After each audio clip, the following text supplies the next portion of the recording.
Joe Rogan Podcast. Check it out. The Joe Rogan Experience. Train by day, Joe Rogan Podcast by night, all day. Come on, brother. Good to see you again. Good to see you. So this conversation was, well, anytime you want to come on, I'm always happy to talk to you. But this conversation was birthed out of that crazy conversation we had in elk hunting camp. Which one? Well, yeah, we had quite a few of them where you will open up my eyes to some of these. First of all, I never understood the extent of the man-fuckery in Afghanistan. Oh. When we were talking, remember we were hanging out in front of the trucks and you were telling me about mumbles? Yeah. There's a few conversations I've had with friends that for the rest of my life, now things are different. Like now I look at, I'm like that one conversation, that 1 hour conversation we had, like, okay, the world's different now. I always assume people have heard these stories from Afghanistan. Cheers. Yeah. Cheers. You got to drink that. You can't cheers. Sorry, you can't cheers with alcohol. Yeah. Buffalo Trace. So the amount of man-on-man buggery in Afghanistan is significant. And did they warn you about it before you went over there? No. I think there was so many different things about both Iraq and Afghanistan that the learning curve for all of us was so high. Culturally, you don't think about a lot of those things. You just don't. You just, you grow up in America. Right. You assume every man is basically like an American male because that's at 26 or 27 years old. You know that there are cultural differences for sure, but I'm telling you, I was in Kuwait for like the first time early on, and the Kuwaitis like to hold hands. Like the dudes like to hold hands, and that's not comfortable. Like for guys. Weird? Isn't that weird though? Because we do shake hands. Yeah. You know what I mean? But you don't walk around I holding another man's hand. It's just not comfortable in any scenario. But imagine trying to explain that to someone who didn't understand, like, what makes it gay.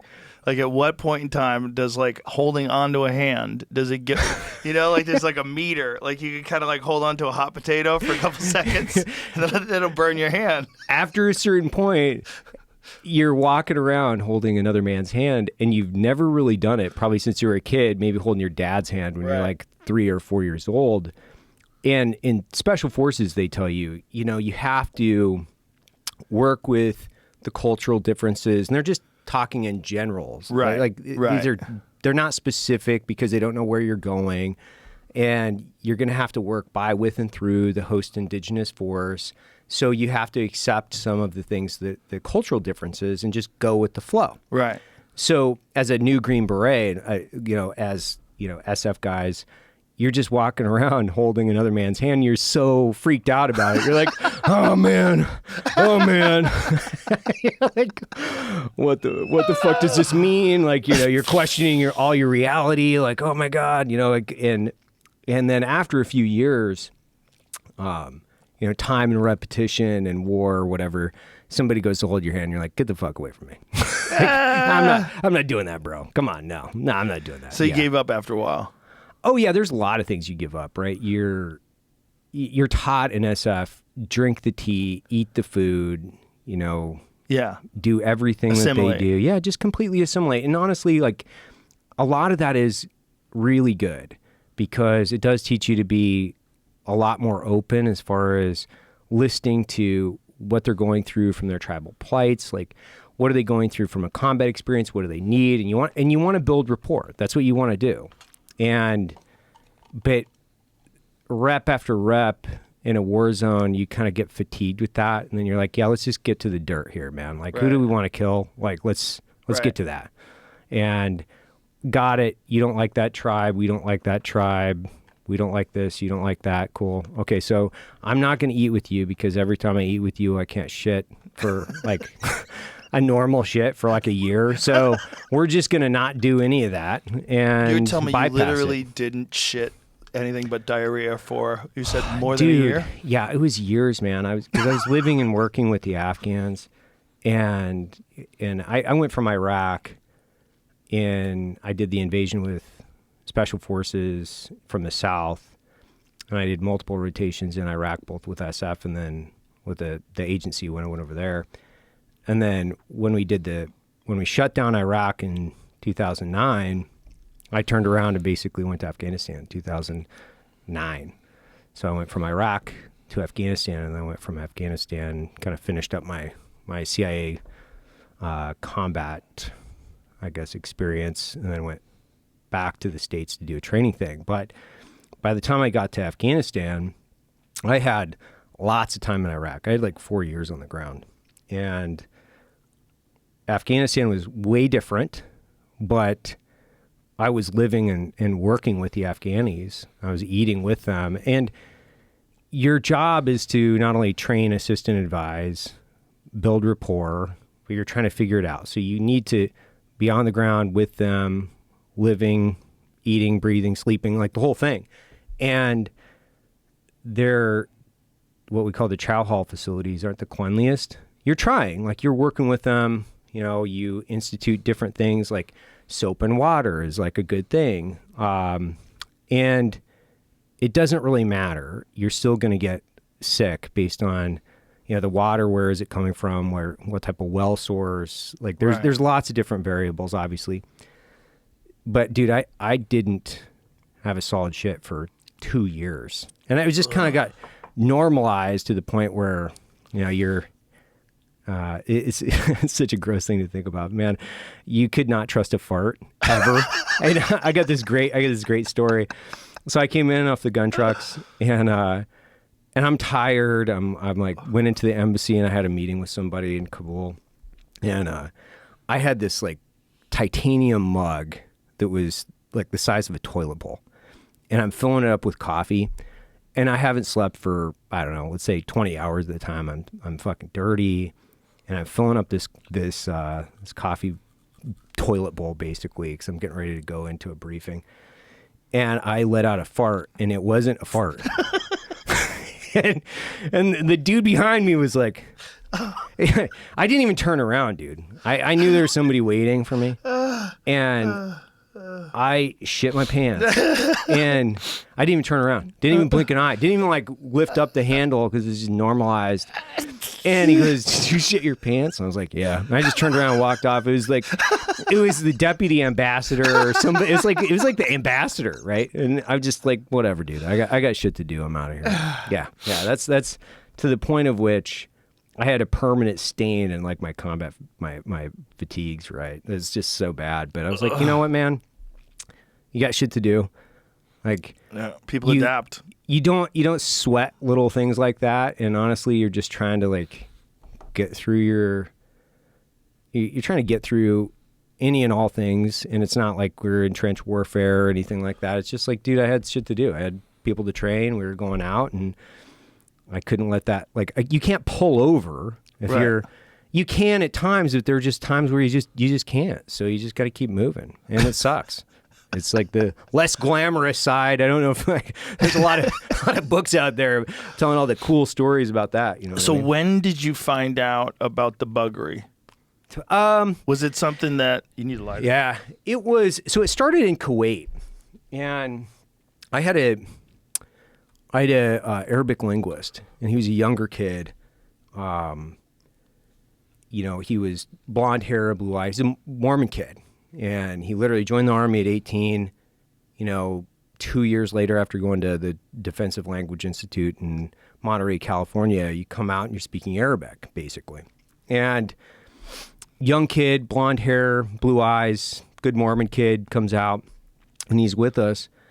And the Kuwaitis kept talking about how they wanted to take him camping. And we're like, why do you want to take that dude camping? Like, what's so special about that guy? And you're like, after a while, you realize like that's not what they wanted to do, right? They were like talking about it in, like either a joking way or a serious way, but that's the first exposure. Yeah.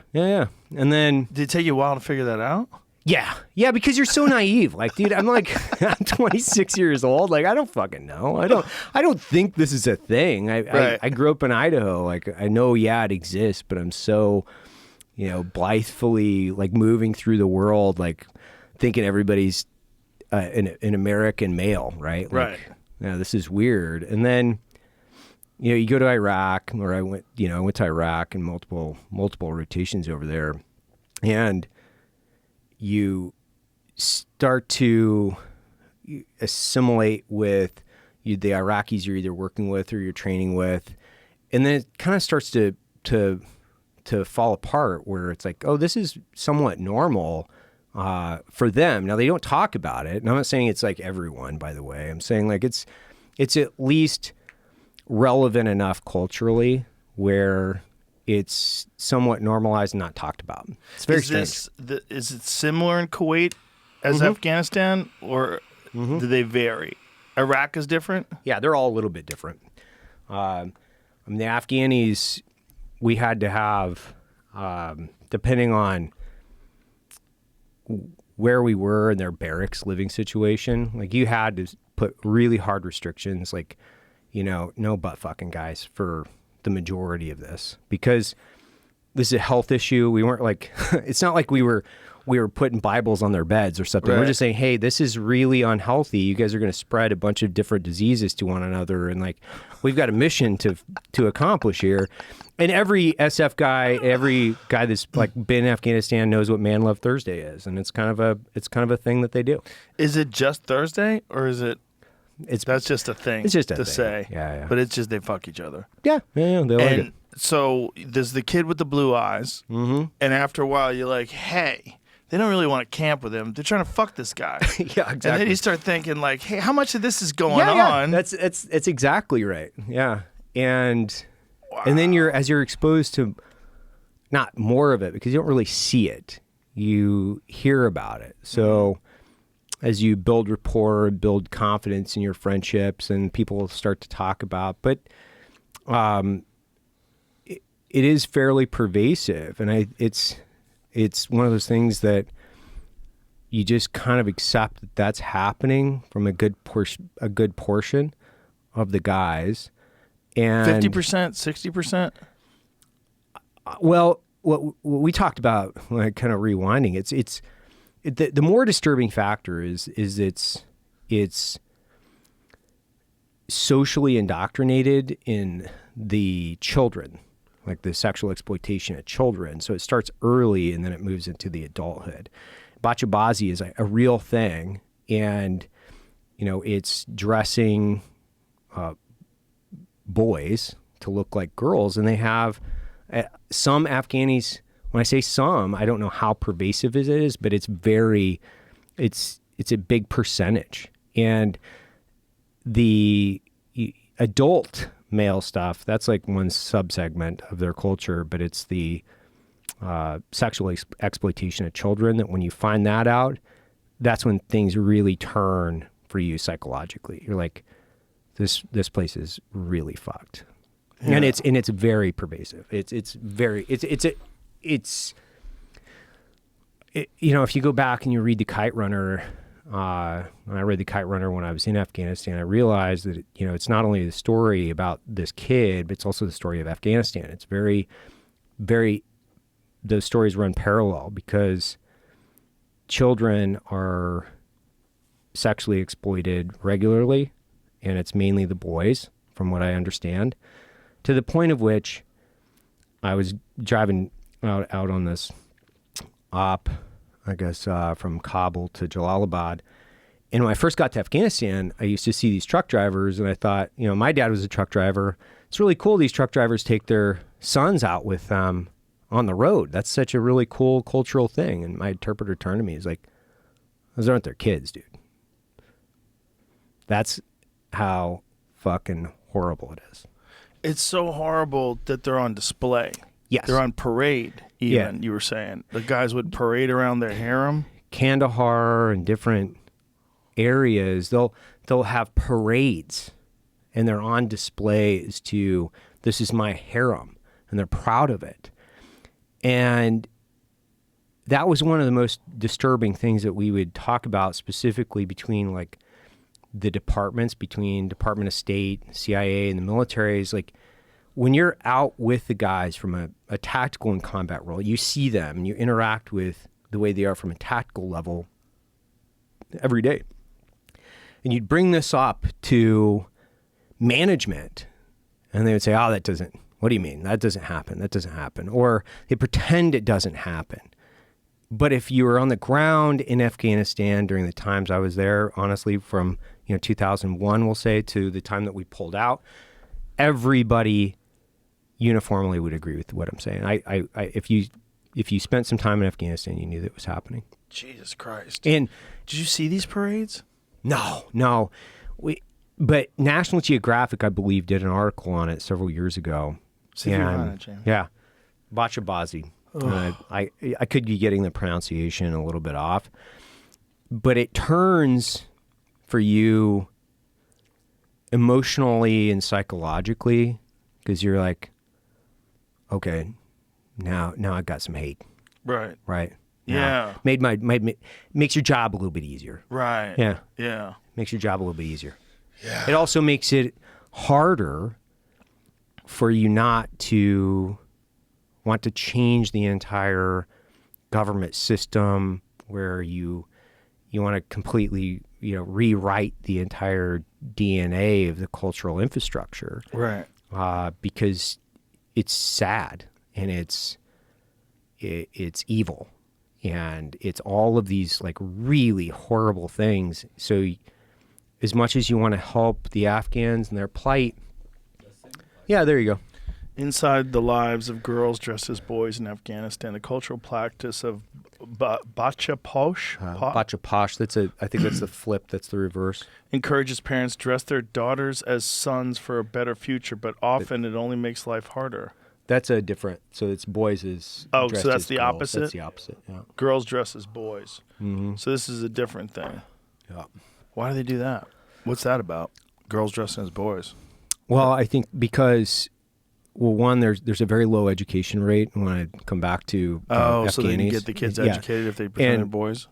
Women are really seen as, in Afghanistan, I'm generalizing, right? I'm taking really big swaths of the Afghan culture. So I know this isn't every Afghan. I've got lots of different Afghan friends, and I've hired a lot of Afghans. This isn't everybody. This is the dancing boys of Afghanistan. Go back up again. Show what's going on. These guys are throwing money at this dancing boy. Back that up, Jamie. Yeah, I just clicked somewhere random, kind of trying to get back to. Oh, what the fuck, man? Yes. So those are like little boys, and they were dancing like strippers, and these guys are throwing dollars at them. Yes. Yep. Oh my God, this is so crazy. And they're younger. So they go much younger. This is the thing that people didn't want to talk about in Afghanistan that we talked about regularly, which was these are very, what we feel are distinctly wrong. These are very wrong things from a American support, tactical and strategic intervention. Like, we should not encourage this whatsoever. And it made it very difficult at times for us to trust what the State Department or somebody else was saying. But I mean, this goes back to Iraq, and honestly, trust in policymakers and the State Department and their entire position, either politically, philosophically. It's just fundamentally flawed. So when you're hearing about this, and the one of the things about child molesting is that if these kids are growing up in this culture where they're going to be an adult and they're going to do that to kids as well, which has probably happened to all these guys, right? Like, this is, you're not going to fix that with all these people alive. Like, the culture gets to a point where it's so fucked that it's like, how can you ever fix that? How many generations would it take before the scars of all those people being abused wears off and normalizes, and people can be normal again? People can be like what we would consider a Western civilization, like London or New York. Just like, how? What we'd feel is the morally appropriate cultural boundaries. Like, that's like, how many generations would it take? And there's lots of different things that you can talk about, because the history of Afghanistan is, we'll say, post 80s and Soviet intervention, and then with the Taliban pushback or the Mujahideen, and like they've completely destroyed the education, the progress and evolution of Afghanistan. I mean, they had decades of war. Then you had basically a failed state with Taliban and extremist control. I mean, as the Taliban moved in, fundamentally, it's an evil organization. There's a soccer field in Kabul where the Taliban used to stone women to death because they weren't wearing their hijab, or the rule of a woman would be raped and she would be accused of infidelity on her husband, and they would stone her, or they would beat her with a stick. And they turned the soccer field into a place where they could have public displays for execution. It was completely insane when you think about it from where we're coming from and then where we're going, and we're trying to nation build, which I have like fundamental disagreement with that as well. But you eliminated the educated portion of your population. You swung to a very extremist, fear-based religion, and then it was all based on the Quran as far as their education system. So they completely separated the women away from being able to evolve. They treated them as beasts of burden. You had to be an Islamic extremist to be acceptable. It was a completely hegemonic theoretical state, or hegemony as far as like it's the theocracy ran everything, and it was a very extremist version of Islam. And as we came in, and I wasn't there in 2001, I came there much later. I came there in 2009 was my first real rotation there. It had been 7 years, but really it was almost like going back in time, almost 1,000. It felt like you were going back in time like 1,000 years. That's one of the things we were talking about in camp, that when you hear about, Socrates and all these ancient cultures, the Spartans, all these people that like had boys. Yes. And you see what's going on in Afghanistan, and you realize like how old a culture Afghanistan is. It's like one of the oldest civilizations in terms of like the way they behave. It's almost like they never caught up with the Western world. I think it was Michael Shermer might have wrote a paper about this. He wrote an article about how Islam's the only religion that didn't go through the Enlightenment, and that it's essentially maintains the same values and the same cultural values as when it was created. So how old is Islam? 1600. I think it's like 500 years past Christianity. So we'll just call 1,500 years. 1,500 years old, whatever it is. That's how people behaved back then. That's what it is. And when you think about like Alexander the Great, who was gay, right, who conquered much of Afghanistan and giant swaths of the world, he probably like his army and his behavior and what he probably stained that area with like a type of behavior. I think you're 100% right. I think that you had portions of the world that were culturally cut off from being able to evolve at the same rate as some of the other places within the Middle East. And those tribes essentially haven't had the opportunity to evolve because they've been very isolated. I mean, you look at Afghanistan, it's an extremely isolated area of the world. And if you go back to the 70s, it was relatively progressive, somewhat secular. And then the Soviet intervention, the collapse, the failed state led to the rise of the Taliban because they had eviscerated all of the intellectual and the economic class. And in order to succeed or live there, you had to completely capitulate to the theocracy and the fascist state. So you had to go back in time to live. You had to grow a beard. And when I say this, is it everybody is 100% no? I'm saying like this is the way people lived. They lived under tyrannical rules that provided zero opportunity for, if you had girls, sorry, they're beasts of burden. They treat goats and donkeys better than their girls, their children. The homelessness of children in a war zone is so heartbreaking. Like it strips away at the goodness in your soul watching desperation.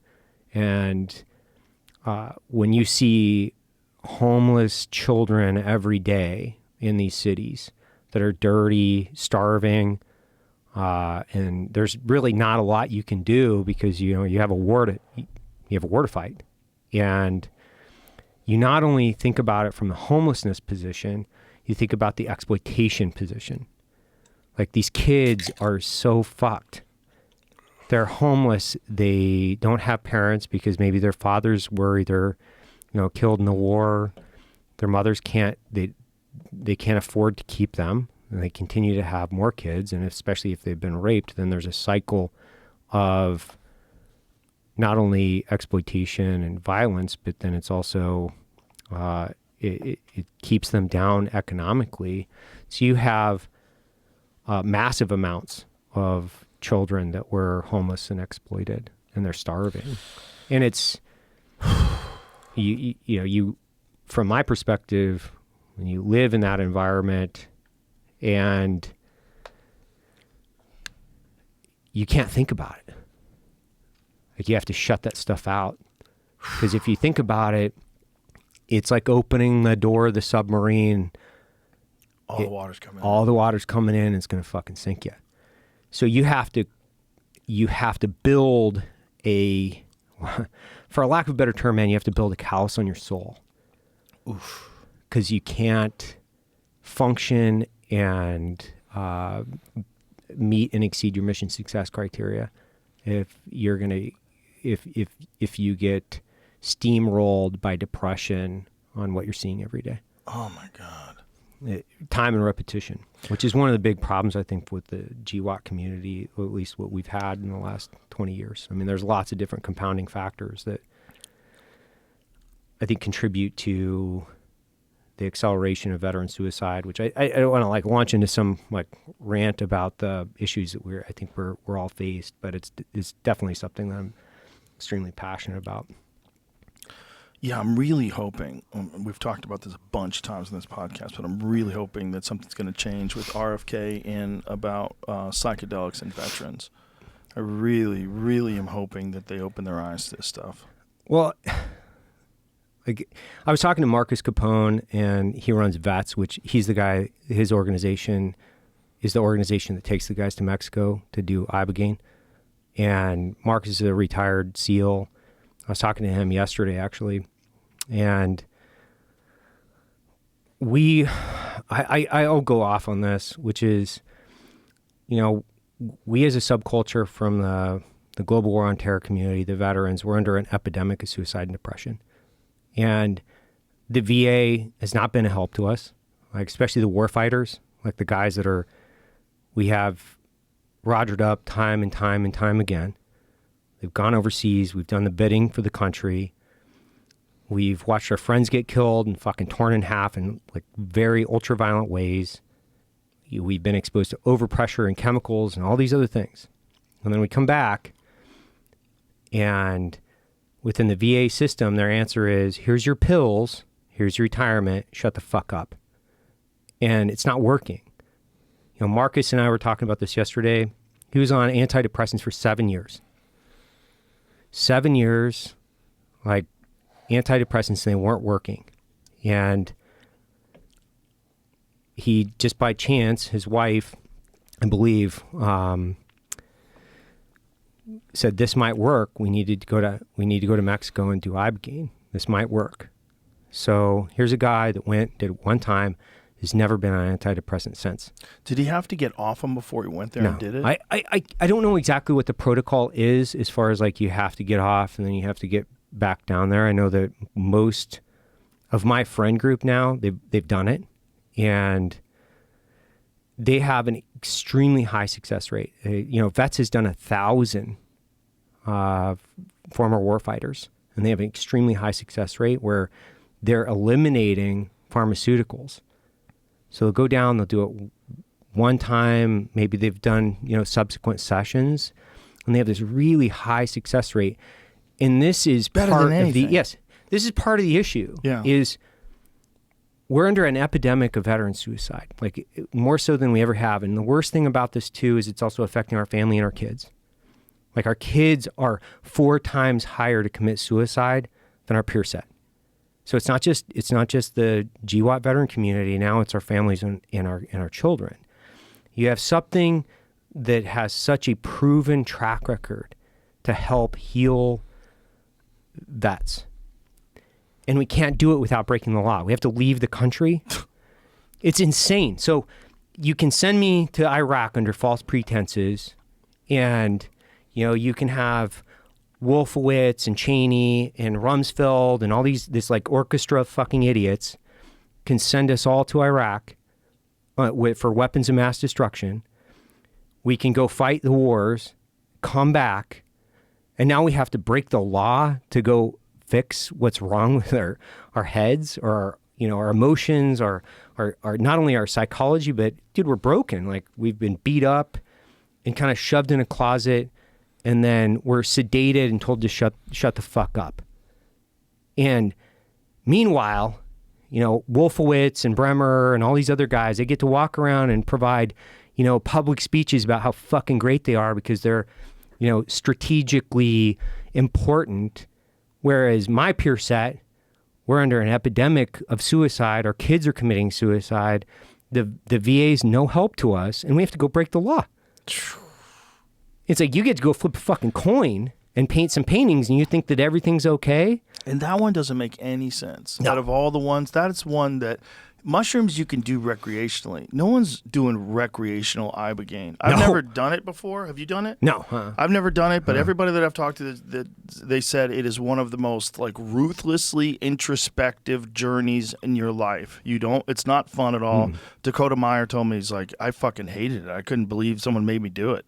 After it was over, I was like, what the fuck am I doing? It's not a fun time. It's not a recreational drug. It's not a drug of addiction. It's not a drug of dying. It's not. Let's find out what the LD50 rate is for ibogaine. It's probably bananas. It's probably just like psilocybin. Probably can't really overdose on it. No, I don't know that. I don't know. Ibogaine might kill you. It sounds really crazy potent. Most of my close friends have done either ayahuasca or ibogaine, neither of which they would say is a good time. All of which 100%. And they've come back and been not only fundamentally changed, but better. And these are, my business partner, Jared Taylor, he's gone and done ibogaine. And then multiple other people that probably don't want me to talk about them on the podcast, guys that have been on 15, 20 different pharmaceuticals can literally scrape them off their dresser into a garbage can the day they get back. Crazy. And the fact that we aren't trying to evolve this section of the medicine, I know that Stanford did a study.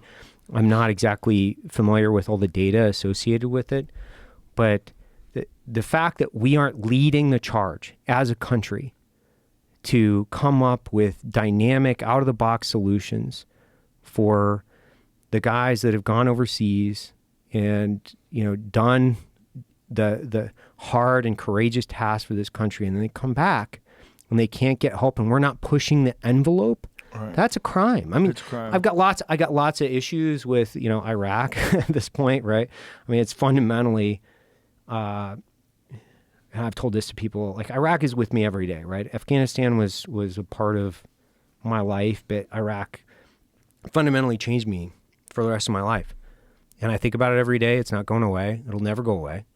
And what about Iraq that was much different than Afghanistan that changed you?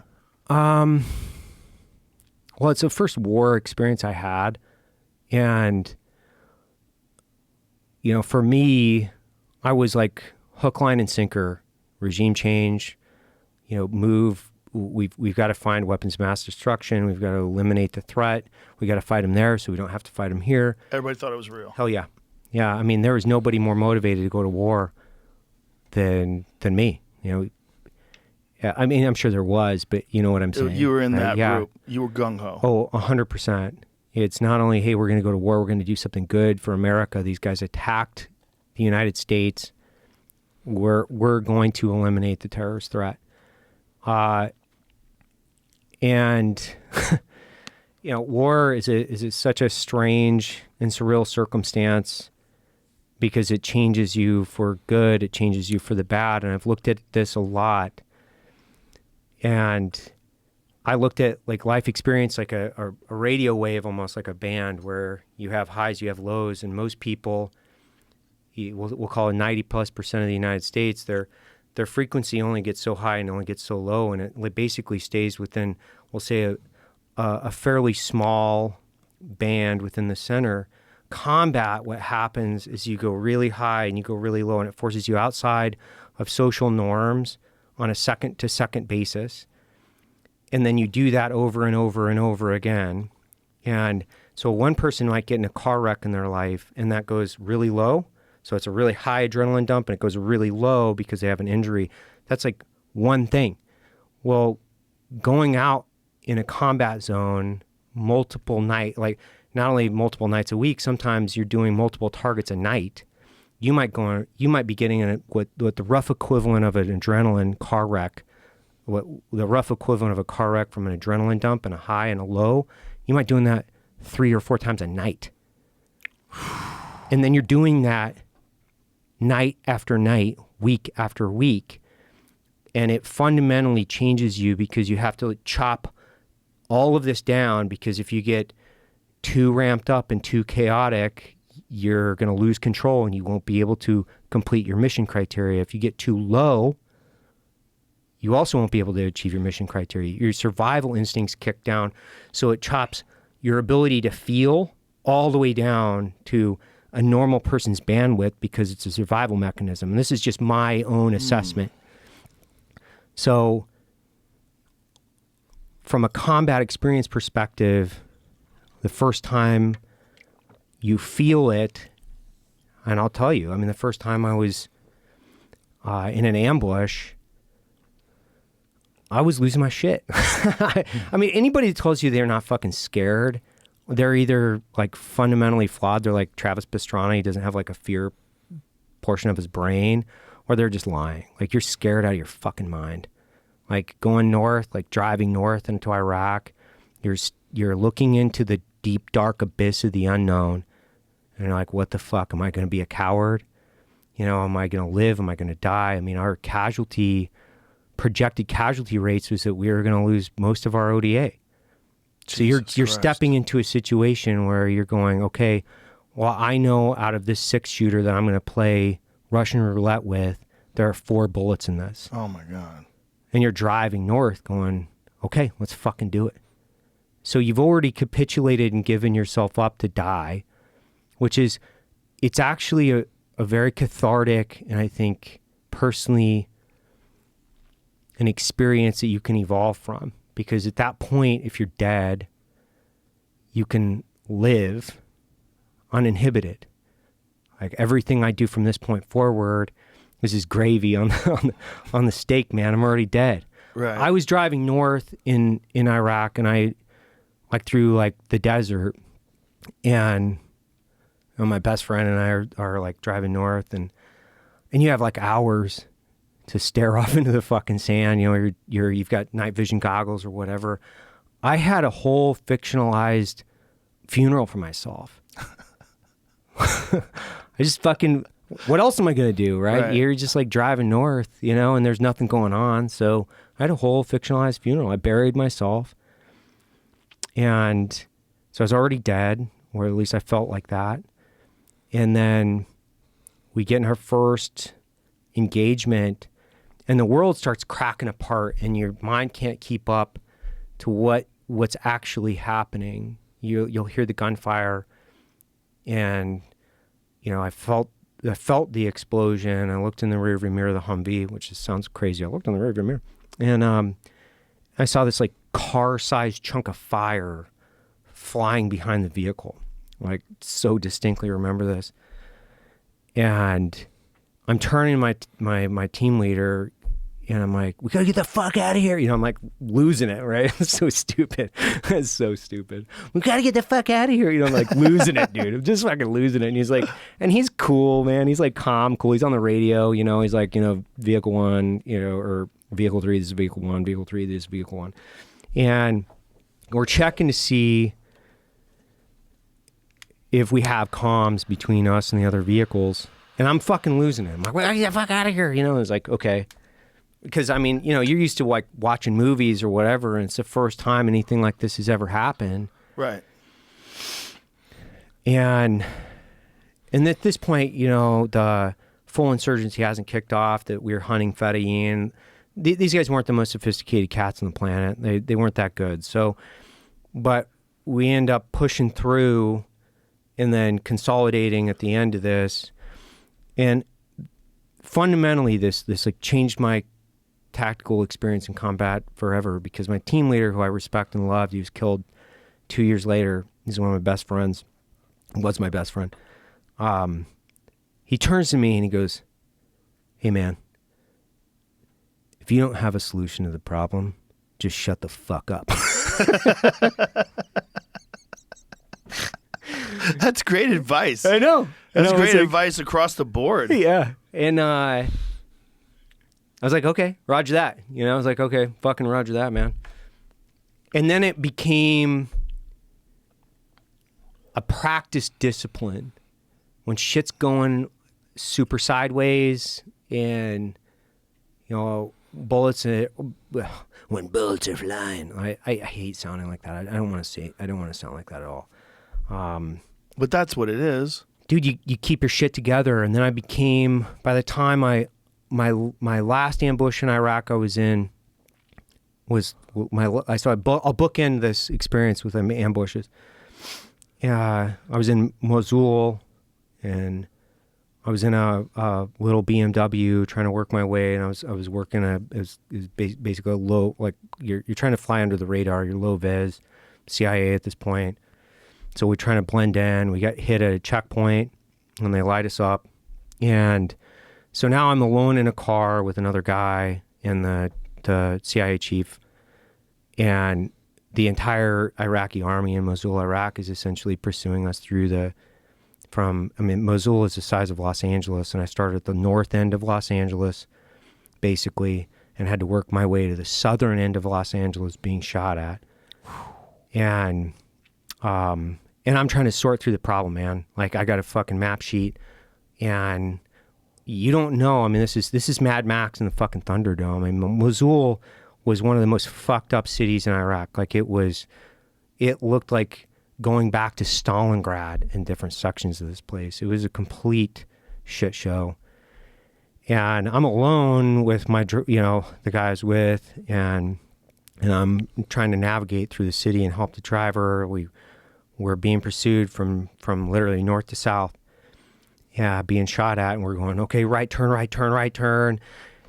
And I mean, I have like the dragons are at the bumper. They're gonna pull me out of this car and chop my fucking head off. Like, they're gonna turn my car into Swiss cheese. They're gonna fucking chop my head off. I'm dead. We're dead. And I brought up Kiowas. They were on station. We had a really good relationship with these guys. And I was like, hey, this is me. I'm in a black BMW, like, and I'm moving, from north to south, and the helicopter came back. So, I know who you are. You got everybody following you, because not all checkpoints are created equal, and for whatever reason, they decided they were going to kill us that day. And I mean, you don't have time. You're not going to sit around and be like, why do you guys want to kill us? Well, we're just good guys, You're just going to keep moving. I had to work my way all the way south to a bridge, and I had like one last fucking Hail Mary, man. Like, we had to get across a bridge into a place called Diamondback. And I didn't have a QRF because they couldn't pin us down, a quick reaction force. And like, the Kai was like, they saved our life, because they had the roads blocked off on the bridge, and I was basically smoking in at like 100 fucking kilometers an hour. and the Kiowas came down and like literally dropped their fucking skids on the front of the front of the car and panned around like, we're gonna kill all you fuckers. Wow. And I looked over at one of the guys. I looked over and like flipped him off, and it was like, "You dead," you know. And then, like parting the seas, like Moses or whatever, they moved the fucking cars, and we drove back in, and that was it. So bookending, my point of that conversation was, I was losing my shit, the first one, right, and I came back and I was talking to the Kiowas, and they were like, bro, we didn't know how bad this was because it sounded like you were ordering a pizza. But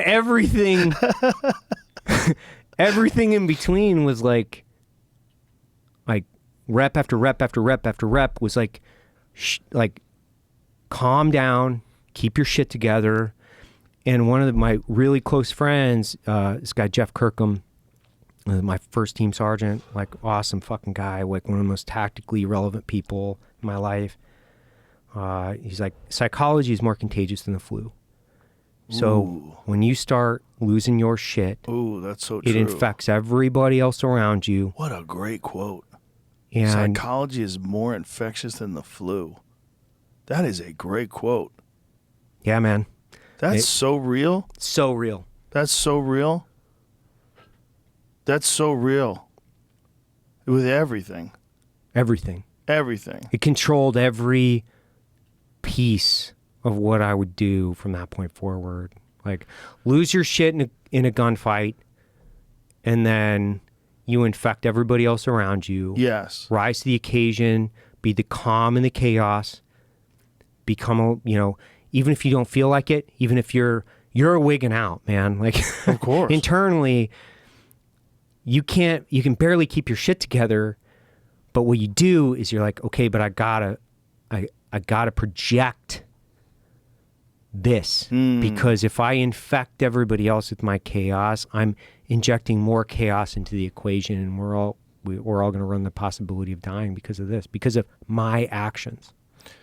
I think that's why people gravitate towards inspirational figures. It's because they're trying to get some of that psychology. They're trying to get it worn off on them. You know, great quotes and great feats and fascinating people. You want to absorb some of that psychology. That is such a great quote, though, because it's so true. If you're around someone that's freaking out, you're trying to keep your shit together. It's so hard to keep your shit together. You can't. Right. But if you're around a bunch of dudes We're just that stoic. are surgeons and Yeah. stoic, Yeah. and there's no flexion. Mm-hmm. What I would say is, like, in the time and repetition in the community, I mean, there's a default emotion that is acceptable. It's, anger. Right? So anger, and when I say joy, it's like joy from gallows humor typically, right? But it's like you have everybody becomes a stoic. Yeah. Nothing can faze you. And if you are a guy that is phased, You're a liability. you're a liability. You're going to get chopped. Yeah, you're infected. Yeah, exactly. Yeah. So Iraq, going back to what I was talking about with Iraq, I'm supercharged, and my reality started to kind of crumble. We were on the first ODAs, and we did this joint op with the CIA to go meet this guy Muqtada al-Sadr. This is early on. This is like March of the war. And Muqtada al-Sadr became a prominent figure later on in the war. He was really relatively not known at all in the beginning of it. And I was working with the CIA case officer at that point, not just me, it was like my entire team. And Muqtada's like, he's a bad guy. Like, he's just a real piece of shit. And at that point, on Najaf was this town. And we went out, did a meeting with him, and we came back, and all of us on the military, paramilitary side were like, this guy needs to die. Like, we need to actually go, and he has a small armed force. He's basically going to be the instrument of the Iranians. And we're having this big debate in the team room. And everybody that carried a gun, like, we speak animal kingdom. We know when there's a threat. Right. And then we had this case officer who was like a, adjunct professor at fucking Georgetown. Like I didn't know his ass from a hole in the ground. And we're like, this guy needs to die. We need to go like get on him now. And case officer was like, no, he's going to work with us, And we're like, they wanted him to be an asset. yeah. We're like, this guy is a fucking stupid. Like, this guy's he's a Shia, supposedly Shia cleric. If you know Iraq, you got 60% of the country Shia. It's typically going to answer to Iran. You've got 15-20% is up north. It's the Kurds. And then you've got the rest is Sunni. And we're like, this guy's not going to fucking work with us. I mean, this guy's a real piece of shit, and he's already spinning up a militia. He's going to be a problem. No. And we're like, okay, like you're the big brain on Brad, you're the PhD man, like sure, so we acquiesce. And years later, I don't know how many guys died going back into Najaf trying to find this fucking guy. I don't know how many. I mean, it was a whole basically surge push of probably a division to try to go find this guy. But we had the opportunity to kill him right there. Like literally we could have, like he had less than 40 guys on the compound. We could have like gone out and got him right like that night. And then he became a problem. And not only did he become a problem, it was like the decision makers were so poor at that point in the early in the war. It started to really affect me in the sense of like I was still bought and sold, but I started to really think these guys might not know what the fuck they're doing when it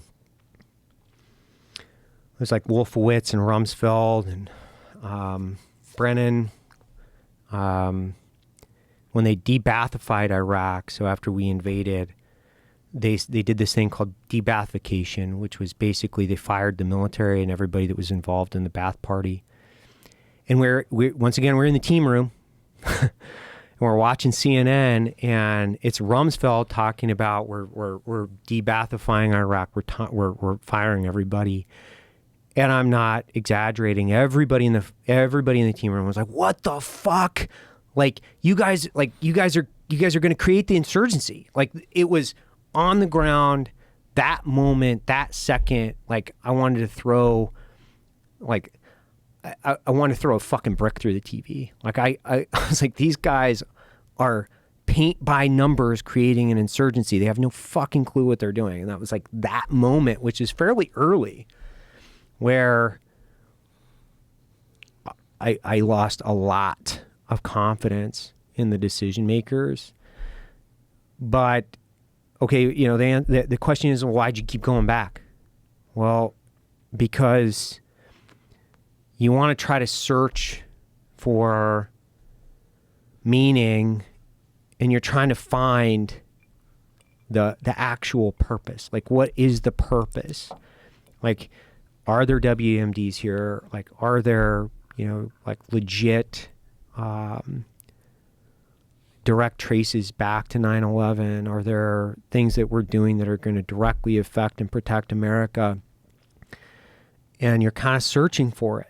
And not kind of, you are. Like that's what you're doing, or at least that's what I was doing. And by the time I left in 2009, I just figured I was going to die. Like I was like, fuck this place. Like, fuck, I lived Iraq, right? And then I was like, well, I think time and repetition in thinking that you're dead for that long, and then searching for not only some what I would say is good in the war itself, because there is good. You have your buddies, you have the camaraderie, you have the adrenaline, but you also think you're going to fucking die every day for years on end, and that's not fundamentally, it turns out it's probably not good for you psychologically, I guess. And so I went to Afghanistan thinking, well, and I went to train Afghanis for a force up there. And when I went to train those guys, it was, hey, if I can train Afghanis to take on the war, maybe I can protect 18-year-old kids from getting their fucking legs blown off. You know, maybe I can protect the 20-year-old kid from Nebraska from getting a fucking RPG stuffed through their face. And I was older, and I was also willing to die. So the kids, when I say the kids, 18, 20 years old, like, man, it's not fun to watch those. When I say that, that's an understatement. It's so heartbreaking to watch a kid that's never been to fucking combat, like, die. It changes everything in your life. And so you go from, Iraq to Afghanistan, and I'm watching all this stuff unfold, and there's, and I don't want to say it's all negative, because there were things that were very positive, but I'm so jaded by the time I get there that I'm like, well, if I can save some Americans, I'll save some Americans. And, if not, at least this will be an interesting experience. And then, there's a laundry list of other things that we can talk about. I don't want to get so fucking down, I guess. It seems like it's impossible not to once you're going back on it. And how could you not? And the overwhelming negative experiences, the overwhelming horrific experiences. Well, I think that's where I have this massive distrust in politicians. And I think that's part of the reason they have squandered the courage of the American servicemen in these forever wars that we've entered in under lies. So, like, Wolfowitz and W and Rumsfeld and Colin Powell. Yeah. And sorry, man, I don't have any respect for those guys. Like, not only do I not have any respect for those guys, I have a profound amount of hatred for their arrogance.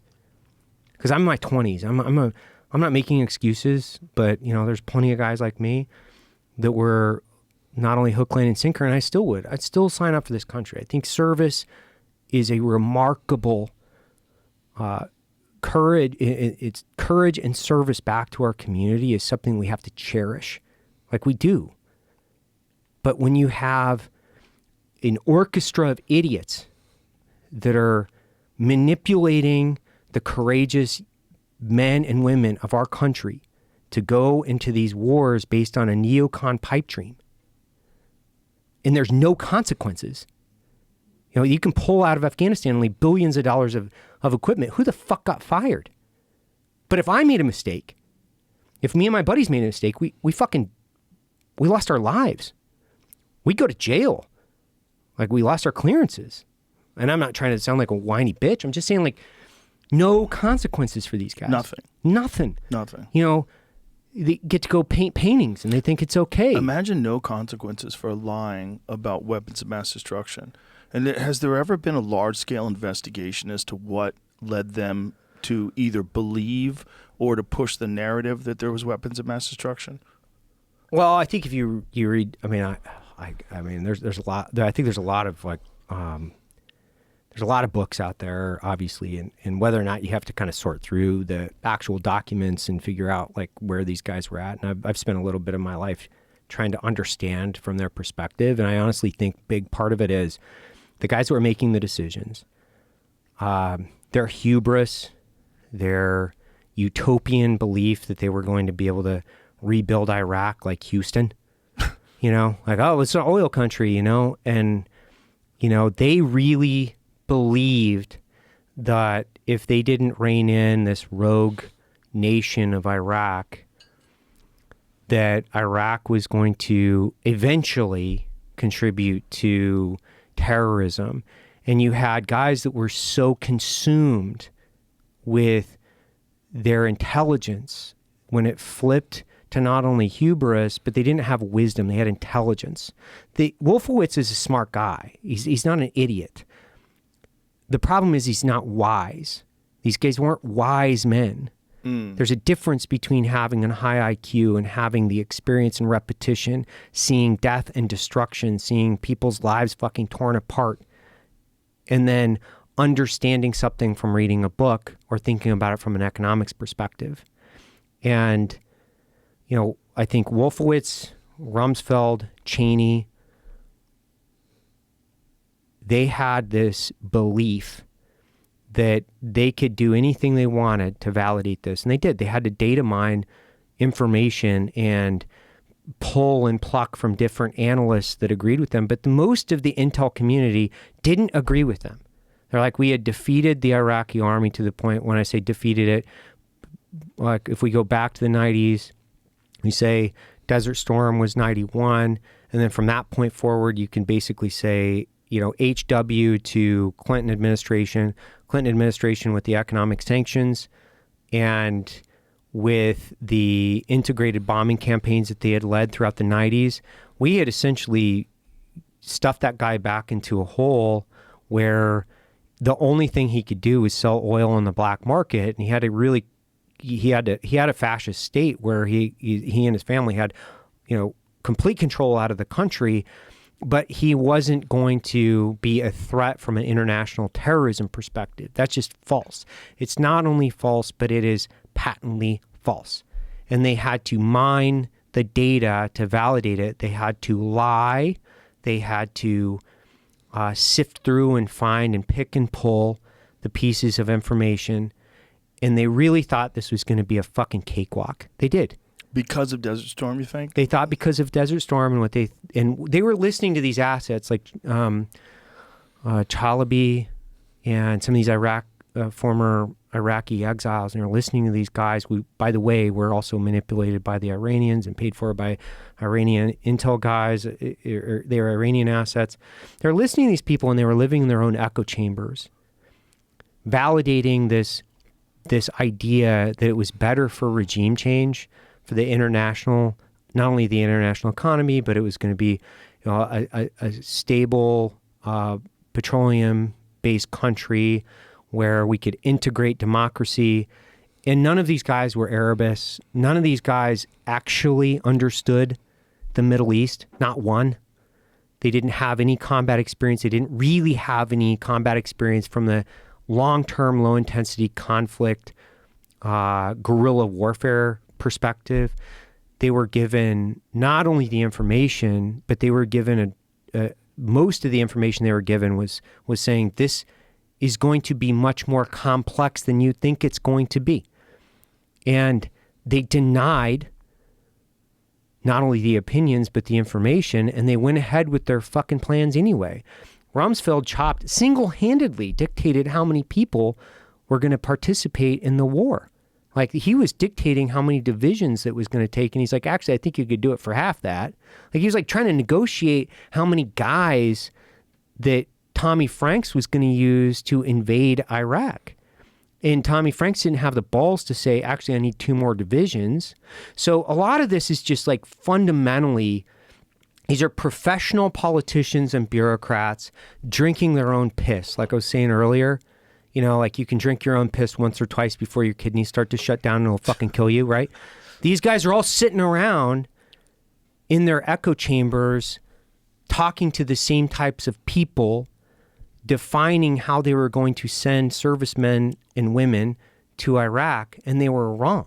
Not only were they wrong, but they were told otherwise by lots of different people, to include, I mean, Tony Blair had a lot of different issues with this. Colin Powell essentially sold this and got the dominoes to fall on the entire thing because they knew that Colin Powell was so respected that if he sat in front of the UN with Tenet, who was the director of the CIA, right behind him, and held up this little thing of you know, VX or whatever it was, that they could push it across the line from the international community. I mean, these guys were crooked, man. And not only were they crooked, they were so fundamentally wrong. And there's no consequences. Nothing. 0 consequences. They put Martha Stewart in jail. Yeah. Yeah, they go after Trump for fucking 2 years on, you know, Russia collusion. It's like, you spent $7 trillion in thousands of American lives, hundreds of thousands of lives in Afghanistan and Iraq. And you're saying you're going to put this guy through the ringer for 2 years because there might be some dossier that was paid for by the Clintons? Like, who's the criminal? And so for me, yeah, I get all wound up when it comes to this, because rep after rep, year after year, my two closest friends in the world were literally one torn in half by a EFP, which was a direct a Iranian manufactured shape charge. You know, my other friend was turned into fucking moon dust. And I mean, these are my two closest friends in the world, like guys I grew up with in the army that I spent every fucking day with. And since then I've had obviously more friends, but I mean, those are the two closest friends in the earliest part of the war. So I'm so directly affected by this because it fundamentally changed who I was forever. It gave me a profound amount of mistrust in my government, you know, in the decision makers. I actually don't believe what they're telling me anymore. I have a lot of skepticism when it comes to the people that are pulling the handles in government. And I have to go to my peer set. And what I told people is, man, my currency is courage, right? It's like, that's what I broker in. So my friends that have gone through the GWAT, which I'm extremely happy for all these GWAT guys that are in, like, getting appointed to these positions. You know, you've got Pete, you've got Tulsi, JD, like, they fundamentally know that what war is. And when you have decision makers that have never been to war and their kids will never go to war, and Cheney's kids never went to war, Right. W's kids never went to war, Right. Rum's, like, and none of these guys, by the way, they're all Vietnam era guys. None of them went to fucking Vietnam. So it's Nor really did easy. Trump didn't either, right? You got a bunch of deferments. But I think the difference is that when somebody is saying, stop the endless wars, Right. I am more than happy to go chips in on that narrative Yes. than I am to go, oh, we need to invest and put more time, money, energy into creating more chaos and destruction in the American service members' lives or the lives of other people. Did you ever see that speech with Mike Pence and Tucker Carlson? No. Tucker Carlson essentially ended Mike Pence's political career. Really? In one speech, yeah. Because this was when Pence was running for president.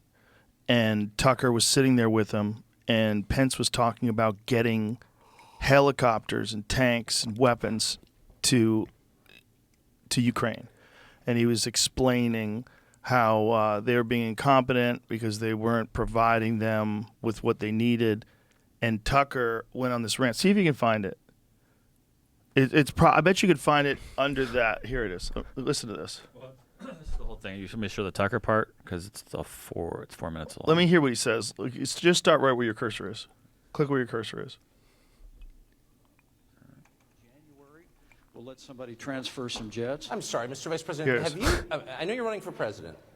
You are distressed that the Ukrainians don't have enough American tanks. Every city in the United States has become much worse over the past 3 years. Yeah. Drive around. There's not one city that's gotten better in the United States. Right. And it's visible. Our economy has degraded. The suicide rate has jumped. Public filth and disorder and crime have exponentially increased. And yet, your concern is that the Ukrainians, a country most people can't find on a map, who've received tens of billions of U.S. tax dollars, don't have enough tanks. I think it's a fair question to ask, like, where's the concern for the United States in that? Well, it's not my concern. What? Tucker, I've heard that routine from you before, but that's not my concern. I'm running for president of the United States because I think this country's in a lot of trouble. I think Joe Biden has weakened America at home and abroad. And as President of the United States, we're going to restore law and order in our cities.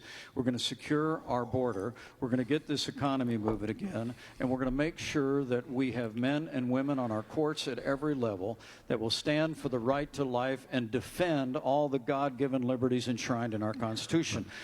Anybody that says that we can't be the leader of the free world and solve our problems at home has a pretty small view of the greatest nation on earth. We can do both.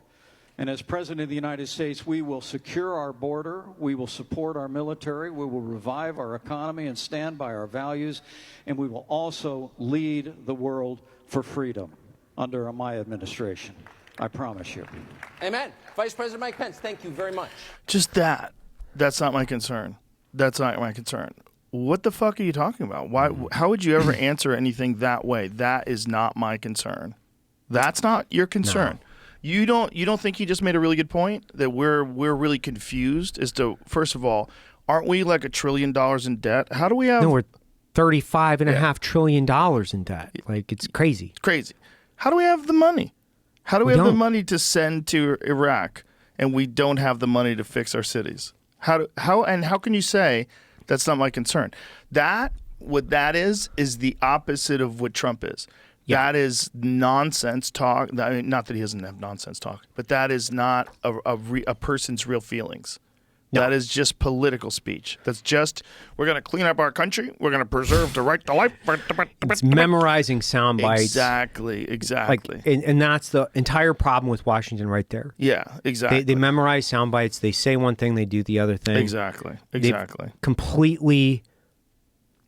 They've lost the trust of their constituents. They've lost the trust of the American public. Yeah. And by the way, it's administration after administration. It's politician after politician. Yeah. It shouldn't be a surprise that people don't like politicians. I mean, look at that guy. Yeah. He's a fucking robot. He's weird. He's a weird dude. He's weird. You know, they kept trying to say JD's weird. JD's not weird at all. I met that guy. He's fucking cool. He's normal. Smart as shit. I could hang with that guy. He could be my friend. Yeah. Like, he's not even a little weird. No, that guy's weird. I mean, I guess anybody who's that smart is weird. You know, people that go to Yale, people that, like, he's weird in that way. Like, that's an odd dude. You don't see a lot of those. But normal. That guy's bizarre. Like, his face doesn't move. Did you get Botox at 80? Like, what the fuck is going on? Like, you're weird. I think they have low IQs and they're pushing that thing to the red. That's why they're actually so afraid to do anything, because they're like, I'm really pushing this thing. I've got like a Hyundai, like a 105, but my parents were rich. So I went to Yale. Right. And if I break outside of my box, actually people are going to know that I'm a fucking retard. So. Right. Well, I also think that if you're that ambition, you have ambition at that level, and you're so driven to become the alpha that you want to be the president, the amount of work that's involved in that doesn't leave a whole lot of room for reading. Doesn't leave a whole lot of room for watching documentaries and having important in-depth conversations with people, expanding your understanding of the world. It's very narrow. They're basically actors. Most of these people exhibit a lot of the traits that I see in actors.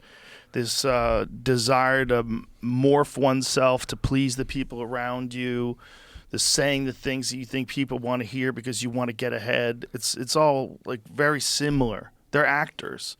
And the fact that these actors can rise to a position where they can actually dictate what these military veterans do and don't do when they have no knowledge or experience in this.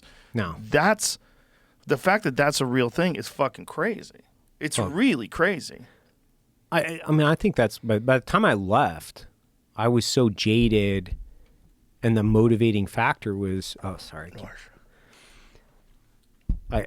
like, no man will ever have control over my destiny again. Like, I will not put a bit in my mouth for another man in the government. They will not be making decisions for me. Yeah, I don't think we can recall a time in our history where we did trust the government. But there's this, which is such a weird thing to say. You know, I used to think it was the Obama administration. But boy, Obama during this Kamala Harris administration, it changed my opinion of that guy. Boy. Really? Did you have a high opinion of him before? Yeah, I did. Yeah, I did, just as an intelligent person, a statesman. I felt like he's probably like caught up in the system. It's very difficult to make real meaningful change. You know, you think you're going to do something and then you get into office and you're like, oh God, what a fucking quagmire this place is. But watching him just straight up lie about Trump the thing that got me was that very fine people thing, the white supremacist thing. They just kept trying to say that he was a racist, which is this thing that I think worked in like 2017. Yeah. You know, I think it worked back then. I don't think it works anymore. I don't think people believe it anymore. I think that we've gotten numb to all this stuff. Well, it's the sky is falling thing, right? Yeah. It's like yeah. cry yeah. wolf or whatever. It's like you guys can only call me a fascist so many times. I mean, like the New York Times wrote that article a couple years ago, right? Where I'm like, it was the front of the coffee cup where it's like, do you want Trump 2024? Do you want low taxes? Do you want this? Do you want that? I'm like, I want all that. Sounds good. And like you can only call me a fascist, racist, asshole. I mean, to be fair, like I can float into the asshole category relatively easy, but you only can only when call prompted. all of us that. Yeah. Only when prompted. Yeah, it's you know what my fucking favorite things of this whole election cycle has been? Yesterday. When Biden and Trump sat down in the White House. Yeah. Biden voted for Trump. I guarantee it. I fucking guarantee it. I never saw that dude so happy in his fucking life. He lost. His party lost. Like, yeah. He was happy. When So happy. when Obama had to shake hands with Trump and do the whole transition thing, Obama looked like Jesus Christ. Look at Biden.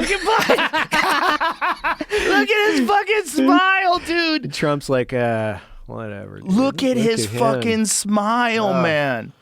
That's like when your kid gets married. That dude You looks know? like a hairless cat. Look at him. It's great. First of all, what have they done to him? What have they they've done to done his it all. face? Yeah. Go back to the other picture because it was more high res. Look at his mug, man. First of all, for sure he's Looking got good. something going on with his forehead. They Botoxed the shit out of his forehead. They gave him a facelift for sure. There was a bunch of different things they did, which very ill-advised, by the way, folks. Look at Trump. He looks like shit. No one cares. Everyone loves him. You don't look better if you get your face pulled back like a lizard. No. You just look more like a lizard. Everybody thinks you're a lizard already. But look at that smile. That motherfucker's never been happier in his life. In his life. He's like, that bitch. She went down. You can't tell me he wasn't happy. Like when he put that MAGA hat on. You ever see that? Oh, yeah. He Yeah, put the was like, MAGA hat on. And he took it with him on the plane. I guarantee you, that motherfucker was happy. He had a giant smile on his face. He said, welcome back to him. I thought it was Hitler. I thought he was dangerous. Yeah, well, I mean, that's what they all said, right? It's like, hey, this is he's a threat to democracy. I thought he was this, a Nazi. And then all of a sudden it's like, hey, we're going to have a smooth transition here. This was the guy that you said was sharp as a tack. He was going to be up until 4 months ago. 4 months ago, that guy was going to be running again. And now here he is, smiling like a Cheshire cat. How big was his smile? That's a crazy smile. Oh, man, he looks like he's wearing a mask. He might be. Yeah, There was maybe that he's one wearing a fake mask. Biden. Did you ever see the fake Biden? Yeah. The tall guy? Yeah. That guy was so much taller. The guy was like 6'4". He was a giant Biden. It made no sense. They're going to smoke that one by us. Like, it's like, dude, this guy's like, 6'7", could be playing in the NBA. And they're He like, was that's Biden. so much That's Biden. taller. They Yeah. showed Jill and him together. Jill's like, what happened? That's a different human being. Totally.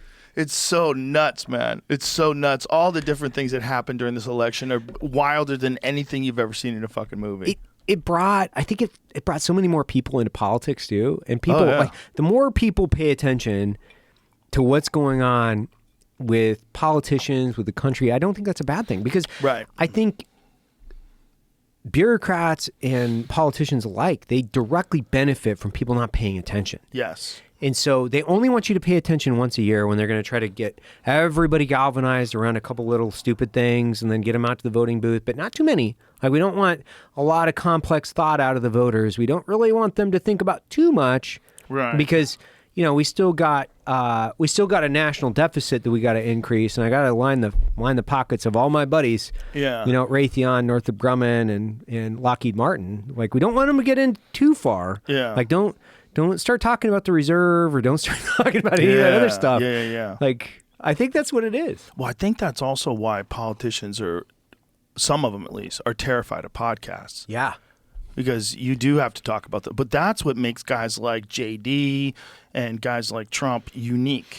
in that they will just sit and talk with anybody. I mean, he sat with Theo Vaughn. Theo talked to him about doing coke. That's awesome. It was so funny. Theo's amazing. It was amazing. Theo's an ability to be himself no matter who he's talking to. And him talking to Trump about how he used to love to do coke. It was like, and Trump's just sitting there, which was super funny, by the way. He's sitting there like this poor guy. Like you see Theo falling apart in front of you. Like, Jesus Christ, I thought I was running for president here. I think I might have to help this young fella. Who do I need to talk to about this? But like, Kamala didn't have the ability to do that. Or if she did, nobody brought it out of her. I was hoping I could. I really was. I was hoping I could have a conversation with her. There's all this talk now that the reason why she didn't do it is because of progressive people in her party, the pushback. Right. Which might have some truth to it, but for the record, they offered me 2 very specific days and in different places in the country to travel and then go do it and do it for an hour. And I said I didn't want to do that. And especially after Trump had done it. Here in 3 hours, I'm like, this is the only way to do it. And Elon said it best. He goes, you could kind of bullshit someone for an hour. But he goes, hour 2 and hour 3. Like that's when the real you comes out.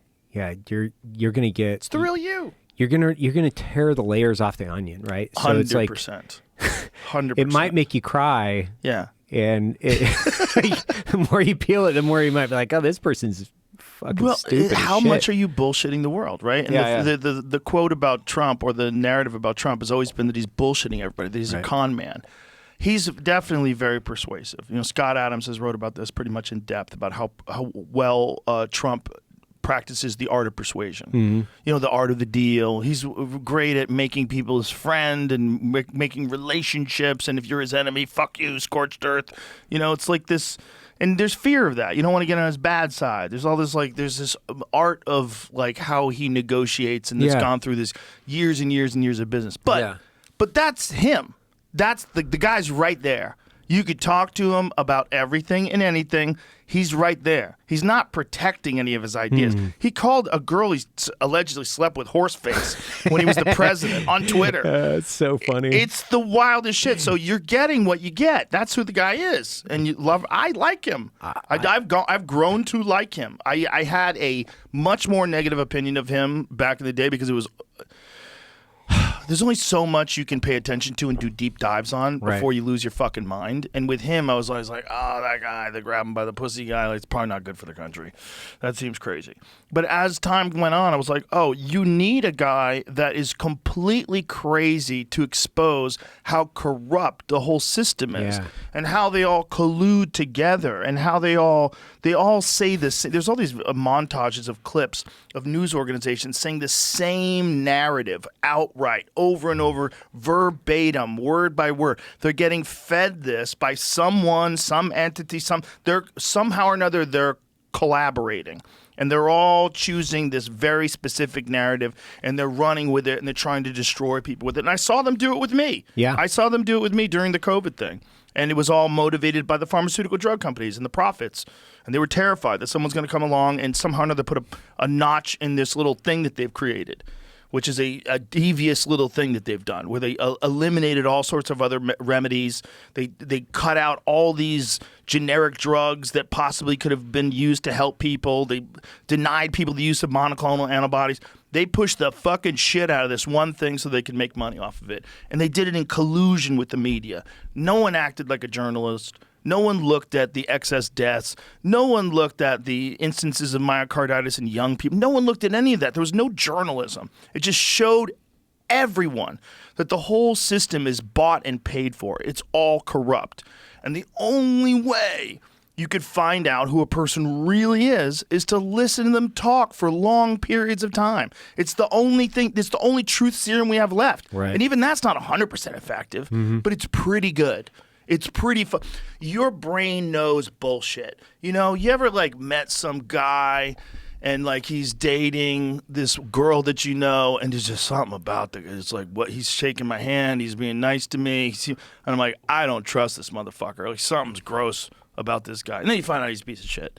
But it's 100%. Always this thing, you feel something. If you talk to someone long enough, there's patterns in the way they talk, the way they think, the way they consider things, whether or not they can admit that they're wrong, or whether or not they can tell you why they changed their mind, how did they form their narratives, like what bad paths were they on, and what personal correction did they make, and how long did it take before you got to a better place. You learn about people when you hear them talk for long periods of time. You can't fake personal growth.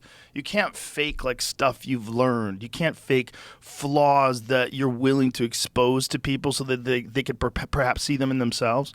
You can't fake that. And all those people like Mike Pence, he's got zero of that. You can't sit that guy down and have a real conversation with him. He's so afraid.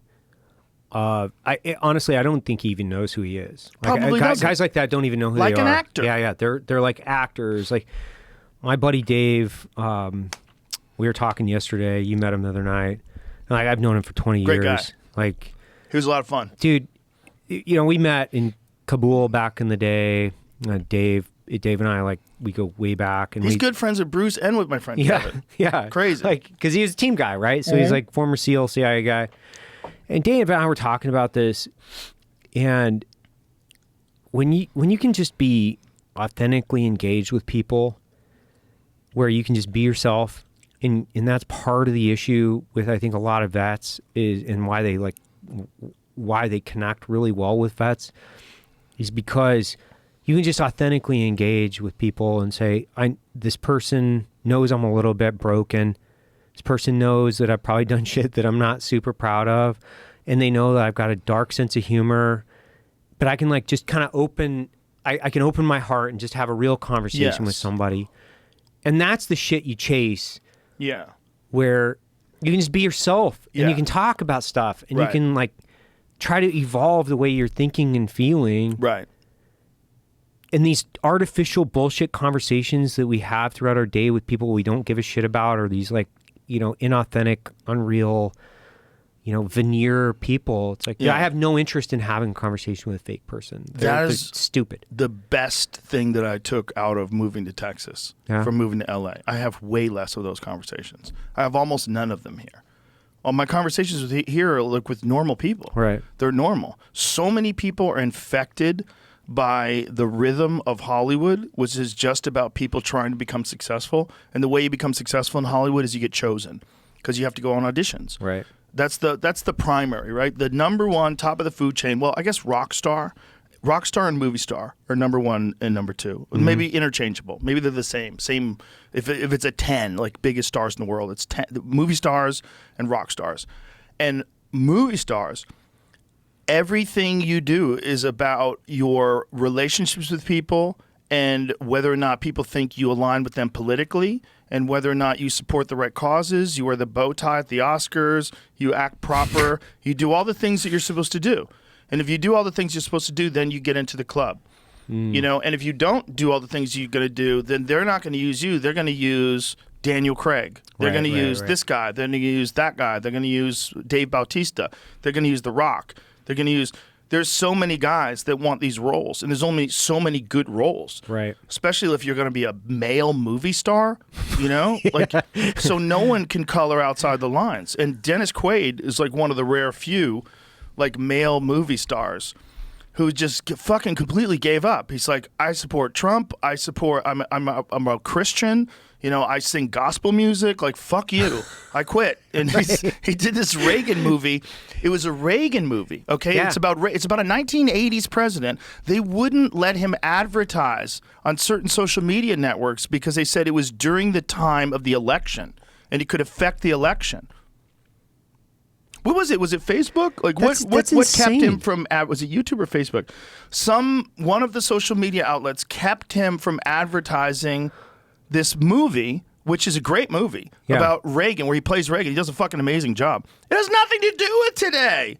It's about a guy who's dead. He's dead. He's dead. He's been dead forever, right? He was dead his last year in office. He was at fucking full-on Alzheimer's. That's the thing with this whole social media, censorship, demonetization, like the way that they honestly, and I want to say there's a big group, and you were talking about it the other night, even with your show, with the Trump show, and then it's not trending, you can't even find it. the firearms community on YouTube deals with this all the time. Oh yeah, all the time. You know, the guys that have the huge YouTube channels from a firearms perspective, Sure. they're demonetized. They have to upload multiple times. They're in a constant My good friend battle. Collins, Colion Noir. Yeah. His fucking show, he can't get it to grow. He No. can't get his Instagram to grow. He's like completely stifled. And they're keeping the lid on this. I Yes. mean, like Brandon Herrera. What does it say? After he was on the podcast, Facebook acknowledged the mistake and lifted the restrictions. Yeah, weird. you acknowledged it. The Look at this. He expressed belief that Facebook labeled the content as an attempt to sway an election. yeah, like the entire Thank you, Facebook. They said it was Firearms- automated in their defense, but that's what they said. It was just a mistake, Jamie. That's what they said. Jamie, it was just a mistake. yeah Just reporting. the entire firearms community, and it's weird because when I say we talk about it all the time, like whether it's the biggest YouTube channels on for the firearms space, they're constantly battling, trying to keep their channels up. This is a constitutionally protected right. Right. And because there's a difference in political opinion, they can tip the scale, Right. which is completely insane to me. Right? And there's a lot of traffic. I mean, you think about some of these really big channels that are out there. These guys drive millions and millions of views. People obviously want to watch, and they can't increase their reach, or they get demonetized, and they're constantly screwed with over and over and over again. And that's the way that I think a lot of us have felt we've been living under the thumb of, our social media oligarchs that are deciding whether or not our information is agreeable to their political opinion. And it's Did I ever tell you the time that I was having a conversation with a Facebook YouTube executive, and my wife had to grab my leg under the table and stop me? 'Cause seriously? in Hawaii, okay? So I'm with a friend, and my friend was an executive at Google, a very nice person, no problems with them. We're all having a good time. We're sitting down drinking and talking, and I got a couple in me. And this lady who's a bigwig at YouTube sits down across from me, and we start talking. And I said, so we get into this conversation. It's a very friendly conversation. Nothing problematic at all. I don't think she even knows who I am. And this is a long time ago. So this is like 2015, 14. So my podcast is not that big. Right. It's not that big at all. I can tell you exactly when it was. When did Sam Harris and Douglas Murray have a conversation? When did The Strange Death of Europe come out? Tell me about that.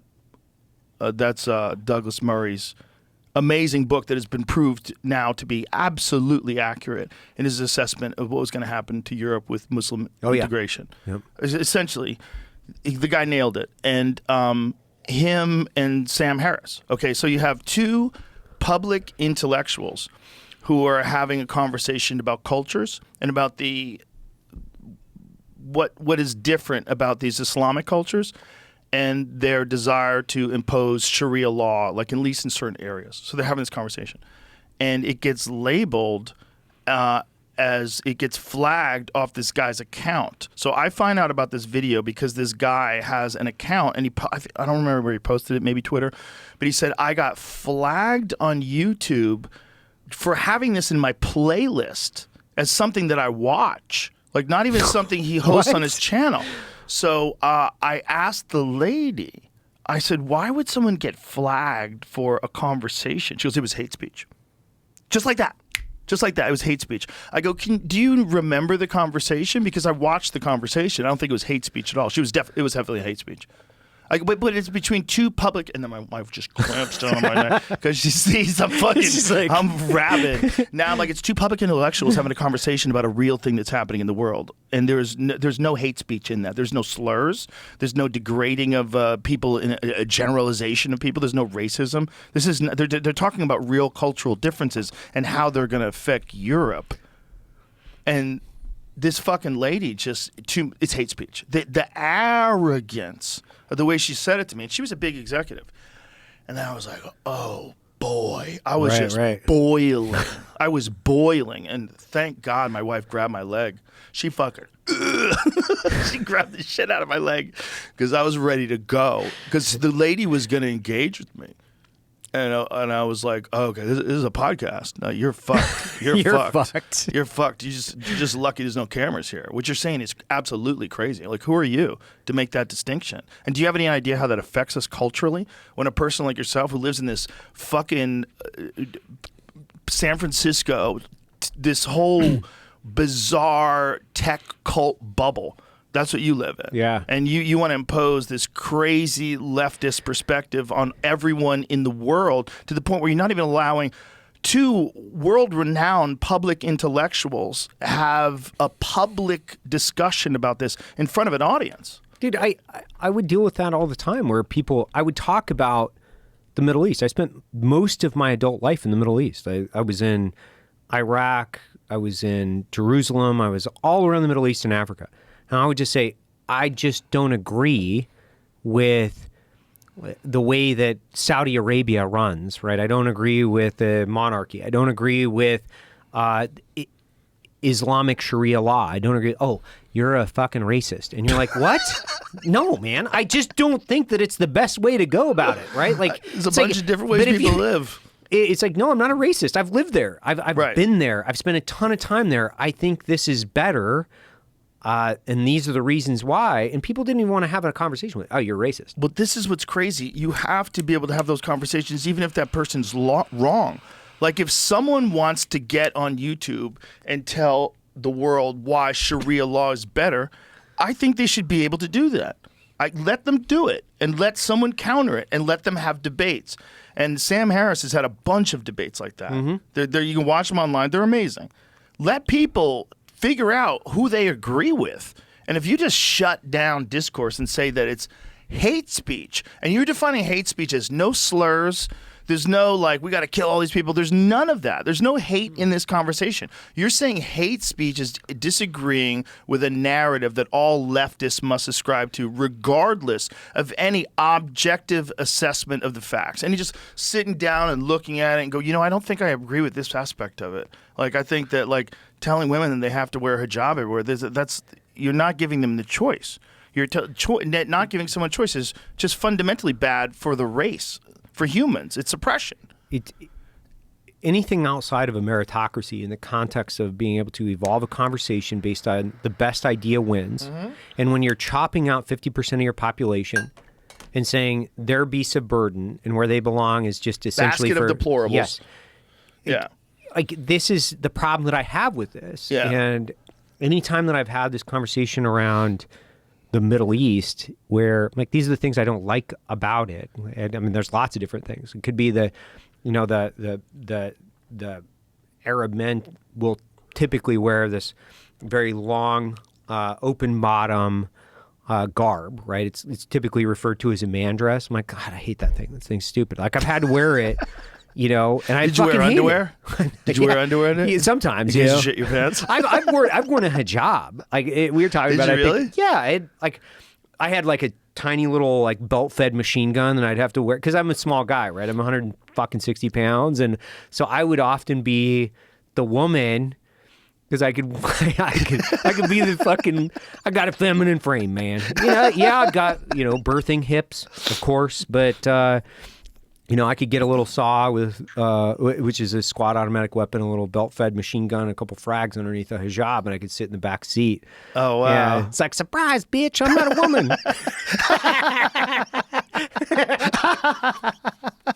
Picturing you with a hijab and a belt-fed machine gun under your dress is fucking hilarious. It's so much fun, man. Like, did you have like a thing where you could pop it up, like a Loki jacket? Yeah. So you'd Velcro. So we had a whole department in the agency where they would like design costumes and shit for you.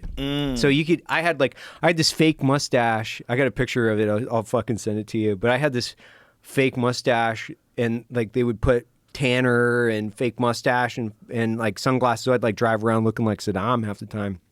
Like that fucking American World Police movie? Oh yeah. Mm-hmm. Full on.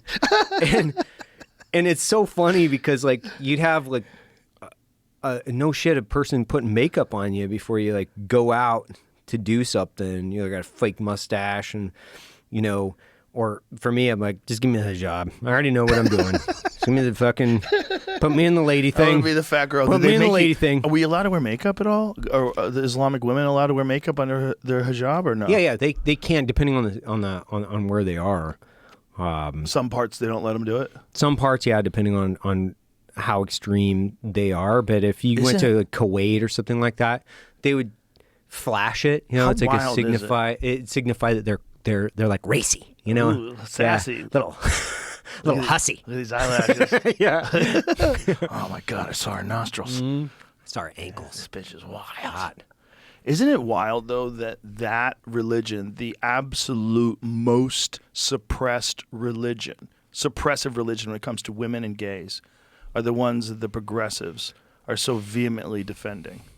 Like that's the one they defend over all religions. You can be like a leftist will accuse you readily and quickly of being Islamophobic. It's a great thing. It can shut you down. It's a great pejorative. But no one ever accuses you of being an anti-Christian. No one. It never comes up. No one, there's not even a word, right? You can have Islamophobic. Is there a Christianophobic? I've never heard it. What is a word, like a disparaging word for someone who is prejudiced against Christians? Does it exist? I don't know. I mean, It probably doesn't even. It's like honky. exist. Yeah. You know, it's like a racist term for white people. Cracker. It doesn't like work. a Caucasian cis male. I don't even know what that means. It says but Christianophobia or whatever. Christianophobia. See, that's I've never heard anyone utter that. That's Have you? too much garbly-gook. You can't say it fast. No. Islamophobia is kind of fun. Yeah, Islamophobia flows. It sounds like you're intellectual. Mm-hmm. Well, this podcast is filled with Islamophobia. First of all, let's just discuss this. This is really important. We need to direct them to feminism. But I think that's so funny because when I listen to academics, you know, I'll pull up a YouTube and I'll go down a rabbit hole on a certain thing and I'll listen to an academic, and then half of them, I shouldn't say half of them, like a good portion of them, they're talking about things they've never actually experienced. Right. So for me, I've lived in the Middle East. Like I've lived in Jerusalem.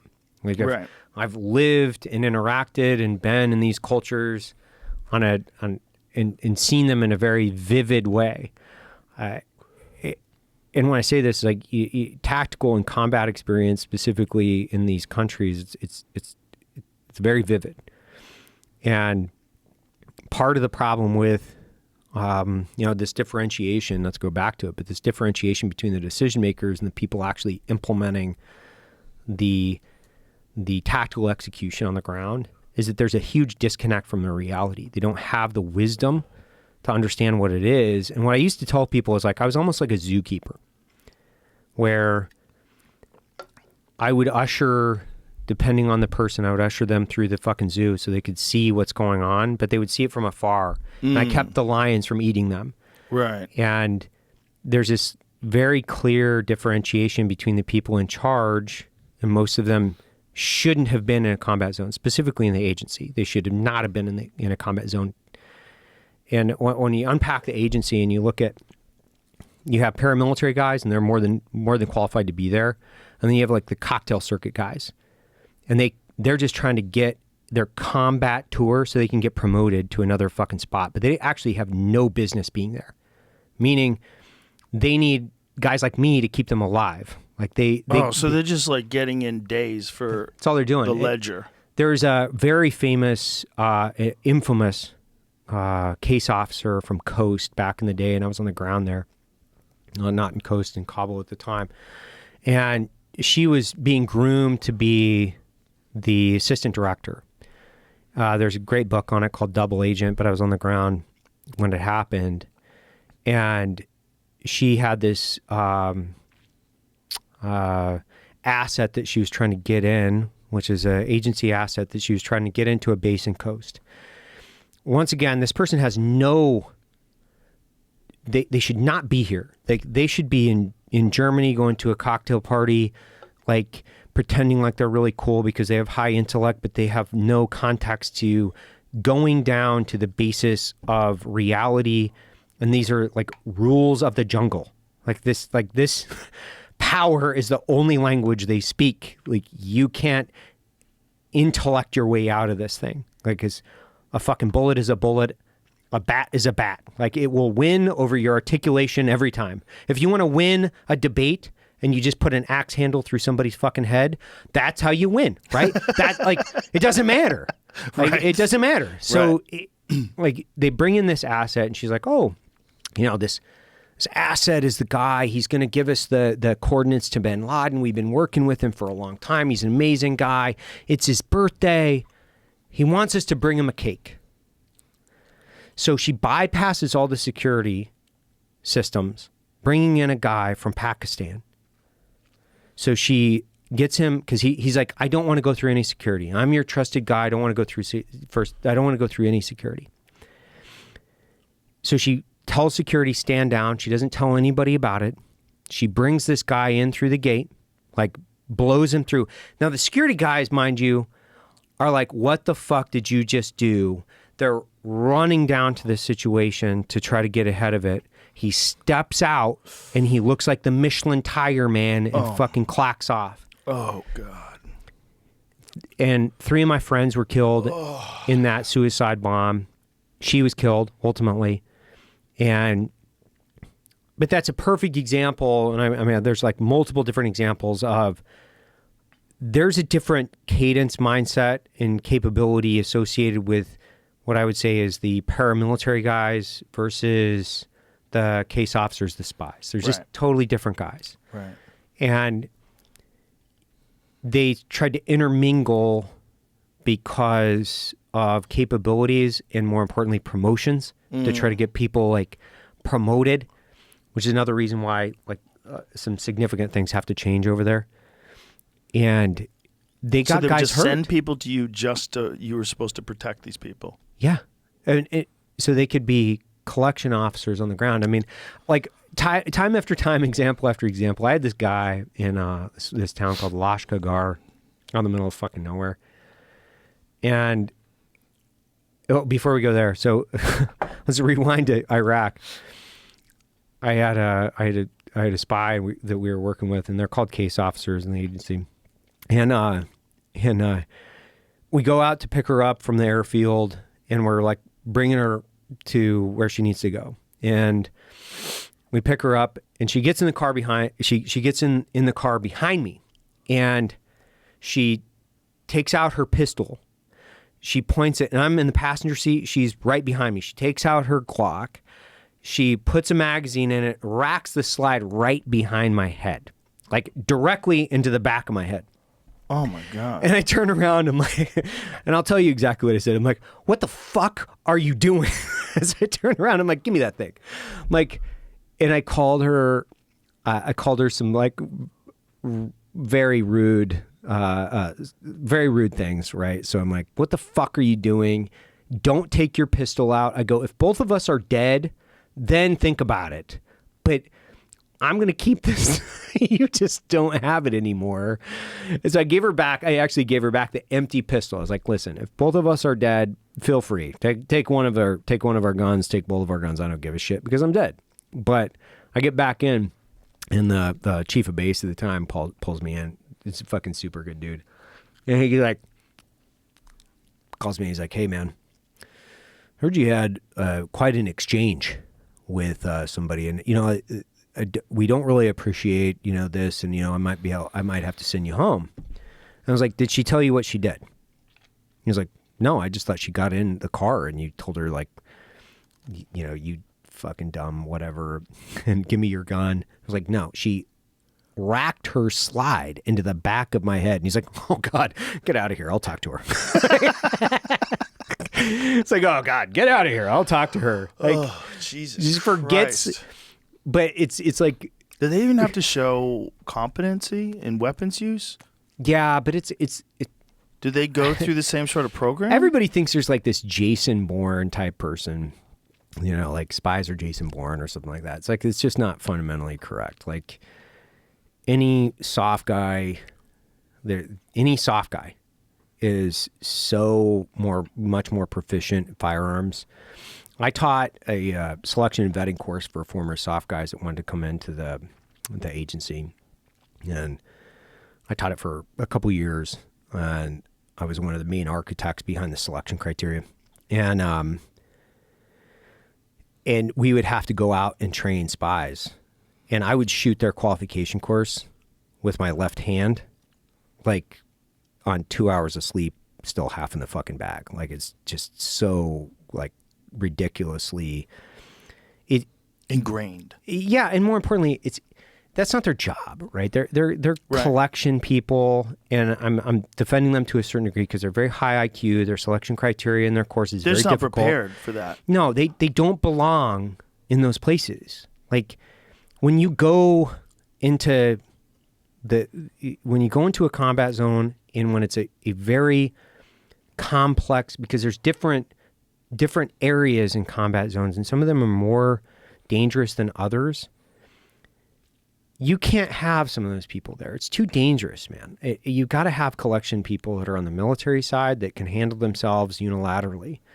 And you can't have like your regular humdrum spy. This isn't Jason Bourne. They're not competent. And more importantly, that's not their thing. It's the thing of proficient artisans in combat collection and the art of war. And that is a very subset niche profession of guys that are extremely competent and very dangerous. Why do we want to believe in a Jason Bourne? I think People love that They love narrative. it. They love that Yeah. narrative. Some super spy, Yeah. 007 dude that can fuck everybody up.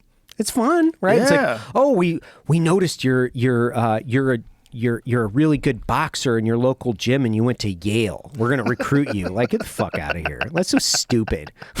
He's a judo champion. Yeah, he's a judo champion. You know, it always starts the recruited him into same the way. CIA. Like, Yeah. oh man, we noticed you're hitting the bags, and you're a Yeah, right. a It's political always like- science major in Yale. Like, There's a get guy outta with here. glasses and a hat on watching Yeah. you run around the track.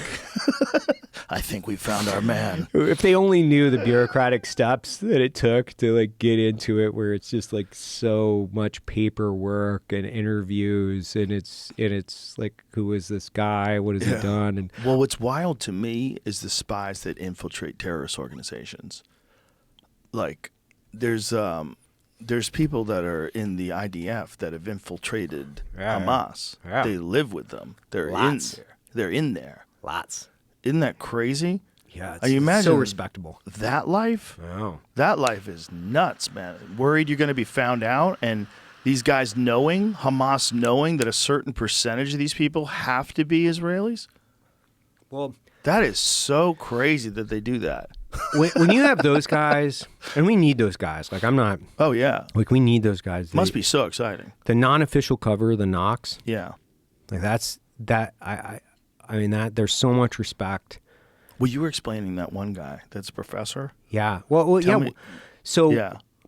I mean, out of all the guys, like, I had such a unique ride in history in times, right, where, you know, looking out the window, kind of just being a passenger in history, and then being able to talk to some of these guys.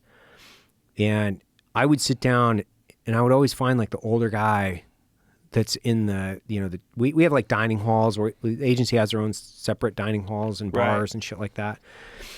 And I sat down with a guy one day, and it was just like, hey man, what's your story, you know?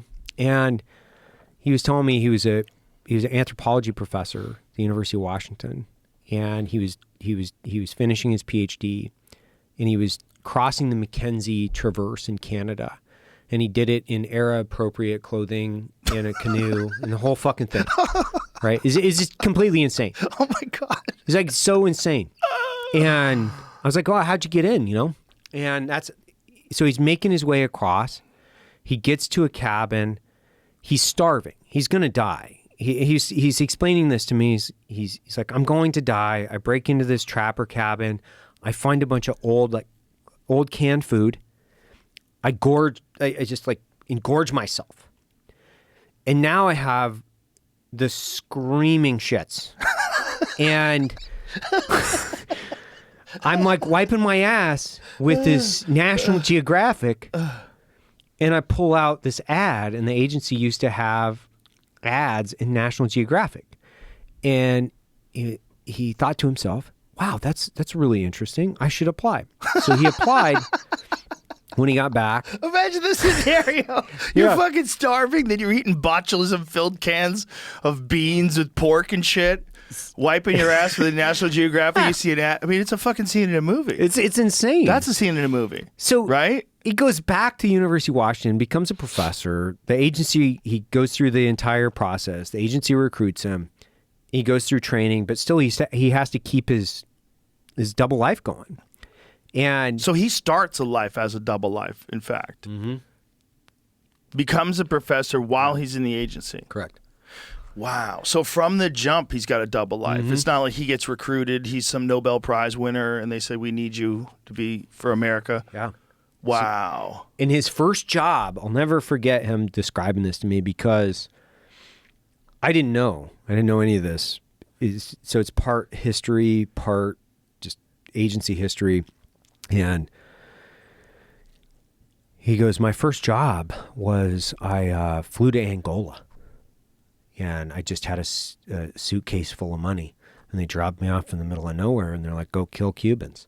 That was his job. Jesus Christ. Just a bag of money. That was it. One straight directive. Okay.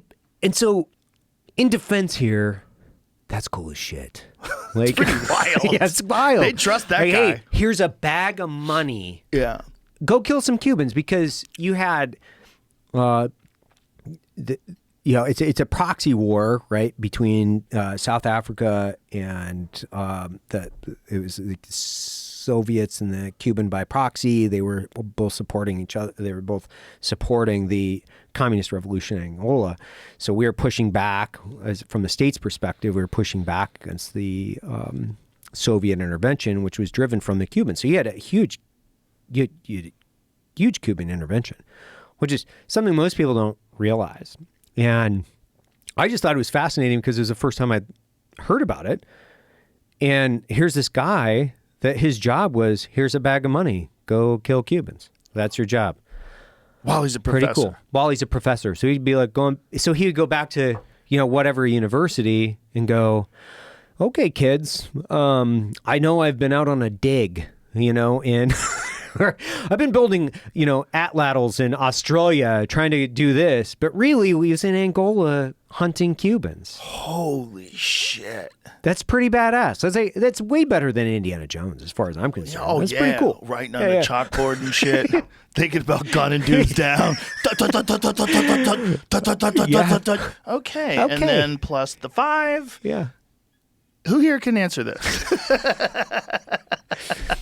Nobody, Oh my God. nobody can know. That's so He never tells anybody. Anybody. No, and he's still. I mean, so I guess with a guy like that, if you can find a guy who's willing to wear era equivalent clothing, would you say it era correct? Yeah, clothing, era. And make his way through a trek that was most likely going to kill people in the 1800s. Bro. You know who did something like that? He didn't do the whole thing, but Ranella. The way I met him was he had a show before Meat Eater. It was called The Wild Within, and I got really addicted to it. Seriously? Yeah. I used to love, way before everyone hunting, I used to love watching hunting shows. Yeah. I used to watch like Ted Nugent's Spirit of the Wild. My wife was always like, what the fuck are you watching? But I was always obsessed with hunting shows and wilderness shows, people in the wilderness. Because every time I'm in the woods, I feel like it's a vitamin. I'm like, oh, I'm getting this vitamin. Yeah. So I was like, I wanted to like experience more of that in my life, so I was watching on TV. So there was a show called The Wild Within. And what Ranella did was I think he used like era correct weapons too. I think he used like a musket and he shot a bison and he turned the bison into like I think it was a bison, whatever the animal was. He turned it into a boat. He made a boat out of it and drifted down this river. He did like all these things that these pioneers did back in the day when they were making their way across the country. That sounds awesome. It was pretty dope. That's how I got to meet him. That's how I got him on my podcast before Meat Eater was ever a show. Oh, okay. Yeah. He was super dismissive of podcasts. Now he's got one.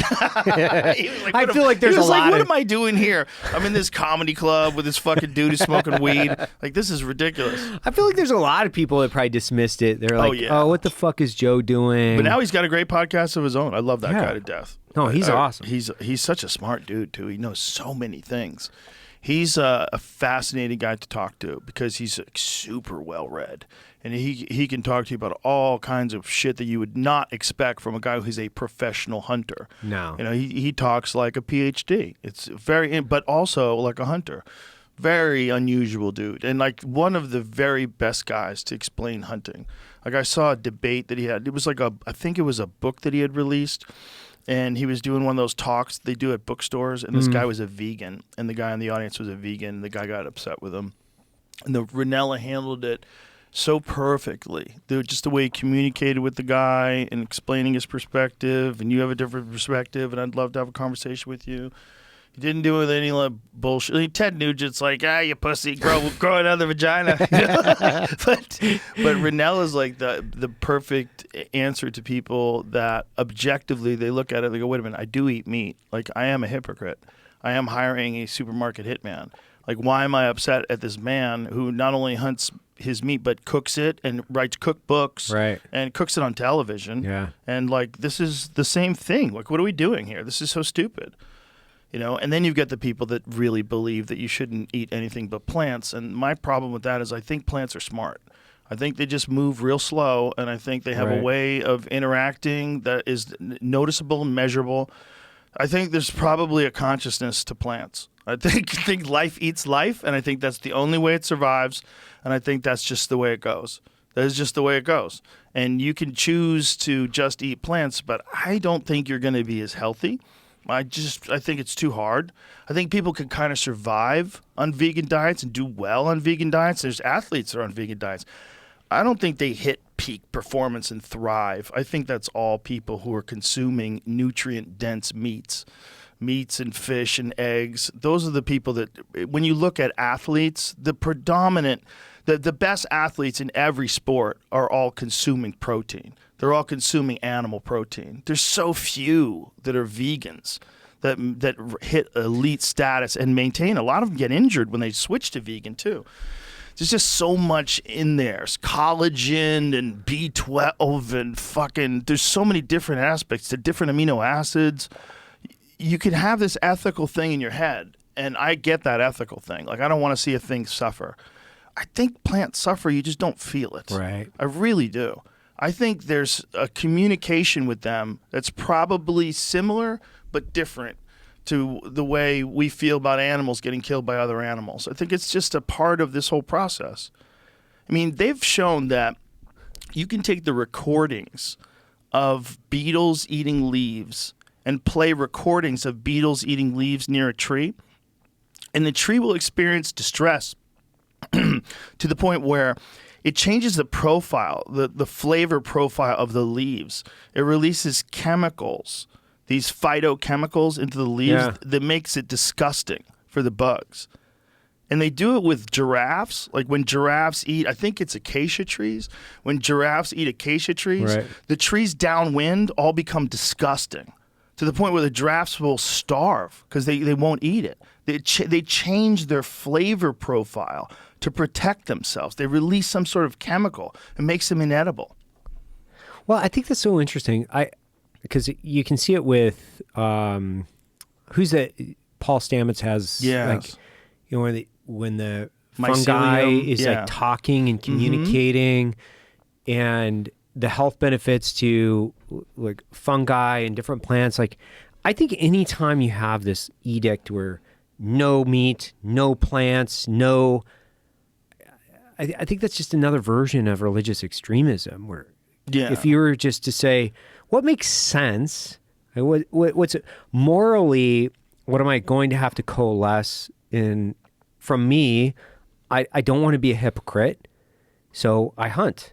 Like, that's the way it is. And we eat a ton of wild meat. I'm not a hypocrite. We eat meat. I love fish. I love fruits and vegetables. But I think if you're making this determination where there's no meat, this is the only thing I'm going to eat. Well, one, man, that's a lot of time, effort, and energy that you're spending specifically on your diet constraints that could be allocated to being a better dad. Or well, maybe they could do all those things too. So maybe, I don't know. I think their philosophical point is a good one. I think their ethics, the morals, their perspective is that I want to live a life with the least suffering possible. I think that's noble. I really do. I think the problem is life eats life. And I think that's the real problem. And I think the problem is if you're buying just vegetables in the store, boy, you need to take a good look at monocrop agriculture because it's fucking bananas. Yeah. You know, there was Taylor Sheridan in Yellowstone. There was a scene where Kevin Costner was talking to the hippie lady who's trying to like shut down ranches and shit. I forget what her thing was. But he was explaining how if you're on a vegan diet, you want to kill the most things, become a vegan. Because you don't understand. Like if one life is one life, okay? If the life of a gopher and the life of an elk are the same thing, and why wouldn't they be, right? You have no idea how many things have to fucking die to make monocrop agriculture. It's a bloodbath. They kill everything. They kill groundhogs, ground squirrels, you fucking name it. Ground nesting birds, fawns, everything gets gobbled up by combines. It's an enormous industrial operation. It's not natural. So now you're limited to organic plants, okay? So if you're growing all of your own food and, you know, you're growing a lot of soybeans, a lot of different things, like if you go hemp, if you're in a place where you can grow it legally, hemp is actually a really good source of protein. Right. It's actually got a really complete amino acid profile. You can, you could survive. You could do it that way. But if you're a regular vegan, if you're just a person who I get vegan pizza at the supermarket, shut the fuck up. You're contributing to this mass slaughter of small animals. You're just not aware of it. Have you watched that Netflix docu-series on? It's basically vegan propaganda. I forget what its name is. It The Game Changers? That's probably. The movie? Yeah. It's a Did you watch that? Yeah, I know the guy who did it. I had him on. I thought it was fascinating, like from a wide variety of reasons, but more importantly, so I went and got some vegan cheese. And it was like, tried it. I was like, okay, it's not bad, but I mean, dude, it's a laundry list of ingredients associated with making this, which seems pretty insane to me versus what's the ingredient on a good cheese? Milk. Right. It's so dumb. This thing's like a dissertation of ingredients. And it's so processed. Yeah. That is literally what it is. If you want to be, I said that a million times, you want to be a vegetarian, eat Indian food. They make delicious vegetarian food. Yeah. You don't have to eat fucking vegan cheese. Stop pretending. Stop lying. Stop eating tofuti or whatever the fuck that shit is. Get out of here. Get out of it. Get the fuck out of here. That's nonsense. What are you eating? And also eat mollusks. People should look into that. Those things are so primitive. They're way more primitive than plants. We just have a problem with them moving. That's all it is. If people, like, they don't even have nerves. They don't feel pain. Right. They're fucking the simplest of organisms, yet their protein is like animal protein. It's really good for you. Do you eat oysters? Oh, yeah. Eat the fuck out of oysters. And every now and then I hear about Snails? some dude dying. Yeah, I eat escargot. Oh, yeah. But every now and then I hear about a dude dying from oysters. So we were in Normandy. This is super funny story. So I went out to the 80th anniversary for the Normandy invasion, took a bunch of dudes out there. And my kids and I are out on this beach. And I'm taking my pocket knife out and I'm just chopping the oysters off the rocks and eating oysters straight out of the ocean. Oh, wow. And my girls are running away from me. They're like, this is the grossest shit I've ever seen. And then pretty soon they got into it. So then they're trying to find me the oysters to bring them back and show me where they are. My wife was like, you're going to fucking die. Like you're going to poison yourself. You're eating these like right out of Normandy. Like it's one of the beaches out there. So all the like, munitions are in the water. Yeah, I'm like, I don't give a shit. And then I had to, when I'm eating them, and then I quickly searched, hey, are there any toxins? After I've eaten like 3, are there any toxins in the oysters in Normandy? And thank God it was like, 99.9%. Like, I'll live on the edge here. Yeah, when I lived in San Francisco, you could collect mussels. There was like mussels that were on the rocks. But then I think I brought them home once. But then I found out that there's like a couple months out of the year that they're poison. You get like red tide, right? Yeah. So I was like I dodged the bullet, but I was like, what's that bullet? Because you could just go find mussels and pluck them off of things. Let me ask you this. Like, So if you were to move back to California, okay, but to take Texas politics with you. That's not really possible. But if it were, I'm taking you on an imaginary would journey. I move? Yeah. No. No. I like it here. You like the weather? I like everything. I like the size of it. I like the way people behave.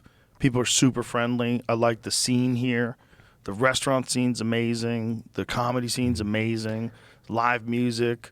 A bunch of cool people now. Like so many of my friends moved here. Yeah. I love it here. Yeah. I just love the vibe. I love that it's, I love that we're not connected to the Hollywood machine. There's like a pull of deals and shows and things that you get roped into doing because you think about the money they'll pay you. Right. And then you wind up like becoming one of those people. Like you have to say what they say. You have to be, if you're not politically aligned with them, you're going to lose gigs. You change your behavior. I see it with so many comics. They're really good comics coming up. They're like, wow, this guy's going to be good. He's really good. He's getting better all the time. And then they get a fucking show. They get a show, and then they tone everything down, and everything gets softer, and everything, you start seeing some like bullshit jokes in there. Like, oh, you decided to cover this joke, cover this subject just for street cred, progressive street cred. And like you see it happen. You're like, you got called into the rocks. The sirens, they called you into the rocks. That's what it is, man. They call you into the rocks. You stop being you. You stop being you because they dangle that carrot in front of your face. And there's no carrot out here. The carrot is just podcasts and other comics. Right. So that's way better. There's no control. There's no manipulation. No. There's no someone's dangling this over you. You have to agree with what I agree with. Like, no one cares at all about any of that stuff here. Like, it's freedom. And like, we were talking about it the other, I think it was today, right? Where it's like, another comic was like, "Oh, can you believe they're a Democrat?" And I'm like, "No, it's weird," like, or whatever, right? And yeah. But it's fine in the context of, I think, being a conservative, because I don't necessarily say like, oh, I'm a Republican. I'm like, I just believe in less government. Like, I don't like bureaucrats at all. I have a high degree of skepticism on anything that they say, and I typically will question anything an elected official will say.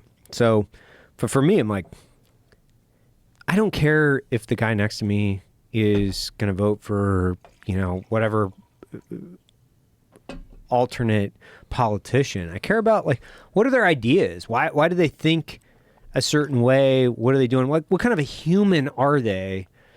And what is the character of the individual? Am I going to disagree with them? Yeah, but who the fuck cares? Like, that's kind of fun. Like, it's kind of fun to disagree with people and debate them and have a different opinion versus being in an echo chamber where people all agree and they're all kind of lockstep in their belief system. It's kind of fun to have some wingnut talking about socialism half the time. You're like, what the fuck are you talking about? Like, you believe in that? It's like some Orwellian nightmare, man. And if you could have a conversation with someone where you're friendly with each other and completely disagree, it's a beautiful dance. It's a fun dance to talk to people that have just completely different perspectives, but you're not rude to them. No. You just ask them, well, why do you think that? Well, did you ever consider this? And you have conversations like two normal people just having a conversation. Okay. All right. So that's what you think. Huh. What was your childhood like? like just get into shit. Like, what are we dealing with here? Like, why do you have this perspective? And you have to be able to talk to each other. And there's a bunch of people that we hang out with that have totally different opinions on all kinds of things. Like my friend Josh, who was here the other day, love him to death. He told me he voted for Jill Stein. Said he voted for Jill Stein just like a protest vote. Wow. Like, I think the two-party system's stupid. I'm like, yeah, okay, yeah. Right. Yeah, I get it. Look, I voted for two libertarian candidates in a row. So I voted for Gary Johnson, and then I voted for Joe Jorgensen. Why? Because I was like, this whole thing's gross. But that's like California. I knew it was going to be blue anyway. California's always blue. It was like a legitimate protest vote. And I guess he was in Florida, so that's a legitimate protest vote if you want to put that to me.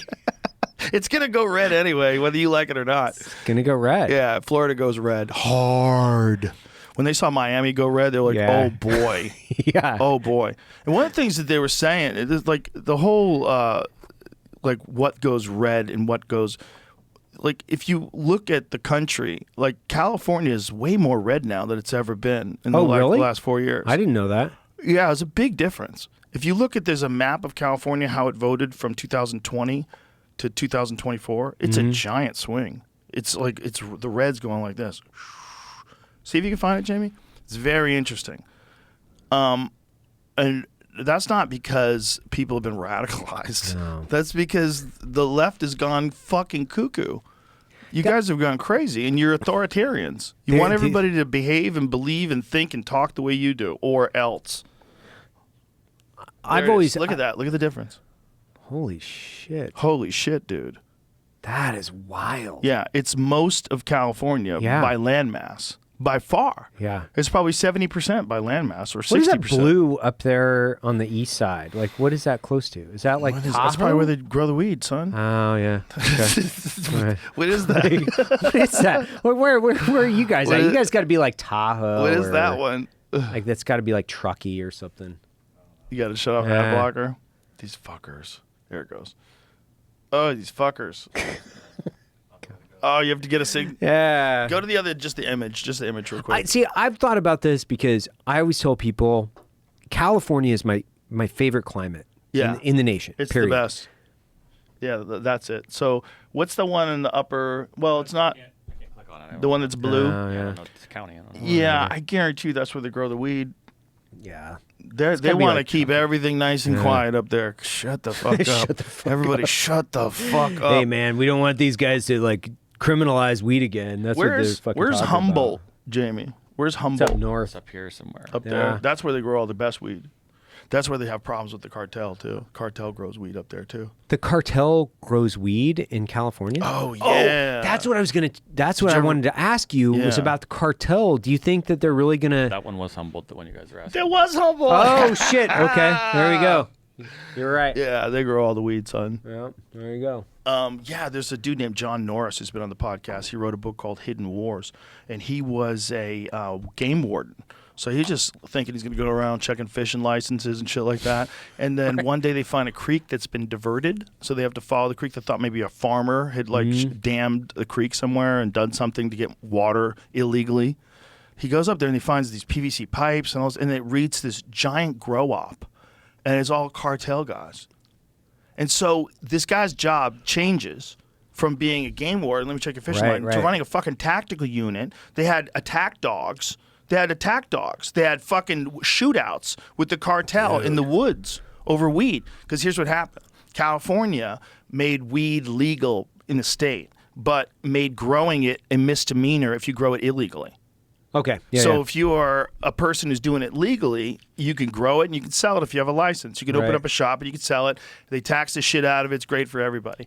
But the problem is you made growing it illegally a misdemeanor. So then the cartel just starts growing it everywhere in the national forests because even if the guys get arrested, nothing happens. It's a Right. misdemeanor. So it's Yeah, nothing. yeah. So they're using these crazy toxic poison pesticides, all this shit that's totally illegal to use on regular crops in America. And 90% of the illegal weed that's being bought around the country is coming from them. Holy shit, I didn't know that. And they're doing it all in national forests, and they're doing most of it in California. Dude, they find these girls. My friend found one. You know him, Cody. Oh, yeah. He found a fucking grow out Holy on shit. Tejon Ranch. Really? Yes. Oh my gosh, that's right. Yeah, Yes, yeah. he found a cartel grow up on Tejon Ranch where they had this guy carried in pipes on his shoulder And diverted deep a into the stream. woods, diverted a stream. Dude. And then there was this whole field of weed that these guys had planted out there. They were camping out there. They had little religious symbols and shit like they kept by their bed to protect them, like the Virgin Mary and shit. What do you think? I've heard this. This is what I want to talk to you about because it pertains to the cartel. It's like, what do you think about releasing SEAL Team 6 and Delta Force on the cartels? What do you think that looks like? Well, I think you've solved one problem. Okay. What's the problem? You no longer have distribution, but you still have a demand.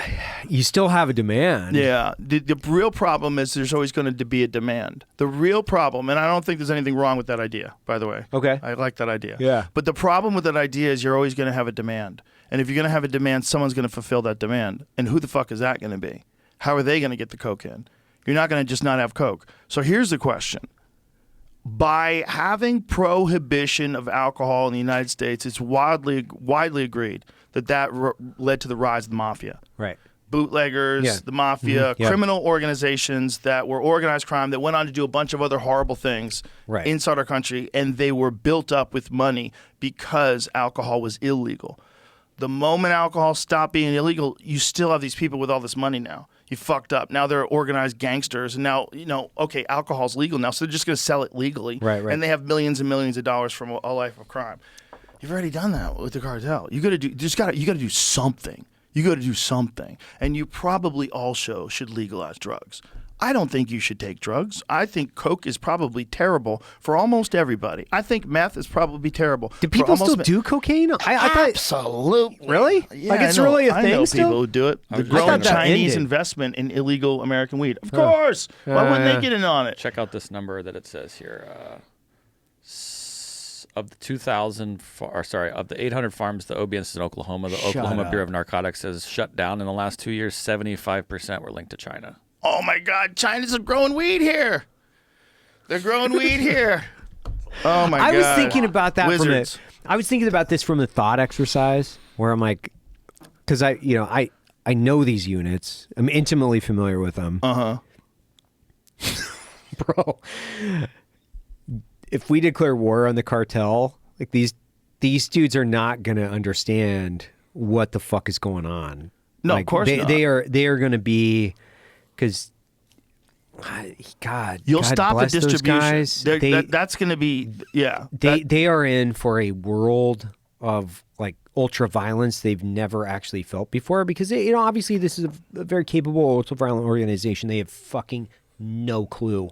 If we organize these tier 1 units against them, this is going to be what I would be doing if I was down there. I'd be like, I know all those shoe boxes in my fucking, my walls that I'm going to have to collect up. I'd be getting ready to retire right now. That's what I would be doing. Because if Delta Force is hunting me, bro, I would be so terrified. Is that a real thing that they've proposed doing? Yes, that is a real thing. Who proposed that? I'm almost positive either JD or Trump had said something with the new guy from ICE, like we're going to mobilize tier 1 units against the cartel. The only thing I thought was like, retire. If you guys got some money, man, I would like put that away. Like maybe move Jamaica. Open I don't up a know, go restaurant. somewhere. Yeah, buy a restaurant. Like Buy a try to go restaurant. legit, because Go legit. dude, if those guys are hunting you,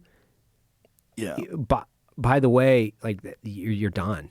You're fucking done. And it's a weird thing that's going on right at our border. So it's a strange. weird thing because it's so close to us and it's so ultra violent and dangerous, and it's just completely shaped the way the entire economy of the country works.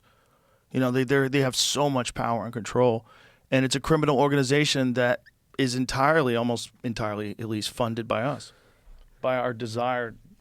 Trump declares war on cartels. President-elect said notorious crime syndicates and drug kingpins will never sleep soundly again once he launches his plans to tackle the issue. I've thought about this for a long time, where I'm like, if they turned loose Delta Force and SEAL Team 6 on cartels and pedophiles, we could just kind of like erase the problem in about 2 years. It'd be gone. He wants to send troops to Mexico. He said we make appropriate use of special forces, cyber warfare, and other overt and covert actions to inflict maximum damage on cartel leadership, infrastructure, and operations. Oh, Jesus. Bro, it is going to get wild come January 20th. It's going to get wild, man. It is going to get wild. Very interesting. But the thing is, like, people, inaction is action as well when it comes to this. Like, you're going to continue to prop them up. They're going to get more and more power and more money. And we got to figure out why everybody wants Coke. What the fuck is it? You think it's Coke? I think that's the big one. I'm pretty sure it's the big one. I'm sure a lot of it is pills. They have fake pills. Like they sell like street pills, different like anti-anxiety medications, Molly. There's a lot of stuff they sell that's also laced up with fentanyl, which is responsible for, who knows how many tens of thousands of It's like young people 200,000 die. people is what they're saying is that fentanyl is Something responsible for that. Crazy high. It's insane. It's a horrific thing, and it's gotten to the point where people are scared to try any kind of drug because they're thinking fentanyl. They found fentanyl in weed. What? Yes, they found fentanyl laced weed. Yeah. People are dumb as shit, man. You don't think they'll try putting fentanyl in weed? People are dumb as shit. Yeah. They'll try all kinds of things. People Right. are retarded. I know people that have mixed MAO inhibitors and mushrooms and acid all together. Like, what are you doing? Are you trying to go to space? Like, what are you doing, man? Jesus Christ. You're just experimenting in your brain. What is that MAO inhibitor? What'd you just say? An MAO inhibitor, monoamine oxidase inhibitor. It's the ingredient in ayahuasca that makes DMT orally active. So monoamine oxidase breaks down DMT in the gut. That's why when you eat like if you eat a salad, that's why you don't trip balls. Got it. Okay. Because otherwise, like most plants, some crazy number of plants have DMT in it. So, like, how many plants have DMT in it? I think it's like 1,000 or something nutty like that. When you think about the legalization of psilocybin, Yeah. so Texas, and this is what I know about Texas because they're leading, I think, a lot of research specifically related to vets. Apparently, the former governor Rick Scott is really into this. Rick Perry, excuse me. Rick Perry, because of his relationship with Marcus Luttrell and some of the other guys in the community, he has been leading the charge on this. Do you think that from psilocybin being legal in the United States, do you think it would be an issue? Do you think it would be an issue at all? I don't know, because you're going to get people trying it that wouldn't try it before. You're going to get people that use it irresponsibly, just like you get people that drink irresponsibly. I think that's the situation that we find ourselves in if we're going to give people personal freedom. They're going to make bad decisions. You can buy a Corvette, right? Yeah, you can go to the Chevrolet dealership, buy a Corvette right off the lot that goes 0 to 60 in 4 seconds, and you're flying around corners. You could be a fucking maniac and kill people in a Corvette, or you could just enjoy it on the highway and be responsible and say, "Wow, what a great car! This thing's awesome. I love it." Right. And you don't cause any problems for anybody. No. Both things are possible. That's what's going to happen if we make drugs legal. You're going to have people try those drugs that probably shouldn't be trying those drugs. You're going to have people get addicted to those drugs that maybe wouldn't have gotten addicted if those drugs weren't available to them, especially if they weren't legal, if you could just buy it somewhere.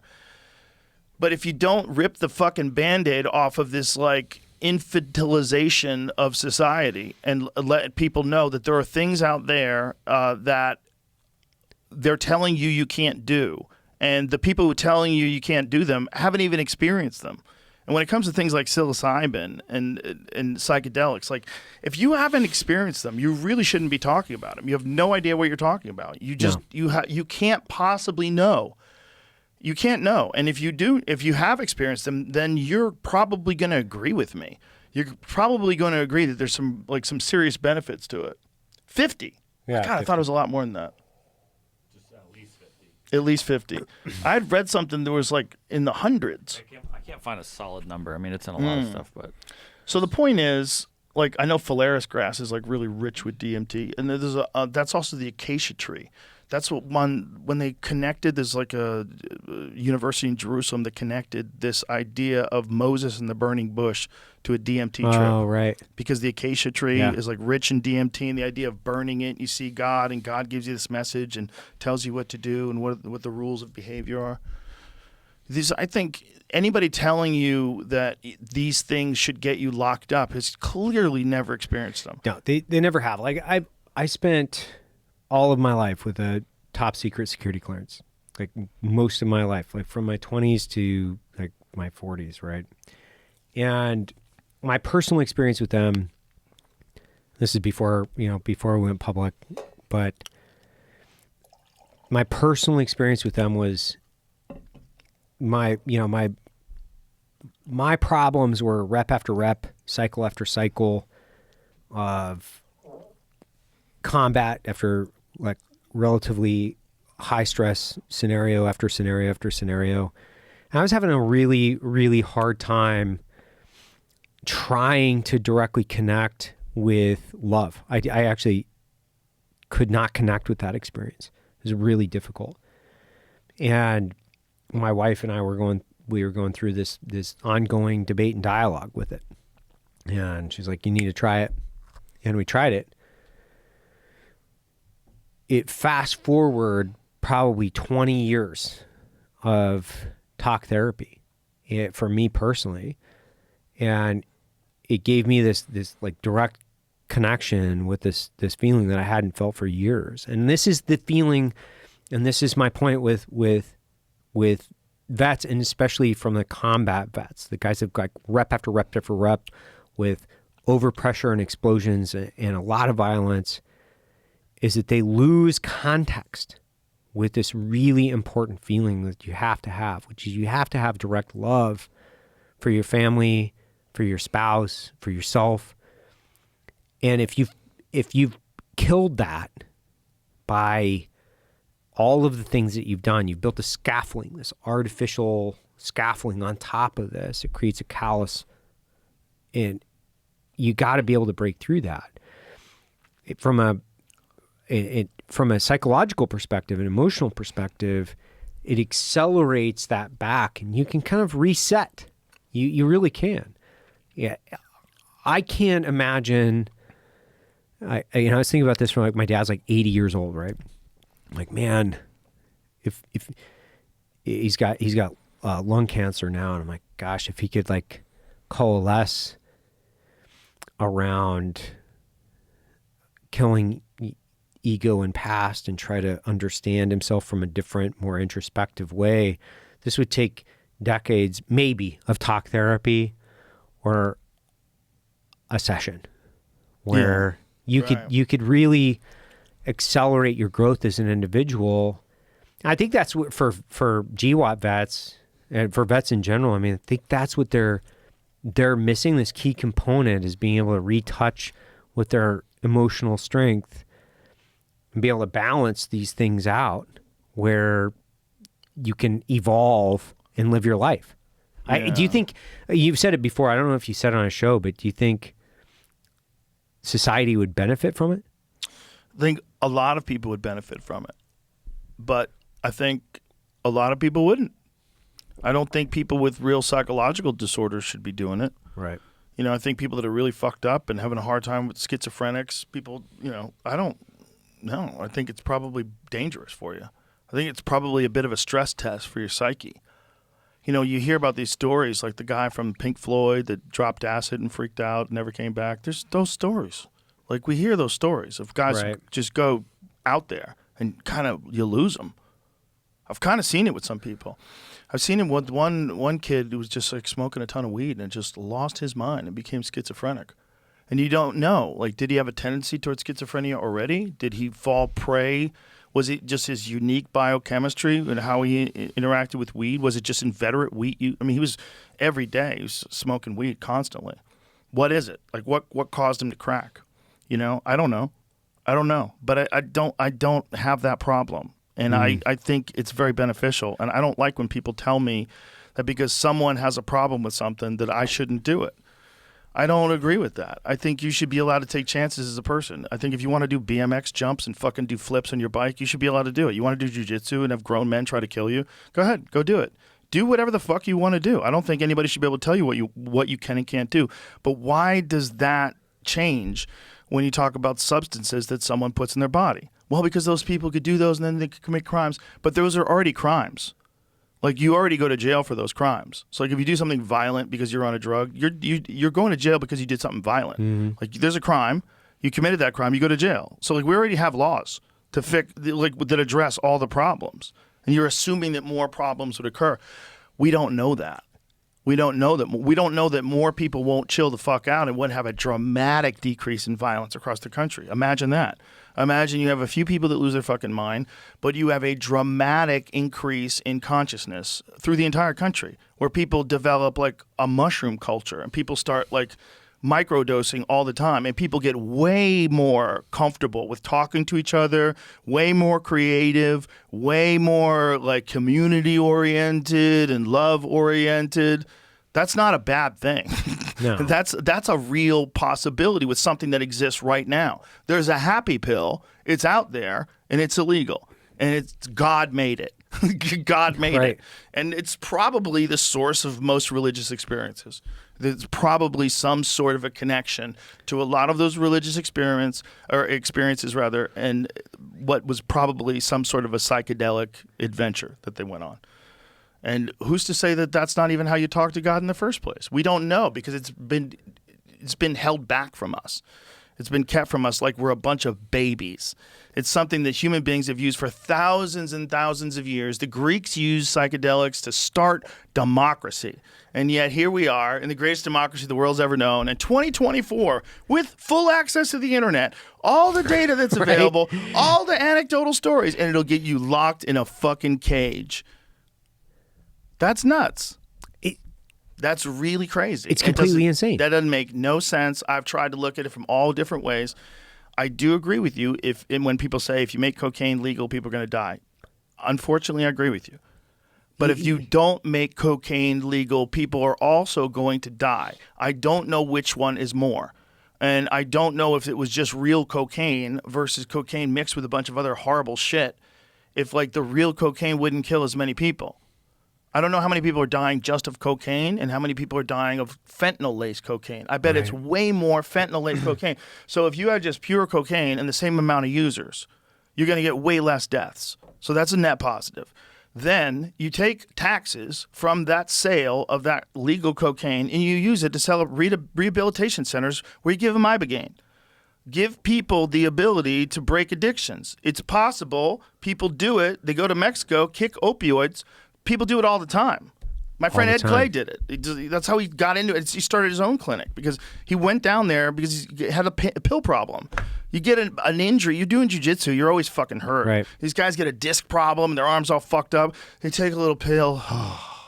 You feel better. But then you need 3 pills. Then you need 4. Then now you're fucked. And now there's nothing to help you other than Ibogaine. And that's illegal. So you make that legal too. So with those two together, who knows? You might have way less deaths. And then you would have taxes that you could take from that stuff and use for all sorts of things. It would be horrible for taxes from cocaine sales to fix the schools. But what if that's what did it? Right. What if that's what did it? And what if the exact same amount of people buying cocaine are still buying cocaine? What if that is the fix? And what if responsible use of drugs, all kinds of drugs. Sure, don't drive a car when you're coked up. Don't take heroin and fly your plane. Right. No, responsible use, just like responsible use of alcohol. Why is that so crazy for us? Why is that so alien? Because we've been turned into babies. We've been turned into babies where you're allowed to take pharmaceutical drugs that make you high as fuck. Whether it's high as fuck on Adderall or high as fuck on opioid, that's fine. But you can't go out and get yourself some mushrooms. That's just crazy. And for these people that are the ones in charge that are making all the money from these decisions to keep up with this insanity in the internet in 2024, in this tide of change, I feel the same way about them as you feel about those poor cartel members. Like, you probably should be doing something else. What is this? What, weed and fentanyl? Short answer is they're false. There's no solid evidence that marijuana is being laced with fentanyl. Here's some of the reasons why. Didn't someone get caught with it though? It said this at the bottom. It says that there's been a few publicly stated like media stories that have said that's what the case was. I think we were talking about one. Then they said there was weed that was laced with fentanyl that someone got arrested for. This is lab tests claims that they were errors, and then the corrections don't make the headlines. How do you get an error? How much fentanyl is out there that's an error? Oh, it was just contamination. I think it wasn't the weed that had fentanyl. Fentanyl's all over the place. It could have just been a field test. They could have just been like, does this have fentanyl on it? They rub the weed, and the weed comes back like, yep, someone touched fentanyl, and they touched the weed, and now you've got fentanyl-laced weed. Wow. It could be that easy. That actually does make sense, right? Because if you think it's some cracked out dude working in the weed fields for the cartel, he's probably going to be doing fentanyl. Yeah, he's going to be doing fentanyl. He's going to be all on everything, basically. So it's going to pop positive on everything. He guy's in a tent. He's on a tent in the fucking woods with a little Virgin Mary statue. Like, for real. I know. Those guys like get candles. Bro, having shootouts with the fucking the cops. It's so crazy that's going on, and that there's hundreds of them, and that the Chinese are running them. Like, this is the most insane part where Bro. it's like everybody knows what's going on. How It's crazy like is all these that? chemicals are coming from China. They're being offloaded in Mexico and South America. They're being like produced and then they're pushed across the border. Everybody Yeah. knows. Do you ever talk to Mike Baker about any of this stuff? No, I've never actually talked to Mike Baker. Do you know him? You never met him? I've never met him. Oh my god! I got to bring you two guys together. I love that dude. But one of the things that he was telling me was about the Chinese sell cell phone towers like cheaper. Right. They're like, you just buy ours. We're not going to listen to you. And they put them all around military bases. We promise we're not going to listen to you. Hey guys, the Chinese said they're not going to listen to us. Bro, I mean, that's good enough for me. They're around this nuclear weapons facility. Of course. They're all over the place. And then they buy land. Like Dr. Phil was highlighting that. They buy land right next to military bases. Like, how fucking silly are we? We're so silly. Like someone's moving our chess pieces around. We're like, oh, this isn't happening. This isn't even happening. People don't think like that. There's no way they'd be buying up all the weed. There's no way they'd be buying up all the farmland right next to the military. There's no way they would be exporting chemicals so they could manufacture fentanyl to come in and basically eviscerate 200,000 fucking people. There's no way they would. There's no way they would do that. There's no way. That's crazy to even think. Meanwhile, the only way you get those chemicals is from China. Yeah, exactly. The only way you get it is from China. They send them to Mexico. They cook it up. They send it our way. Whoo. But no, there's no way the Chinese are thinking that maliciously. There's no way. There's no way. No. Well, aren't they still mad at us for like the opium wars? I think the Chinese are not necessarily mad at us. They're just thinking about themselves from a 100-year vision, and they're saying, okay, where and how do we ascend to being able to take America's place as the international superpower. Right. So I don't know if they necessarily have an opinion-based axe to grind. It's more about how do we put the pieces together to take the pole position away from the United States. I'm sure that's their primary goal. But I do remember reading something where they were talking about, was it British? There was people that introduced opium to the Chinese, like on purpose. It was like a campaign. The first opium war, 1800s. Okay. Yeah. Britain, the war was triggered by China's efforts to enforce its ban on opium. The British responded by sending a naval expedition to force China to pay reparations and allow the opium trade. Yeah. So the British wanted to keep that fucking dope flowing. Isn't that wild? They went to war to keep the dope flowing. This is what people have to recognize about Afghanistan, too. Yeah. This is something that it sounds so conspiracy theory that no one even wants to touch it. But the troops had to guard the poppy fields. Afghanistan heroin went way up when we went in there. Went way, way up. Their production went way up. They were supplying at one point in time. What was the number, Jamie? What 70%. percentage? Was that what it was? 70%. 70% of the world's heroin was coming out of a place that we had occupied. Well, and the other issue is that the Taliban was using the opium and essentially to fund their growth in their militia. So the DEA was out there. So you had the DEA out in Afghanistan doing direct action ops, and you had soft guys that were going out walking through poppy fields and marijuana fields and all these other things. Then you'd pass it off to the DEA. 90%. Oh, 95, yeah. In 2021, Yeah. 90%. 90%. Holy shit. Holy shit. You destabilize the entire country. You deter everyone from actually focusing on the opium. You focus on terrorism and the Taliban, and then you allow it to flourish. And the dirty secret nobody wants to talk about from that perspective is that we as a country have dealt with a lot of shady opium dealers, like drug lords that were essentially exporting opium. And if they weren't part of the Taliban and or if they were anti-Taliban, you'd do business with them. It's the same story. Yeah. It's what's your triage of priorities? So, hey, we need to get, we need to fund our army in South America. So, hey, how do we do that? Let's import some coca Let's invent a market because we got to get, we got to push back against the commies in Nicaragua. It's the same story. It's deter. Do you know I've had Freeway Ricky Ross on like three seriously? times. I had him on recently. Yeah. And he was the guy. He was the guy who was making millions and millions of dollars. He couldn't read. He was making millions of dollars selling coke for the fucking government. Myanmar overtakes Afghanistan and the world's top opium producer. Violent political turmoil in Myanmar in the years since 2021 coup has contributed to a production increase. Wow, so they took over. And check this that out quick? too. What's that? Check this out. Meth is cheaper than beer there. Wow. Whoa. There's a lot of drugs going on there. Whoa. 25 cents each? Yeah, That's all? Imagine for a quarter you could do meth. The golden triangle. Like, imagine doing meth. Dude, imagine doing that quarter for a meth. quarter. What kind of judgment do you have? You pop that 25-cent meth and fucking chug it down with a Budweiser. What are you doing, man? What kind of life are you living? This guy said he took 10 pills his first time. Oh, 10 boy. pills? How did it work I out? took 10 pills and I was totally lost. Didn't recognize my family. Whoa. Didn't recognize my children. Son, couldn't sleep at all. I didn't drink. I didn't eat. I felt powerful. The last one's so perfect. I felt powerful. Yeah, look, I don't think that should be legal, but, here. I don't think you should do it, but I think it should be legal. I think if it's not legal, the cartel sells it. You just have to figure out what to do with the money that you're going to make from it, because that's devil money. Like, you're selling meth money. Like, that's devil money. You're ruining people's lives. So there's going to be a bunch of like slippery people that are kind of hanging on but doing their best, and you're going to meth them down the road to oblivion. That's true. But that's not going to happen to me.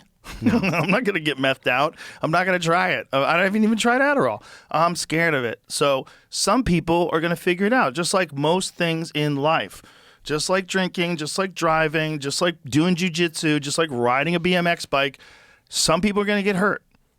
So we have to decide what's more valuable to you, nerfing the whole fucking world or people figuring out what's best for everybody. And the only way to do that is to give people freedom. That's it. It's the only way that works. We figure out what works, what doesn't work by successes and failures, and we all adjust along the way. But you got to give people freedom. Freedom and information. Those are two very important things. When you're suppressing either one of them, you can't be the good guy. No. You're not the good guy. You're not the good guy. Freedom has to be sacred across the board, which freedom comes with accountability, which means responsibility. And that's the problem, is that when freedom, I think when you can distill it down and you can create control, then you can create profit. Yeah. So power, control, and profit, those things, like, they directly have this confluence where people in power will obviously manipulate that, and they'll restrict our freedom. Yes, especially if they can make more money. 100%. Have more control, have more power. And if COVID taught us anything, it taught us that we can't forfeit freedom to low IQ, power-hungry bureaucrats that want to affect our life, because they're stupid. So why would we ever give away our freedom to a bunch of stupid bureaucrats? Like, exactly. That to me is the fundamental difference between the entire election process. Yeah. It's like, how do I maintain or increase my individual accountability, which comes with freedom, right? And how, if we want to capitulate that, that's the other side. I think that's a referendum on freedom. Like, yes. I don't want to oversimplify it, but that's kind of where I think it is. It's where it is. You're not oversimplifying it. If you don't have that, you don't have any of these things. No. You don't have any growth. You don't. You're going to have people that are in power that stifle discourse. They're going to stifle debate. They're going to stifle it because they only want their side to be heard. It's that lady at the table telling me that Sam Harris and Douglas Murray was hate speech. It's those people. Right. You're going to have those people dictating what you can and can't talk about based on their own morals. And you don't even know how they think about things. You don't even know them. They don't do podcasts. They're not hanging out with you at the bar. You're not going to dinner with them. You don't fucking know them. So you don't know if they're making good judgment calls. You don't know if their assessment of something is something you agree with or if it's even rational. You don't know. You just, these weird strikes you get on your account. You get like this fear-based letter that comes to you. If you do this again, you're fucked. You're like, oh no. Now what do I do? Well, I better self-censor and go along with the machine and stop misgendering people and stop doing this and stop doing that and stop saying this and then you're fucked. And then you're fucked. And then you might as well be living in any other country that's controlled by a dictator. It's just a dictator by a different name. Right. That's all it is. It's fascism, but it's not right-wing fascism. It's left-wing fascism. It's adherence to the state. They want you to go along with the mandate. The way they talk about things is the way you have to talk about things. And I think, if anything, this election was a giant fuck you to all that. Where everyone was like, fuck, you guys are fucking crazy. We see where this is going. You're going right off a cliff and you're running. And if anything that showed you about that, the Harris budget, which has spent $1 billion, 580 million of it or something like that was for staff. Yeah. 580 million. And there's all this money that went to all these outreach groups and all these different and celebrities and like, what the fuck is this? And then they're $20 million in debt at the end of it, and you want to manage the economy? This sounds crazy. This is what did you do? Like, what happened here? Who went crazy with the checkbook? Yeah. Who went hog wild? Who went hog wild? Nobody in the administration has ever been business, right? I mean, nobody. Find out what the numbers were to staff, because I want to be accurate about that, but I think I am. I think it was 580 million. And I was watching this on Fox News, and they don't lie. No, they don't. No, they never lie. Didn't they get? They had a giant lawsuit, right? The Dominion Yeah, lawsuit. Yeah, that was a big one. They got hit. I had a piss. All right, let's take a little break here, ladies and gentlemen. We'll be right back. Yeah, they said it on Fox News, Jamie, so it has to be true. It has to be true. Oh, man, that's way better. Oh, fuck. No, better than Fox News. Patrick Bet David. I know. I'm telling you, I see the tweets that say that, but Fox News' website says the campaign spent $56 million on payroll and payroll taxes. So what's that other money? But wasn't there all the money that they had spent on activism? Yes. Didn't they count that in staff? But I don't know. This all comes from like Twitter. I don't know where. Well, if they it comes get the from number Twitter, from. Jamie, it's real. I'm just telling you. Stop being a fucking party pooper. There's people asking for their scroll sources. up and let me see what this says. It says, but no. So I'm sorry. Scroll down a little. I just want to see what it says. So it says Kamala raised $1.003 billion. She spent $1.37 billion. She spent $582.53 million on staff. That doesn't add up because I saw she spent $680 million on ads. So those two numbers, there's no money left over for everything else. Right. So one of the two isn't correct. One of them. How much did she spend on ads? $680 million or something. Oh my God. That's like the Should have done my podcast for free. dude. That is like the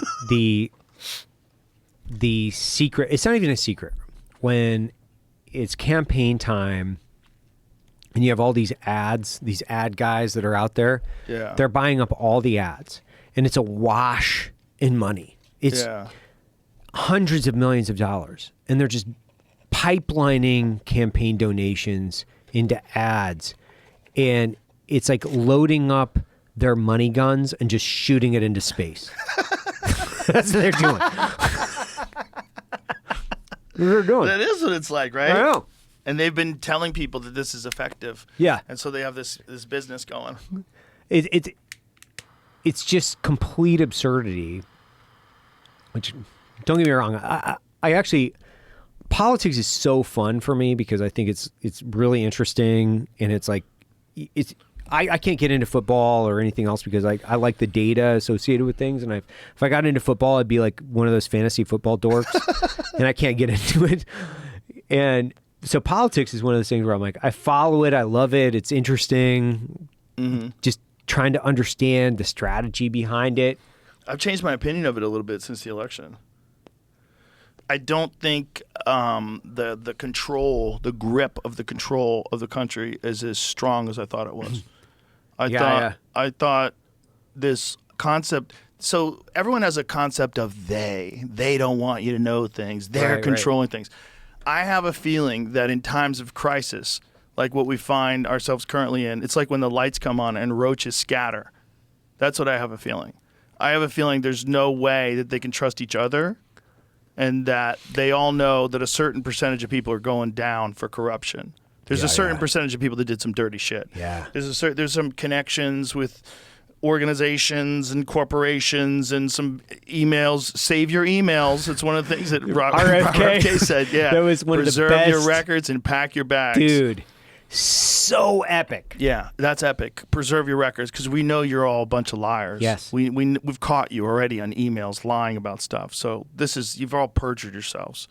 Like Fauci perjured himself. There's no ifs, ands. Just the definition of gain of function. Like, shut the fuck up. You don't change the definition and make it ultra super nuanced so that it fits in your little excuse box of why you didn't fund gain of function research. The fuck you didn't. That's what you did. That's what it is. And when Rand Paul was confronting him with it, that was like one of the craziest moments. You, sir, do not know what you are talking about. It's like an evil villain. Yeah. An evil villain that just lied to everybody and got away with it, and no repercussions. Well, I think that's like the story over and over for these guys that are in power. There's no repercussions. Yeah. There's no accountability. I oftentimes think of Dick Cheney as a guy sitting back in like a high back leather chair in a big black tile office that's completely shiny with a white cat on his lap, like just petting it. That's the way I think about that fucking guy. Like, fuck that guy. Like, how these guys, not to keep flashing back to this, but it forever fucking changed me, right? Where I'm like, these guys fucked up so many people's lives. Like, countless lives. And the fact that they still think they have public trust with zero accountability, man. How wild was it when Dick Cheney was endorsing was endorsing Kamala? Of course he was. And everybody was like, yeah, look at that. Right-wing people. Yeah. Like, you might as well have painted, if you would have been a NASCAR driver, he would have had a Lockheed Martin fucking jersey on right then. At that point. Or Satan. Yeah. Satan and Lockheed Martin, they're fucking working together. Sponsored by Satan. Yeah. He's got patches on his uniform, like that Chappelle. You remember that fucking Chappelle skit where it's like politicians were there, NASCAR drivers? Yeah. That was like the best. Satan would be amazing. It's just all caps on the back, Satan. And the liberals would still find a way. It's not, it's not. It's like Satanism in the classical sense. It was just like a rejection of the norm. I mean, think about it. He's a fallen angel. Think about how bad that is. We have to think about it. Yeah, Dick Cheney's basically a fallen angel. Have you seen those Babylon Bee skits where it's like Satan talking to the Democrats about, like, dude, you guys fucked. you guys jumped the shark on this. What are you doing? It's so good. Did you see the Babylon Bees one recently where they're talking about criticizing Trump's new appointments in comparison to Biden's appointments? Have you seen it? No. It's just images. I can fucking see it. So you can find it, yeah, Jamie, because it's on their Instagram. It's that one dude. It's the bald dude with the dress. Like, it's the other dude who's the first female admiral. It's the first female admiral. Imagine if you're a woman and you're trying to become an admiral. This motherfucker just jumps the line. It was like, okay, yeah, cool. Have you seen it? You find that it? whole thing with like the it's like the Avengers Unite. Here it is. Yeah. Biden administration declares Trump cabinet picks unqualified. Oh God. Yeah. Like, if you just look at that thing and then you look at, like, and when I say things, right, it's just like you look at this thing and then you do a direct comparison. Like, okay. You know who scares the fuck out of me? Who? That new borders are. Oh, dude, he's a bad motherfucker. He scares me. He scares me. I imagine myself with a backpack sneaking across the Rio Grande and that fucking guy's there. No. Yeah. Like, what did he say? He was like, about families? Is there any way to not separate families? Yes. You deport them together. Deport them all. Hey, you know what it reminded me of? You remember that? It's just like, he said it, I was like, whoa. Well, this is getting dark. Yeah. See, I'm like a bleeding heart. Like, I want people from another country that are poor to make their way here and make a better life. I want that. I just want to be scanned. I want to know who the fuck is coming over. Right. I want to make sure they're not cartel members. I want to make sure they're not terrorists. But I'm all for people that want a better life, because I would do it. I'd be a complete total hypocrite if I said I lived in Guatemala in some village and there's no power. and I found out that I could walk to America, and if I did it, it'd take 3 days, and then I can get a job in the fields, and then I make way more money, I could send money home, and everybody could have clean water, I'd fucking do it. You would do it. We'd all do it. So I get... We'd all do it. That's so part of me is like, man, I don't want to send anybody back. But the other part of me is like, what about terrorists? Like, what about checking for cartel members? What about the fentanyl that's coming through? Like, you can't have an open border. I believe in it. Like, I believe in a meritocracy, right? It's like, may the best idea prevail. May the hardest workers prevail.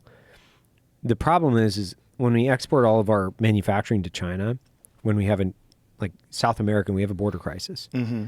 Yeah, obviously I'm a coffee guy, so I think about coffee all the time, and I think about Nicaragua, El Salvador, like all of the South American, Central American countries that grow coffee. And I talk to the farmers, and all we have to pay them is 5 or 10 cents more a pound, depending on the coffee. And most of the time when I'm talking about coffees, I'm like, yeah, no problem, 10 cents more. Well, who cares? What that allows them to do is build schools, pay a livable wage, all of the things that they need to do to be successful in Guatemala, Nicaragua, wherever they're going, wherever we're talking about. So I think about this, like, okay, so we're exporting these manufacturing jobs to China.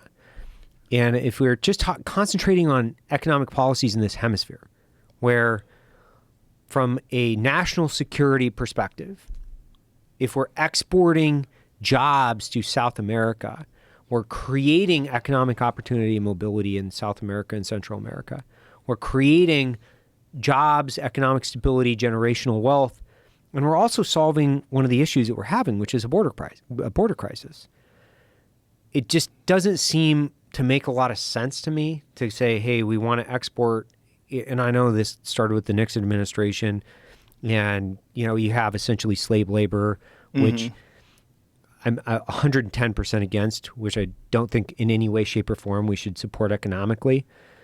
So if we're to export and look at this from a manufacturing and industry perspective from this hemisphere, how do we align ourselves around strategic stability? How do we protect against our border crisis? How do we still import? Because, I mean, I know Americans love their cheap goods. Like, they love their shit. You know what I mean? They still want to have this decreased labor cost. I think investing in South and Central America is just not a bad thing. If we're not going to invest in America because of the cost, then we have to invest in this hemisphere. Well, it makes sense that if you want to make the world a better place and you want less people trying to sneak into our country, one of the best ways is to make their country better. Right. But we got to do it ethically. The crazy thing, and we've beaten this horse 1,000 times, is that everybody has a phone, and everybody's phone is made by slaves. Right. And if it's not made by slaves, the cobalt that's in it, there's a real high chance that it came from someone with a fucking stick poking it into the ground and digging it out for you. Right. And that's everybody. We have to take a hard look at all this stuff. We should be making our phones in America. We should be making our phones in America with American minerals, that they're sourced for people that get paid a fair labor wage, they get health benefits, there's OSHA, people check on things, make sure that regulations are in place, make sure that people make sure that they're making enough money to make a living, to live a livable wage. That you have to do that in America if you want to do it legally. The only reason to do it somewhere else is so that you can do something legal because it's legal there, but it's not legal where you live. It shouldn't be legal to have people working in another country for you for fucking 15 cents an hour. It's just, It's too crazy. It's too crazy that you cross this dirt path and now you're allowed to be a piece of shit. Like, it seems crazy. But if you're doing it the right way and you're paying people well and you're allowing people to thrive in a place where there was nothing before, yeah, you can give people a pathway to do a lot of different things. Economic success opens up a lot of fucking doors, especially with education, especially with safety, with schools, with better communities. People have money. There's not so much tension. Yeah, it's good. It's good to have a thriving industry. It's good to have a thriving economy. It's good for everybody.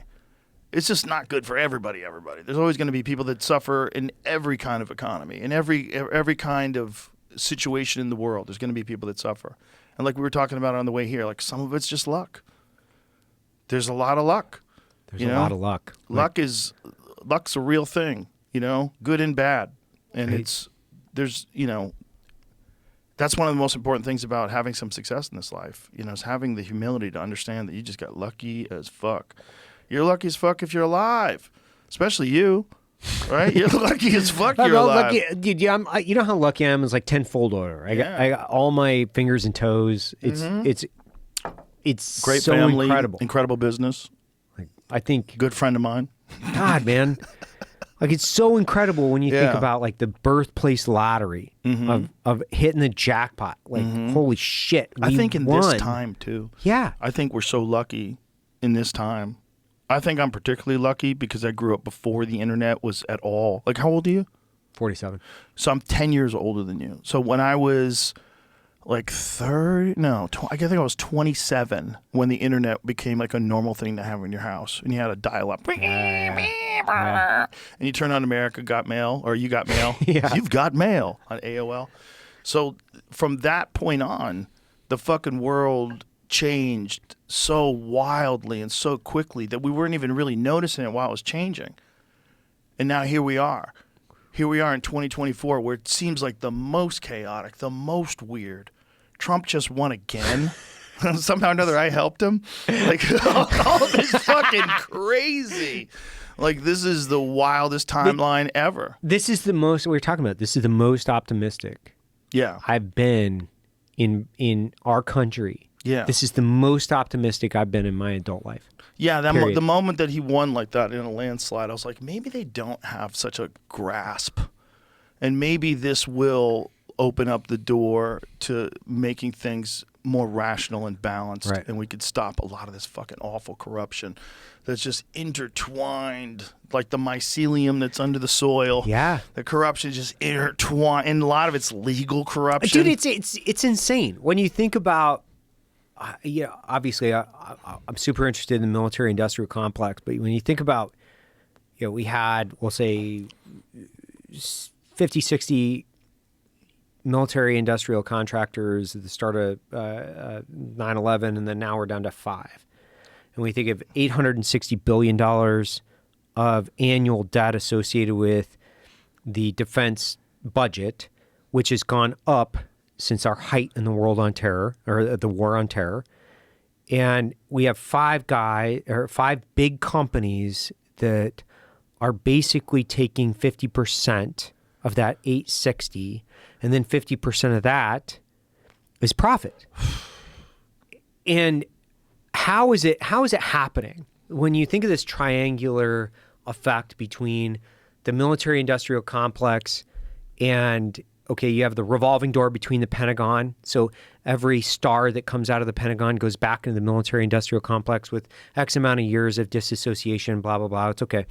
Then you go back into the military-industrial complex. So you go into like Lockheed, Raytheon, one of the top 5.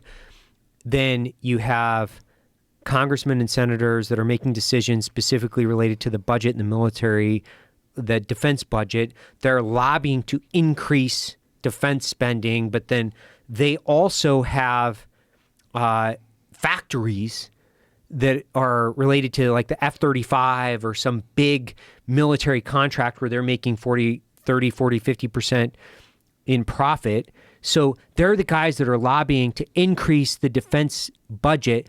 Their campaigns are being paid for by the military-industrial complex. They're directly increasing the military budget. It's a self-licking ice cream cone. It's insane. It's completely insane. And the fact that we don't have any strict firewalls and separation from an ethics and I'm not against people creating jobs in their state. That's not what I'm saying. I'm saying the fact that there are not strict firewalls between the fact that you're going to directly profit and or your campaigns are paid for by the people that you will lobby to go in and increase the taxpayers' liability. I was thinking about this the other day. I was like, if the taxpayer had an itemized look at where their taxes go, when they just came out annually or once a month or whatever it is, and they looked at what they were paying for, I'm pretty sure they might have a more vested interest into how much they were paying, what they're paying for and saying, you know what, maybe we shouldn't be asleep at the wheel. Maybe we should probably pay a little bit more attention to this. Isn't that amazing that you don't get an itemized list, but you're required to give an extraordinary percentage of your money to the government? Like, what is the tax bracket of someone who makes $1 million a year? What is that? 40%. 40%? Yeah, 43% probably. Okay, let's imagine you're paying 40% in income taxes. Then, if you live in California, you pay another 14.4, I think it is, something like that. And then I think it's another 1% if you live in the city of Los Angeles. Yeah. So now you're down to 34%? What do you get there? Somewhere in the high 30s. So then you have sales tax on everything you buy. You have property tax. You have insurance. You have whatever your house costs. You don't have a lot of money left over. No. And the government doesn't even have to tell you what they're spending it on. Like, you probably get less than they do, if you really think about it. If they get 40%, in, let's just say you don't have tax shelters and all that good stuff. But if you pay 40% in income taxes, and then after all the shit, like after all property tax and state tax and this tax and sales tax, like what do you have? How much did you get? What did you get? How much money did you actually get? Like, I bet the government got more than you got, bitch. 70% of your time at work is working for the Fed. Yeah. That is so bananas that you don't even get an itemized list of what they spend it on. I have to file my audited financials, right? I think about this all the time. I have to. It's a requirement. And I have to pass them. Right. The Pentagon hasn't passed an audit in decades. They have like 60%, we'll just say 50% of the Pentagon's expenses. They're like, I don't know where it went. Sorry. Shit out of luck, taxpayer. So how is it? It's this rules for thee, not for me. That's the rule. Always miss their audits? Yes, there's. How many times do they miss their audits? The Pentagon. Yeah, the Pentagon. How many times? I think it's crazy numbers too. Like, whoopsies. Oops. I just forgot about that $300 billion. Article in 2021 says they've never passed an audit. Yeah, there we go. So it's rules. It's rules for thee, not for me. They've never passed an audit. There's never. Yeah. Come on, never. Never.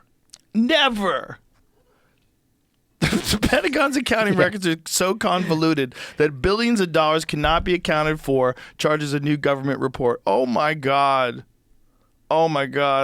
That is so crazy. Never? Yeah. And you'll go to jail if you don't pay these. You'll go to jail if you're not paying your taxes. You haven't survived an audit. And funny. It's so funny. Despite having trillions of dollars in assets and receiving hundreds of billions in federal dollars annually, the department has never detailed its assets and liabilities in a given year. For the past 3 financial years, the Defense Department's audit has resulted in a disclaimer of opinion, meaning the auditor didn't get enough accounting records to form an assessment. Like, sorry, we don't have any paperwork. yeah. Where'd the money go? I forgot. Gotta go. I'm just a military guy. We are just trying to keep America safe. Yeah. Like that's what it is, What man. if all of it's going to UFOs? Huh? What if all of it's going to UFOs? What if all of it's going to some propulsion research thing that they're doing? They got UFOs, they're just not telling us. What are they spending it on? How much of it is getting greased into the side pockets of people? But even then, from a transparency and- perspective, does it not shake out for us? Because if we're saying, hey, we're going to spend, I don't know, let's just call it $100 billion on like black fund experimental technology to maintain our strategic hegemony. Okay? Yeah. I like how you said it like that. That's not official. Do you think that we would all be like, no? I mean, it's better than not passing a fucking audit where you're like, I don't know where it goes, man. Yeah, I'd rather you tell me that you can't tell me than tell me you don't know. Right. Just tell me you can't tell me. Tell me you can't tell me. Despite costing more than $1.7 trillion in its estimated life cycle, attempts to audit the program have run into major hurdles. The F-35. So this is just the F-35? The F-35 could hide some propulsion money. It could. It has 1.7 to. trillion. Just It probably. for one program. I'm sure. Look, if Area 51 exists, and now we know it does for sure, it was a real base. They said it wasn't a base forever, and then during the Obama administration, they had to expand the boundaries because surveillance equipment and binoculars and telescopes were getting better and more sophisticated, and they were filming things that were flying around they shouldn't have been filming. So they expanded the boundaries. They had to say that Area 51 existed. Right. So what was that? Where'd you get the money? What'd you do? What are you doing down there? Why do people say you have UFOs? What the fuck are you doing? Why do you have a base in the middle of fucking nowhere that's built into the side of a mountain? Like, why are you guys acting like this is an Avengers movie? What are you doing out here? Once again, it goes back to just transparency. Yeah, Like, or you can't tell me because you think I'm a fucking baby. Like the same reason why you think I can't have mushrooms. the same reason why we can't have full disclosure of the JFK assassination, right? There's 4,000 documents. Have we talked about the JFK assassination on this thing I yet? think we have. Have we like gone down the rabbit hole? I went down the rabbit hole with multiple people, But including Oliver have you heard Stone. my theory? No, maybe not. I don't know. What's your theory? So my theory is like, it all goes back to the Bay of Pigs. It's all Bay of Pigs. It's all Cuba. It's all Bay of Pigs. And so I'm looking at it from a paramilitary CIA perspective and thinking about it from Alan Dulles, which obviously like he's in charge of the Warren Commission after Kennedy fired him. So Right. I'm giving everybody a kind of a summary Dulles Airport? explanation. Yeah, Dulles Airport, which is the Dulles brothers, the single most two powerful fucking people in Washington, even during the Truman administration. But either way, so what happened, I think, was so Operation Zapata, which is also George H.W. Bush's first oil company that he supposedly left fucking Connecticut and went out after his Yale tenure after World War II. Was like, I'm going to be an oil guy and start fucking a Zapata Oil. Yeah, of course, right? Even though his dad's best friend with Alan Dulles. Sure. Anyway, so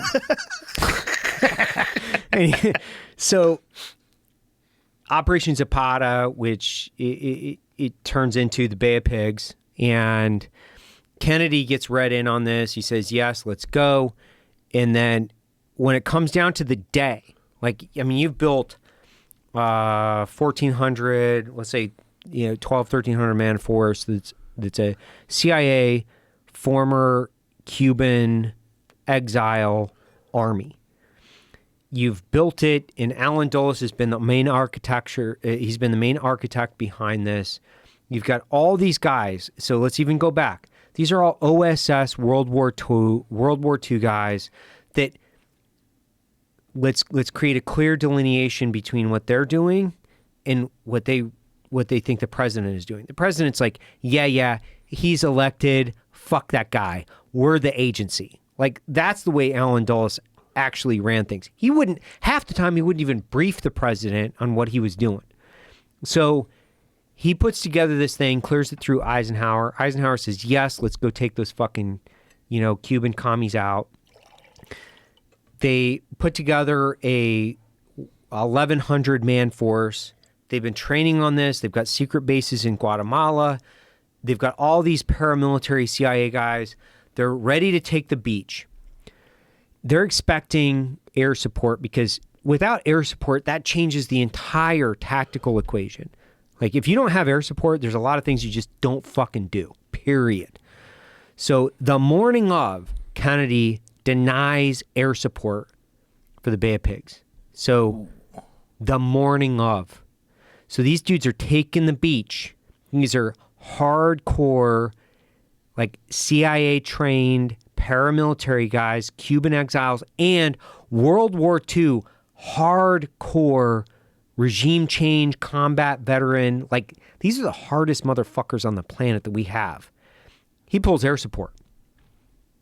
He left 1,100 guys on the beach to die, basically. These guys all get rolled up, so they lost about 60 guys. 2406 is the name of the brigade. 60 guys died. 1,000 plus got put in Cuban prisons. Now you got an axe to grind. You just pissed off the entire CIA paramilitary organization. I don't know if I'm the president. I don't know how I don't end up with a moonroof, to be honest with you. Like, I just pissed off the guys that are actually in charge of like assassination, paramilitary, all of the dirty deeds around the planet. I fire Alan Dulles for this catastrophe of the Bay of Pigs. I've got 1,000+ guys that are in prison in Cuba. I've got the entire former OSS, hardcore, anti-communist, anti-Castro organization of the CIA pissed off.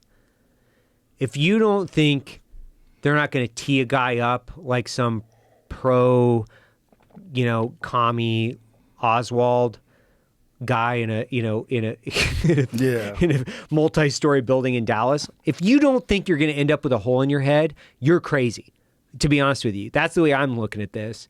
So they end up getting these guys out, but man, he pissed off a lot of super capable guy, means opportunity intent. Means opportunity intent, which is now you left me and my buddies on a beach in Cuba.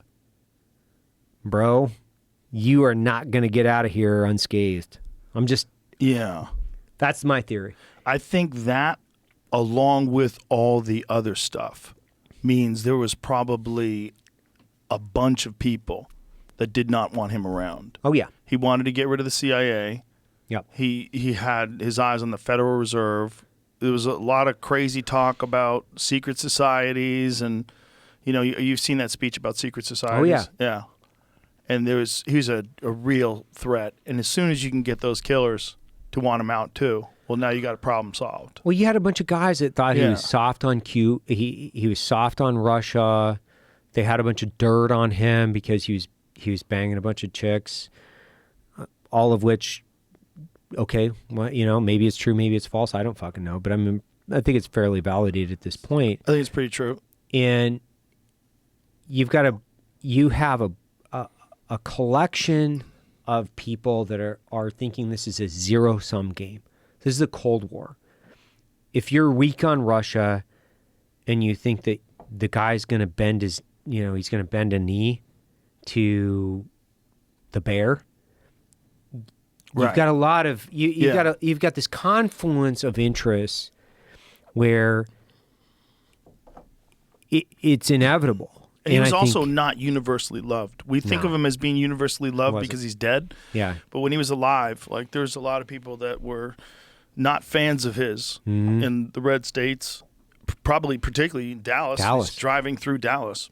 He had LBJ that's from right down the road. What's amazing about it really is how sloppy the whole sloppy as shit. The whole thing, from autopsy to the fucking magic bullet laying on the gurney to having to come up with a magic bullet theory because of the ricochet in the underpass. Like the whole thing is so clunky. It's like such a shitty explanation. You couldn't kill one extra guy and say there was another guy over here. We killed him too. Yeah. Well, you guys this is such a shit job, you guys. You don't have one other idiot that you can get out there. One other idiot, give him a bad rifle and just fucking shoot him. But they don't have the context of what we have, which is social media. Right, of course. I mean, when did the Zapruder film? It was like 12 years later. Yeah. And it was on the Geraldo Rivera show. Which is completely insane. Dick Gregory, who is a stand-up comedian, brought it on the Geraldo Rivera show. Are you serious? I didn't know that. Dick Gregory, who is a stand-up, he was a lot more than that too. He's an activist, but like a real one. Not in any way some sort of a social value grifter, which I think a lot of people like gravitate towards activism because it gives them a chance to be really shitty because they're right. He was a brilliant guy, but it was also a guy who was a truth seeker back when it was really hard to get to the truth. Yeah. I mean, this guy had to acquire a copy of the Zapruder film and Time Life got a hold of it apparently right after the assassination, and they just kept it. They just kept it. And when you watch it, you realize why they kept it, because you see his head go back into the left, and it looks like he does get shot in the neck from the front. He holds his fucking neck like this. He doesn't hold the back of his head. No. He holds his neck like this. Like that's impact. That's where it hit him. And then his fucking head goes back into the left. And we're supposed to think that this fucking guy did all this from the school depository. Maybe he did take a shot or two from the school book depository. I don't think he was innocent. I'm not of the camp like it's a binary thing. Like it's either Lee Harvey Oswald was a patsy and the CIA killed him, or Lee Harvey Oswald acted alone. That's a stupid way to think. I think for sure they used him. They probably gave him a rifle. He might have been in that window. He might have just been in the building. He might have been in the area. Who knows? I think he probably did shoot that cop. Like when they were chasing after him, it seems like he did kill that cop. I think he was an asset. But I also think there was a bunch of people shooting at the president. And if you look at that area, you've been to Dealey, you've been there, right? Yeah. When it's a weird street to drive down, too. right? It feels weird. Yeah, It's like, oh shit, this is where it's a lot smaller than I thought it was. It's tiny. It's really little. Yeah. Like when people say he couldn't have made those shots, like shut the fuck up. He's right there. He's right like there. Right up. Like literally, you look up and the building's and right he there. had a scope. At least he had a scope. That's what's crazy about the kid that tried to kill the president, but tried to kill Trump. He had iron sights. Which is insane. But it's not if you just go in center mass. But this dude's doing it for a headshot, 140 yards. And he's probably never shot anybody before. No. He's a 20-year-old kid that they just somehow or another, Operation MK Ultra, mind-fucked him into shooting at him. Or he's on some crazy medication. Or China. Or who knows? Who knows what they did? It's a chip in his head. Who knows? Who knows what the fuck happened? But... You know, and then some mobster, some like happenstance mobster is so passionate about Kennedy. He's like, I'm gonna kill. I'm gonna shoot Lee Harvey, and people are letting him in with the pistol. Yeah. Bang! It's so dumb, dude. It's. Then you know what happens to him, right? Yeah, he dies of cancer. Like hardcore. Before that. No, huh? Jolly West visits him in jail. And he goes crazy. Jolly West, who's the head of MK Ultra. Oh, yeah. Jolly West, who's the guy who got Charles Manson the acid, allegedly, from the book Chaos. He goes into it. Jolly West went to visit Lee Harvey Oswald, Jack Ruby. And Jack Ruby's on the ground underneath his bunk, crying in the fetal position that they're murdering the Jews with fire, and he's tripping balls. This guy dosed him up with acid, blew his fucking brains out, and then they probably injected him with cancer. 100%. See you later, fuckface. I think you have this outside. So, if we want to go all the way back, and you want to just know my 2 cents on this, yeah. Okay, so Dulles knows that eventually the president is going to they're going to snuff him out. They're going to fire him. Dulles decides that he's going to have this whole separate CIA. That's CIA guys, but they're all really very trusted in internal, external guys. And I think those guys are essentially his guys. And they get hung out to dry in the Bay of Pigs. They're not attributable to the CIA other than loose affiliated documents. I think Dulles gets fired and they're like, okay, let's go. Alan Dulles didn't want to be answering to the president because he didn't answer to the people. He was answering to a bigger call in his mind. He's answering to, this is an imminent threat. The big communist bear is going to come and eat our lunch. So he's answering to the greater good, which is a reason for, the backdrop of the Cold War is a reason for a lot of this nefarious activity. Like Angleton, all these directors, everybody looks at these guys as really nefarious characters, but you have to paint everything in the backdrop of the Cold War. We're doing all this stuff to save America, right? And I'm not validating them. I'm just telling them we have to understand that perspective. Yes. Because that was a big thing even when I was in high school. This is the Cold War. They're going to fucking kill us all. They're going to nuke us. They're going to nuke us. Yeah. So we will do, it's very Machiavellian. The means justify the ends. Right. Anything and everything to save the nation at any point in time. So you have guys that are baptized in extreme patriotism, and their belief is that they are doing things for the best of the nation. And that if they have an elected official, they can't be trusted. They can't be trusted. And these are guys that are I went out to Omaha for the 80th. These are, it's so interesting for me to think back on this because these are guys that are World War II vets that they saw everybody die. You know, I mean, the Soviets lost tens of millions of guys in World War II. They were defeating fascism, which is, you know, they were defeating the Nazi Party, you know, the Japanese army, and they've seen thousands of men die. And they're serious guys. They're not lighthearted. They're not full of love. Like, these are guys that are baptized in ultra violence to the point of which this is a zero-sum game, and we have everything to lose and nothing to gain by being nice. And nobody will get in our way to being able to maintain the sovereignty of the nation. Once again, I'm not justifying it. I can just get into the mind of them, because if I'm jumping into Nazi-occupied France in, you know, 1940X, because a lot of the OSS teams went in there, and I'm watching my friends get fucking mowed down by Nazi machine guns, and I'm killing Nazis, and I'm moving my way to overthrow Hitler, and now I feel like Stalin is the next thing that I have to defeat, but the American public just doesn't understand. I'm 1945, man. I have been quite literally baptized in blood, and I'm not going to let it happen. Now, you think about a high intellect, type A driven, ultra violent guy that may be semi-coherent based on their copious consumption of alcohol. Probably, right? Yeah. Yeah. Okay, well, a lot of these programs start to make sense, because these guys are like, they're fucking serious guys, and they think that we're going to die in a nuclear holocaust. Right. And everything, the means justifies the ends. They're very Machiavellian.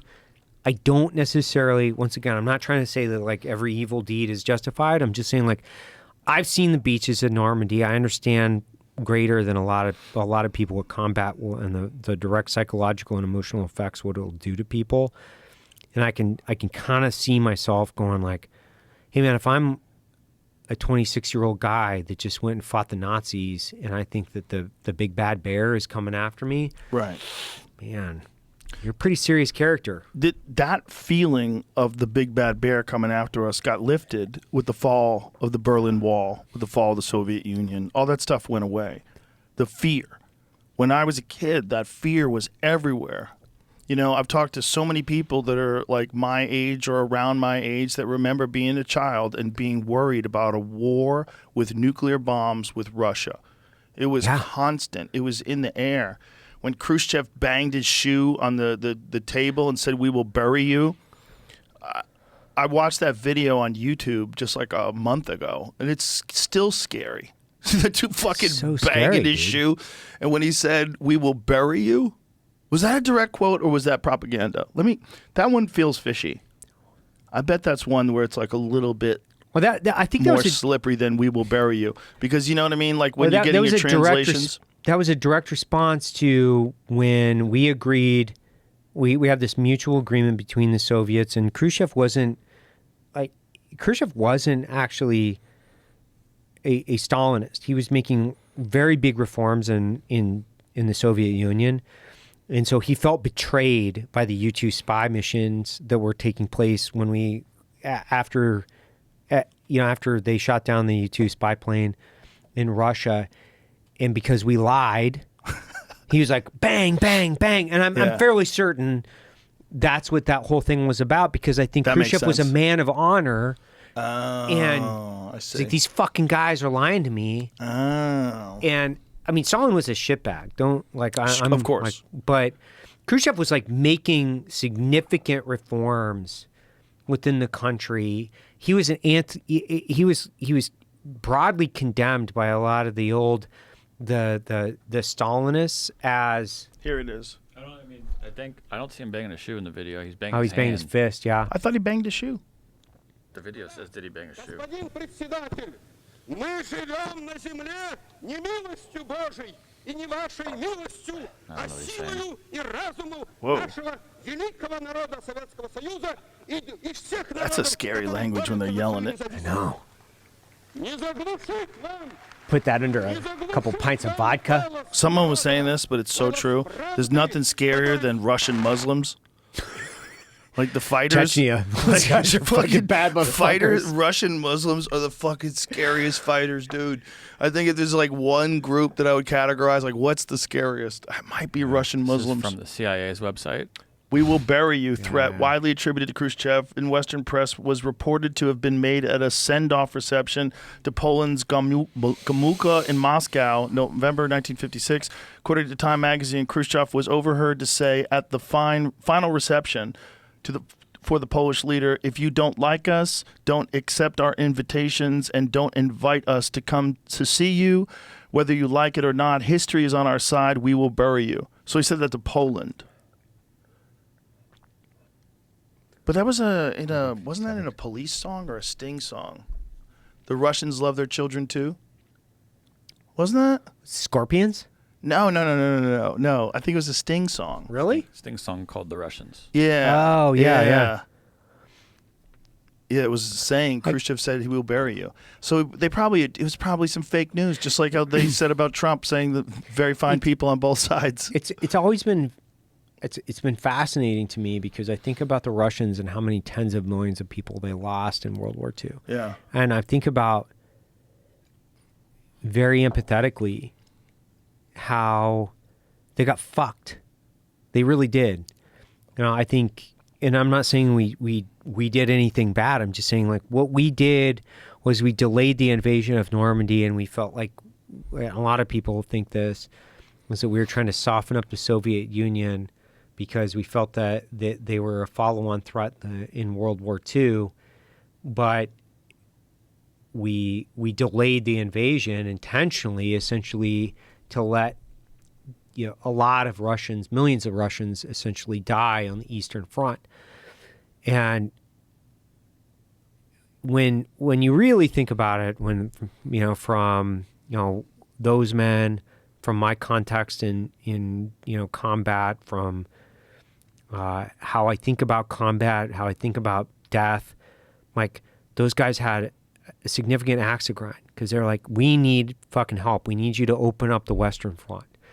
I'm not validating Stalin because once again, I think he was a complete piece of shit. I know what you're saying. But yeah, as a Russian right and population, knowing that we delayed the opening up the Western Front to go and take over essentially, Hitler, Nazi Europe, because at that point, obviously, it wasn't just one person.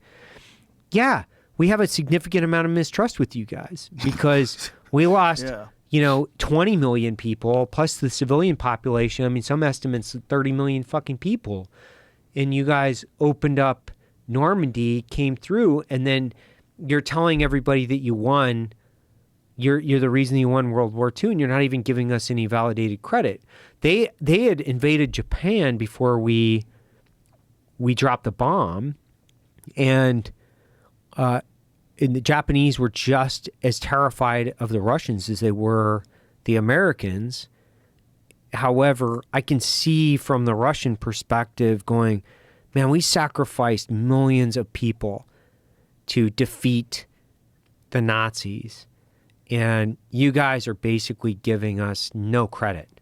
So I think back and I'm like, man, 1945, like where these guys were at, because they're all about my same age. We went to combat roughly the same age.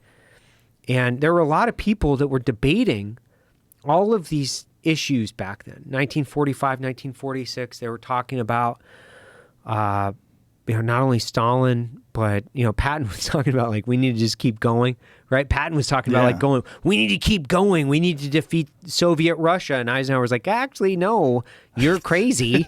Fuck, dude. I think that's what he said. I think that's what he's like, hey, fuck, dude. Like, what are you talking about, Patton? You're crazy, that's what he man. said when he addressed the nation. Yeah. Right? Yeah. And that was right after that. So I keep thinking about myself and that, like, those guys. I think about myself a lot of times too, where 20 plus years after the fact, like this is 1968. This is 1968, man, from our war. So from 1945 to 1968, give or take. Yeah. You think about all these GWAT guys that are being appointed. Mm-hmm. It's kind of a cool revolution, but 68 was a very important year in American history. I think 24 was a really important year in American history. Yeah. 24 is a big one. The one we're in right now is a big one. Yeah. I think when people look back at history with these great moments of change, I mean, think about how, people look back at the Reagan administration, like when Reagan got elected, what a landslide. Like they look back at those days. Like we look back at like these historical moments, but I think this one is crazier than any of them. This guy gets kicked out. They try to put him in jail multiple times. He gets shot at. He says, fight, fight, fight. And then he wins. And he wins in a landslide when they were all saying that it was a close race. And the whole thing is just wild to watch. It's like, this is nuts. Like this show's nuts. If you're watching this show on TV, like these writers are fucking amazing. Whatever they're doing, like keep doing this. This show's crazy. There's twists and turns. You got your crazy billionaire character who doesn't even seem real. Doesn't even seem real. This guy's making rockets and electric cars. He's fucking. There's no way. He buys Twitter because he wants to save free speech. What? It's insane. And the people that used to love him now hate him. The people that are driving their Teslas around, like, God damn it, they're angry, but you still have a lease, you still have your Tesla. You hate Elon, you hate X, and Don Lemon said, I'm leaving X. There's no good discussions to be had here. Yeah, it's fucking boo-hoo. Oh, you don't like criticism. You don't like criticism. If you want to get into this game, okay, you want to get into the online game, the online game's different. And in the online game, you get judged by who you fucking actually are, dude.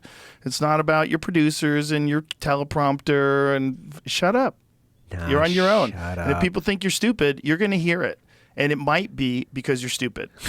It might be. Look, people say a lot of people are stupid that are not stupid. I've seen people say brilliant people. I've seen people say Elon Musk is stupid. I have seen that. Yeah, I've seen that. You're going to get it. No matter what, you're going to get it. Everyone's going to get it. But if everybody's saying you're stupid, maybe. You might be stupid.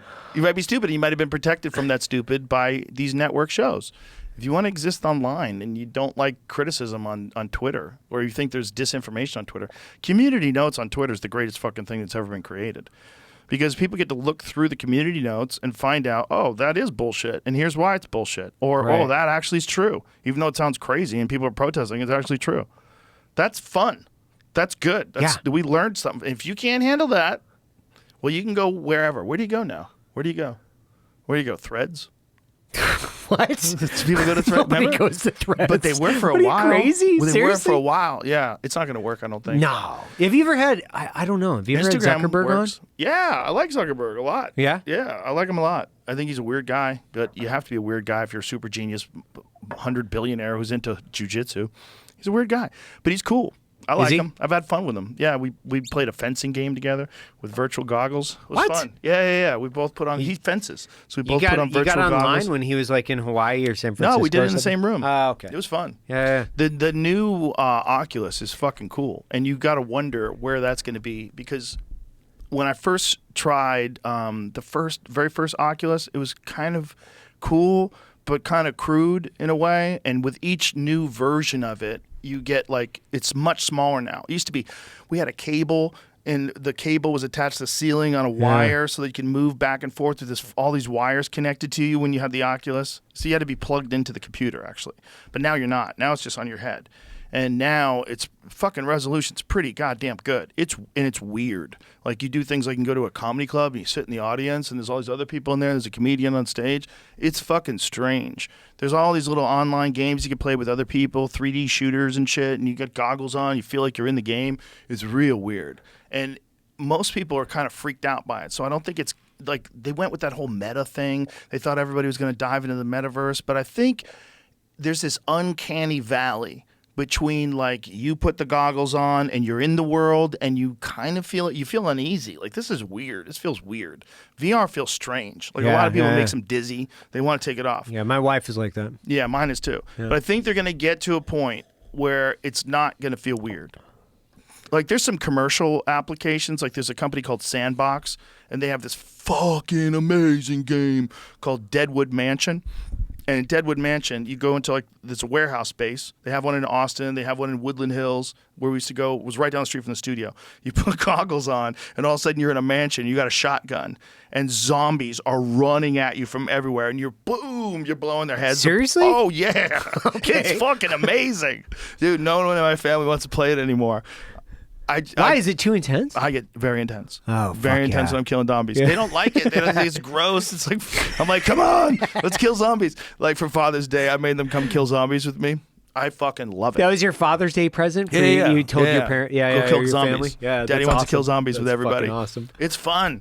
You got a shotgun, and they're running at you. You're blasting their heads off, and you get attacked from behind. That's fucking awesome. And you have a haptic feedback vest, and you see red when they're attacking you. You see splatters of red in front of your face when they're attacking you, and you're shooting them in the face. Everybody wants to do that, dude. Oh, it's Everybody so wants fun. I mean, Yeah. if we were like, oh, we're in a zombie apocalypse, how many dudes do you know they're like, oh my God, Yeah. awesome. Yeah. Awesome. This is going to be fun. They're so slow. They're so slow. Like, but these ones are oh. pretty fast. The ones in this, some of them run at you. They run at you. Oh. Yeah. It's Well, like, it makes it more fun. Remember that movie 28 Days Later where Of the course. zombies were running? Yeah. That's the scary zombie Yeah. movie. Yeah. Running zombies that's the real zombie. The Walking Dead zombies, get the fuck out of here, bitch. You ain't getting me. So disappointing. Like the first like 5 seasons were great. How are they not all Whatever. dead? But How are not all the zombies dead? They all they just walk keep a half going. a mile It's just an hour. more and more zombies. How's that possible? I Kill them can't- all. It's but so I easy to can't- kill them. I can't get enough zombie movies. Oh, I love them. I love them. I love the post-apocalypse You know what I zombie. don't like? What? Daryl using field tips. So stupid. Why is he using field tips on his Why? crossbow? It's so That ridiculous. drives me crazy. That Yeah. drives me crazy. And he's like pulling them out, loading them back up, and you're like, dude, come on, man. Like You're maybe making like a, me angry. You don't lose any fletchings? You don't get any pass-throughs? no pass-throughs. It's all just like sticking in their heads.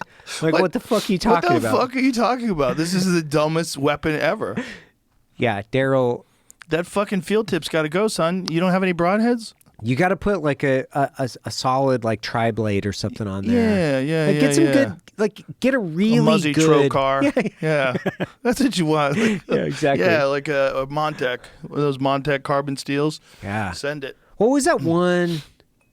The hide? What was that? Yeah, the hide. Yeah, dude. God. Yeah, man. That did a lot of damage. Yeah. I'm very impressed with that one. Because that one, I got the 125 grain one, which has the steel ferrule. Mm-hmm. And it's got a 2-inch cut with the mechanical blade and a 3/4 inch cut with the fixed. So it doesn't make a big hole opening going So you in. 2 This is all 3/4? technical talk, ladies and gentlemen. Yeah. 2 3/4. Yeah. It's a broadhead for archery. When it goes in, that's when the blades open. So the Rage, which I used to use, Yeah. or the T2 now, the Dudley version, yeah. that opens up on the way in. So it leaves a big hole all the way in. Right. But this one opens up inside.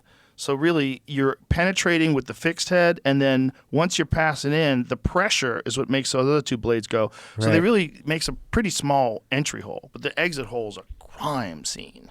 The exit hole was a crime scene because you're going out with 2 3/4 inches. And it's just instant death for the animal. It's like super ethical. I think when it comes to like the amount of damage they can do, those mechanical, they put animals down so quick. So quick. Yeah. There's something to be said for that giant cut that they make inside. It's just so different. Like Cam's he's using a catapult. It's basically a catapult. Yes. That 4-blade carnivore thing. That's insane. But Cam changed my life. Like he really did. He was like, create a really big hole. Yeah. He goes, I don't care what you do, just create a giant hole, and that's because you're going to put the arrow in the right spot. If you create a giant hole, then you're going to have a great blood trail, Yeah. and you're going to find your animal. He rewrote my entire hunt sequence this year. Because before that, you were penetration. Yeah. Right. Which is another way of looking at it, right? If you're thinking about a cut that goes through the entire body is a very long cut and is always lethal if you Right. get them in the vitals. Yep. But you don't get a blood trail, and they don't die as quick. No. The dying is quick thing is the one in Tajon last year. That bull died in like less than 10 seconds. I mean, how many seconds was it? 7, if that, It maybe 5. Ran up to the top of the hill and just 5. fell down. I've never was so seen quick. anything die. I've never seen anything die that fast. And that's those big mechanicals. Like, and I'm not saying that because, yeah, it's you're Joe. Like you're just the dude on the side of the mountain that was shooting the elk that I was watching. Like, it fucking died faster than anything I've seen even shot with a rifle in the chest cavity, right? Right. So clearly differentiating between a like headshot. a headshot and a chest cavity. I've never seen anything die that fast from an animal. It was dead. Yeah, I instantly. think there's something to be said for those giant holes because it's just especially if you have a strong bow. So if you have a bow that has a lot of kinetic energy and a lot of speed, and you're shooting a heavy arrow and it's hitting that rib cage, like there's something for that big cut. It just stops them. Because are you at 80? 84. 80 or 84? Okay. Yeah, Yeah, the new bow's 84. Oh, the new Hoyt is so smooth. Like that's. Oh, it's so smooth. I got it. So they just came out yesterday. Yeah. I gotta go. I gotta go find the new one. I felt so special. I had one for a couple months and I had to blur it out when I took pictures. I know. Blur it out. I felt like such a chump. I was out there, Tejon. It's like I just got the old one. It's not a big deal, man. Well, I used to think that when I saw Cam shoot his, I'm like, how could it be better? These are so good. How could they be better? And then you shoot the new one, you're like, God damn it, it's better. It's super accurate, like so dead in the hand. Like the way the shot breaks, it's just like they keep making it smoother draw cycle. It's faster.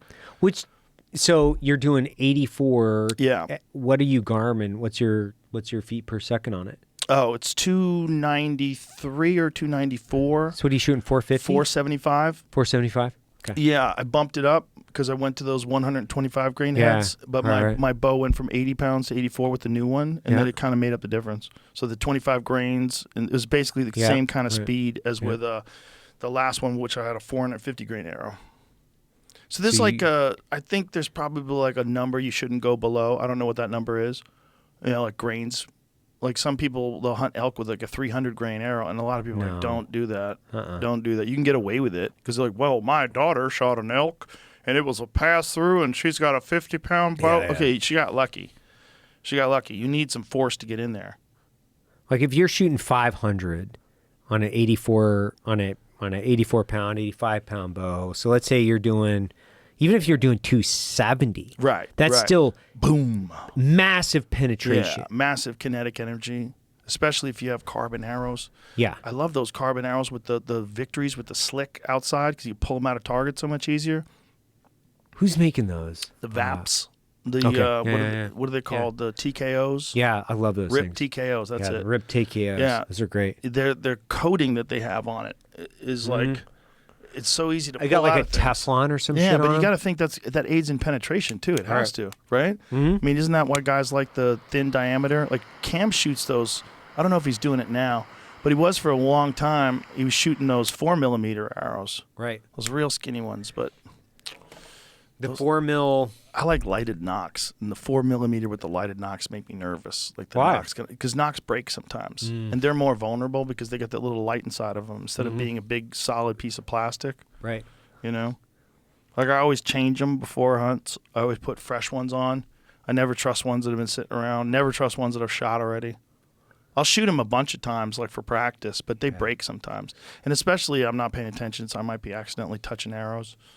I do the same thing. Like I have fresh arrows for hunting. Yeah, but they're the always. exact same setup for practice. So that's why I like the Sever or something like that, because the Severs you can pin them and then I can just shoot the shit out of those and then just not use the pin. Yeah, no, that's huge. That's why I like them, because I can shoot the same exact weight and dimensions, and I know the flight characteristics are going to be the exact same versus.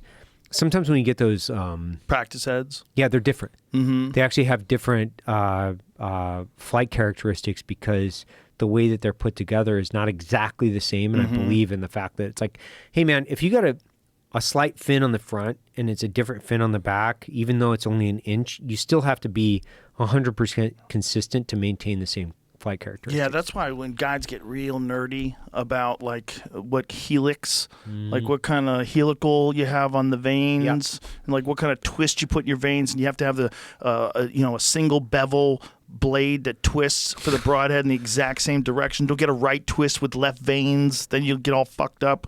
But their idea is that you're trying to get the broadhead to spin through the animal. That's the whole idea behind the single bevel. Do you think that's true though? There's something to it. Yeah, there's something to single bevels because of the cut, the way the edge is cut. So for people listening, single bevel means the edge angles in on one side. Double bevel means it comes together as a point, right? So think of a blade, but a blade with only one side that you can, you see like where the steel is ground down to the edge. The other side doesn't have that. So the idea is that creates this angle, and that when you're spinning, your arrow is spinning because the helicals of your vein, it goes into the animal's body cavity, and the bevel in the broadhead accentuates that spin. And it continues that spin through the body, causing like a whirlwind of trauma inside the animal. And that it almost acts as multiple blades because it's kind of spinning around. It's not just cutting a straight line; it's twisting.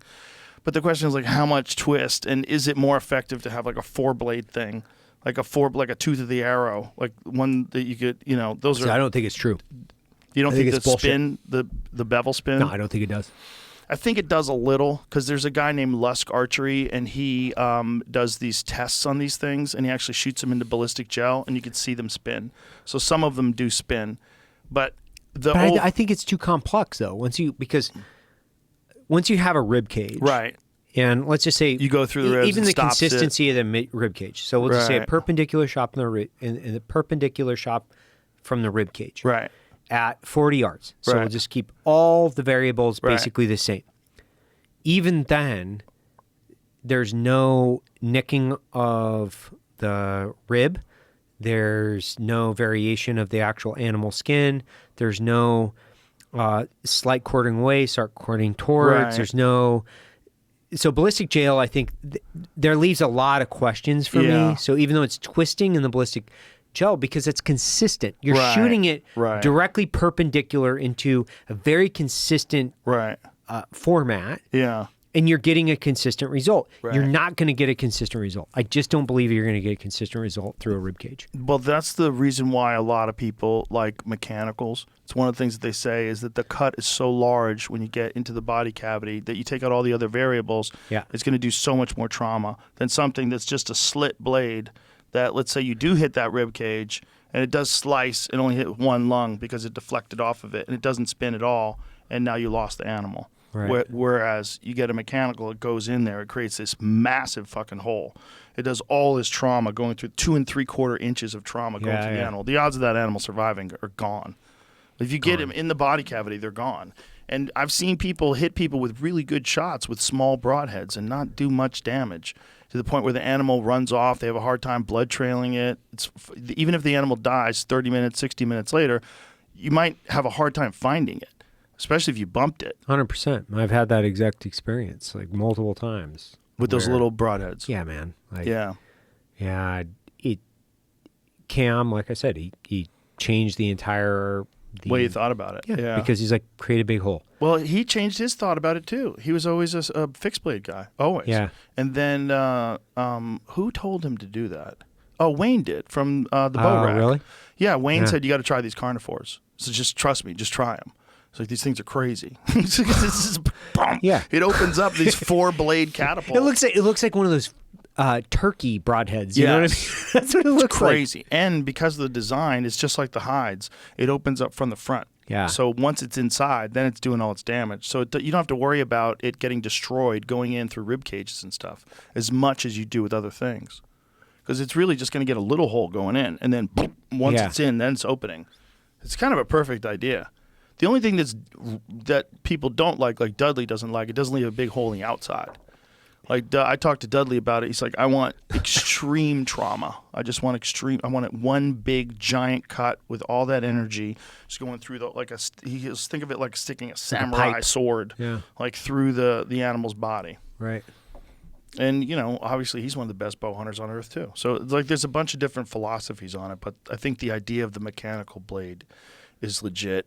And I like the hybrid idea the best because then you always have a fixed blade no matter what. I like the hybrid. Obviously this year was great because I like the hybrid a lot more than like going either pure mechanical or pure fixed. Mm-hmm. Yeah, you feel like you got a little insurance policy. Yeah. It's like the best of both worlds. You're like, okay, cool. Let's keep consistent with this. And everybody I talk to, they have throughout the past several years, they have all different opinions, which is broadheads are like, assholes. Everybody has a fucking different opinion on it. And, John has his opinion. Cam has his opinion. Everybody has their opinion. Yeah. Like my buddy Dan, Elk Shaped. You ever watch that? Sure. Yeah. He's got his opinions Yeah, too. he's got his opinion. All these guys have opinions. So I'm just trying to And they're all successful too. Exactly. That's the crazy thing. It's like you're trying to sort it out. Like who's right? And so I'm just trying to create the data and put it down into what works for me. Mm-hmm. And I don't have any sponsorships, so I'm just which allows me to be fairly empirical in the way that I'm actually selecting the criteria. But I also don't have the reps these guys do either. So you have to kind of rely on their data and then collect all of it and then kind of put it in one case, if that makes sense. Yeah, no, absolutely. I'm always fucking around with things. That's one of the cool things about archery is all the tinkering. There's so many different things you could try. Like this year's the first time I tried a 15-inch front bar. I went to a 15-inch front bar with a 12-inch back bar. Ooh, I like it so much better. Really? Because I was using that quivalizer, and the problem is with wind, it's a sail. That sail just pushes your pin around too much. Bro, I love that guy though. Oh yeah, I love it's that a guy. great look. The quivalizer, I used it for years. It's a great invention, but I find that with wind in particular, I know. on a long the balance that I would get from that quivalizer, I can get from that. I'm using a cutter stabilizer with a 15-inch front bar and a 12-inch back bar, Right.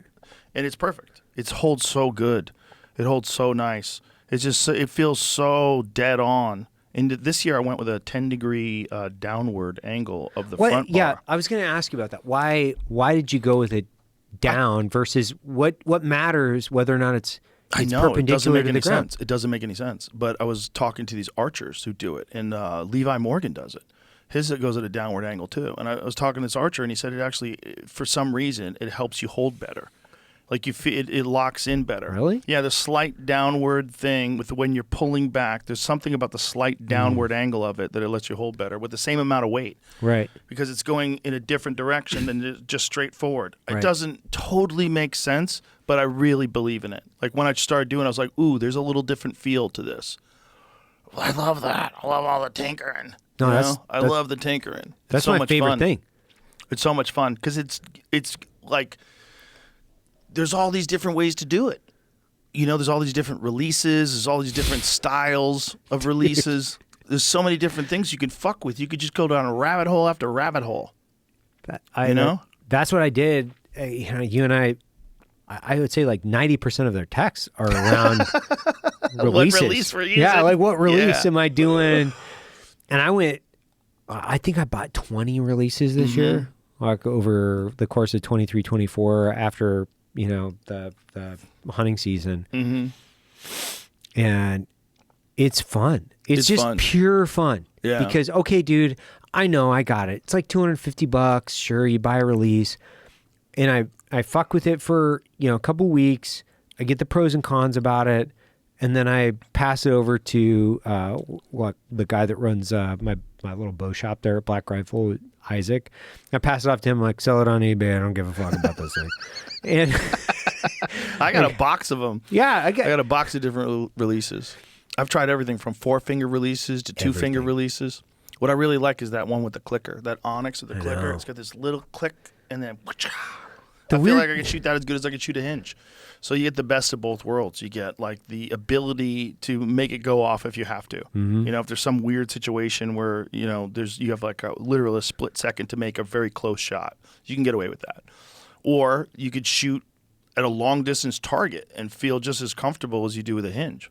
Because there's something about having that little click and that onyx clicker. Like once you feel that little click, it's about to go off, and you just pull through it. It's so funny. I'm the exact opposite. I hate that fucking click. like when I'm on the click, I'm like, click, like I just want it to go off. I just want it to go off. It does fuck with your head. But one thing it does is it puts all your concentration in the shot process instead of like hammering the trigger. Right. It's just all you hear that click, it's right there. Bop, bop. Yeah. You just pull through it. And it's such a delicate little click that once you get it in your head and you shoot with it a bunch of times, you like welcome it. Like, there we are. Click. Come on. Oh, okay. So you're like looking forward to it. Yeah, I'm waiting, and then the click is like, settle in. We're right there. Blah. And it's like that one extra step that gives you this one extra little piece of concentration. Joel Turner talks about it in that whole shot IQ process, and he developed it. He developed that Onyx clicker. So that he developed that. He developed it. Yes. Oh shit! Yeah, okay, cool. So that one little thing, that one little click, is what separates it from a regular trigger, and then pow, and then you get all your thought process into the shot process, and just making sure you do a good shot. Huh. Yeah. Okay. All right. I've used it. It's a thing you got to get used to, like everything else. Like, but then you talk to Cam Haynes, he just fucking hammers that trigger. I know. He shoots everything. So it's like some people can't do it that way. It's weird. Everybody's got a different way they like to do it. It pisses me off so bad because I see like some of my buddies, like, do you know who Chris Jensen is, the country music singer? Have you ever like? He and I have hunted together a few times in Colorado. He just hammers the trigger. It's the craziest thing you've ever seen in your life. It's just like, pow! Like, that's kind of how Cam does it. And I look he at does him. That, touches off the trigger. I look at him every time. I'm like, oh my God, man, how are you like hitting the target? And he's like, just center mass, just over and over again. But I think it's a mind fuck that a lot of people put their head into, that you're going to get target panic and that you can't control your emotions during the shot process to the point where you could command trigger. But that doesn't make any sense to me. No. It doesn't make any sense from like, I can understand the psychological aspect of target panic, but I have a feeling that it comes from two different things. It comes from buck fever, which is like you're freaking out. You never shot a buck this big before. Oh my God, he's right there. And you're like, ah! And you freak out. Yeah. That's normal. But that's an experience thing. And you have to learn what that is. And if you do it a bunch of times, then you get to the point where like, oh, I know how to control myself. I know what this is. And the more often you do it, like if you can go on a couple of pig hunts and then go on an elk hunt, you're way more in the groove. You're like right there. You know what to do. You know how to do it. And you could touch the trigger off 100%. Cam does it every goddamn time. I think it comes from the target archery community, because I think those guys are staring at these fucking little tiny X's from 20 yards, and they got to shoot 30 of them in a row. Right. And I think you get mind fucked. And that's why those guys have hinges and all these crazy and 40-inch fucking stabilizers and V's that come out the back, and it's all about not moving, plop, plop. But that's not bow hunting. And we were talking about this, that I think the difference between bow hunting and target archery is like the difference between doing free throws and playing basketball. Right. Yeah. Free throws, nobody's fucking with you. You're on the line. You can measure it. You can sit there, and you can throw it. Different sport. Basketball, you're running around. You got to people Different trying to block. sport, same sub skill set. Right, that's hunting. Yeah, hunting exactly. is basketball. Target archery is free throws. That's what I think. Yeah. That's what I think. And I think you can't tell a guy like Cam Haynes is doing it the wrong way. That if the best guy does it that way, you have to go, okay, why do we think you can't do it that way? Well, it's psychological. It's all psychological. It's all panic. It's all not being able to control your nerves. If you can shoot perfectly that way at a target, you should be able to shoot perfectly at an animal. You should be able to. The animal isn't like some fucking invulnerable thing that like you have to do it a certain way or the frequency is not correct. No, it's an animal. It's like just like a target. The Army marksmanship team is not Delta Force. Like that's like right. Very different. Very good shooters. Army marksmanship team, probably extremely proficient shooters, maybe even better so than Delta. However, it's a different scenario-based activity, completely different. Yes. Yeah. Yeah, just because you shoot accurate at a stationary target doesn't mean you understand how to the freak out. When you have a horse coming in with swords on its head, the freak out. It's a fucking different thing, man. It's screaming. It's like, I'm super horny. I'm going to fuck you. I'm going to kill you. I don't know. And you're like, could you imagine if you came over from Europe and there was no elk over there and you were camping in the woods? You were one of those first guys, your stupid fucking burlap tent, and you hear you'd be like demons. This fucking, you don't know. You're like, is this thing going to, is it going to run me through? It Am I sounds going like to die? 100% going to kill you. I would be more scared of that than a bear. Yeah. Because it has giant swords on its head. Well, if it runs straight at you and just impales you. And I had one come in I'd this be more year. scared of a bear, though. I feel like I could grab an antler. If I hadn't seen any one of these, before, and like something comes in and it's got giant pointy things on its head, and I'm like trying to be completely blank slate, and I've got this other fuzzy thing that I can't really see its like claws and teeth. I'm like, my God, I'm way more afraid of this thing with swords on its head. Depends on the size of the bear. Depends on what kind of bear we're talking about. You know?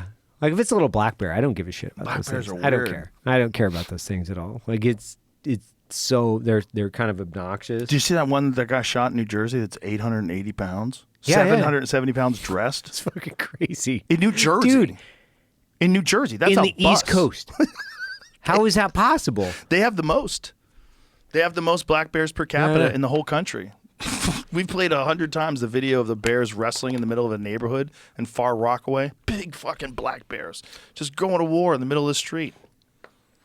I grew up in this middle of the like logging community out in the middle of nowhere, and there was this dude that used to keep it's Weippe, Idaho. It's out in the middle of nowhere, dude. It's like so hilljack, but it's awesome. And my grandfather, everybody, they're all hardcore loggers, but I'm not exaggerating. We had a guy just outside of town had a pet bear, a pet black bear. How old was it? I mean, it's a full-grown fucking black bear, dude. Oh my God. And he would just. This is the sad part. Like he had like defanged it because it would slobber on people. Oh God. But Oh, God. he had a full-on black bear that would suck on his arm, basically. Oh Jesus. And yeah, I mean, He these are- fanged a couple people accidentally. He what? He fanged Yeah, a yeah. couple people Yeah, accidentally yeah. playing with them. Yeah, Oh God. Yeah. So he made them gummy. yeah, Ugh. gummy. Yeah. What did he feed it? Who the fuck knows, man? Like Donuts. Like these. When I say this, these are loggers. You know, these are How long did he have this bear? probably 10 years, I would imagine, man. Like,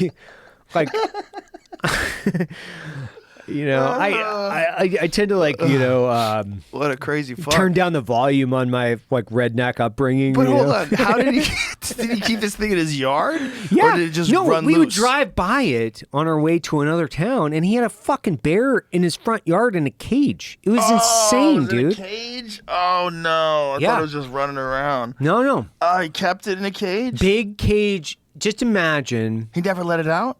No, you'd let it out all the time. You like fucking walk it around. Like the guy was a complete insane person. Oh my God. And my uncle, my great uncle, is like 80 years old. Complete crazy person too. Taught himself how to fly back in the day. Came back from World War II. He was on Navy. He's a Navy ship guy.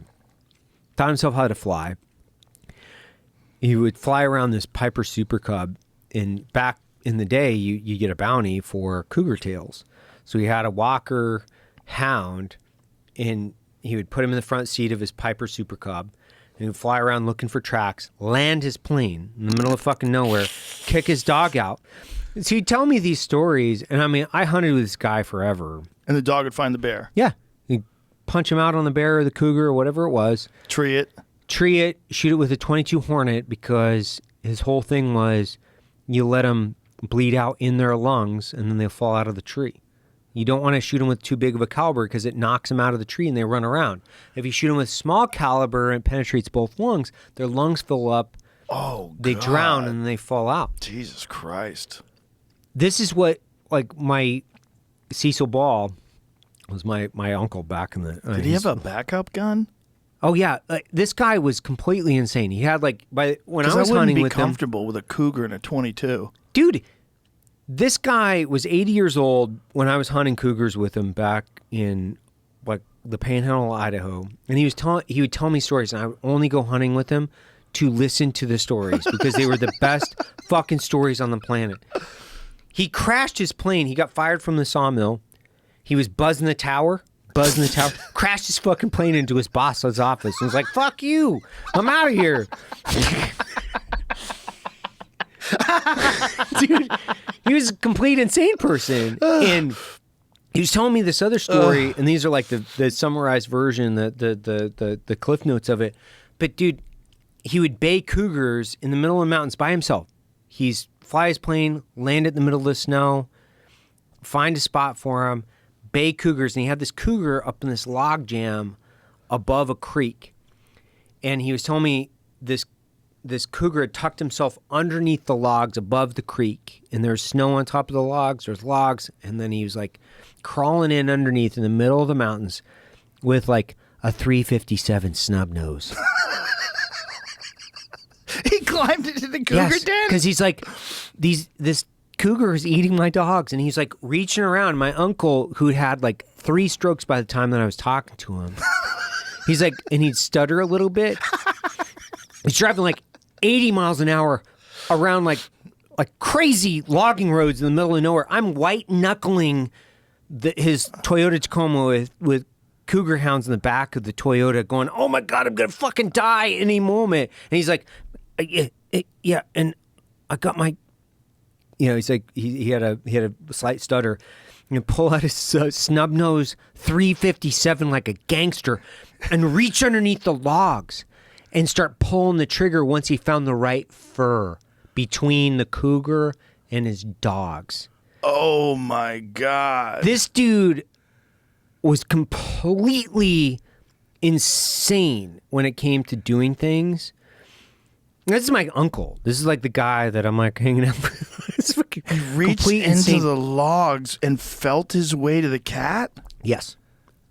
With a snub nose, whatever, 357. Oh my God. To kill the cougar because it was pulling up his dogs and eating his dogs. Oh my God. Mm-hmm. Yeah.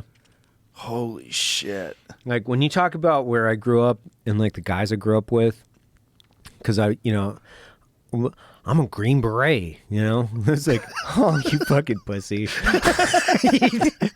Oh, yeah. Oh, you're not like walking around in the woods with a saw on your back, And I'm like, yeah, just jumping on planes, I guess, That's hilarious. They look down on it like that's an easy job.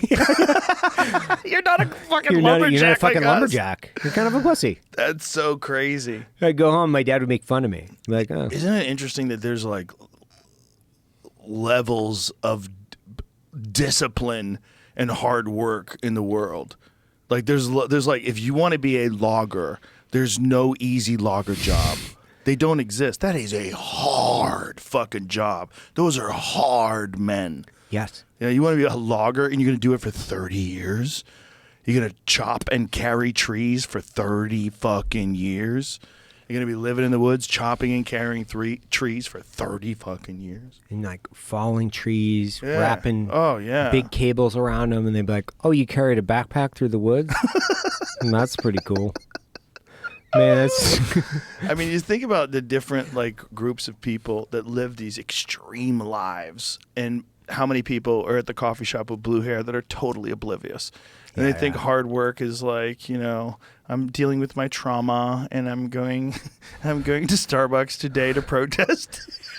It is a guy with a log on his back and he's 75 years old. And he can't wait to get off work so he can kill cougars with a pistol. With a fucking 357. And we all exist on the same landmass. Yeah.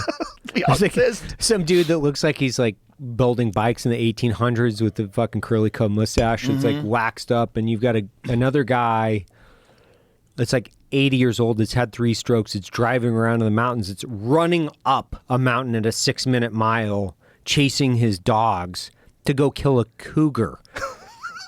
Nah, not the same person.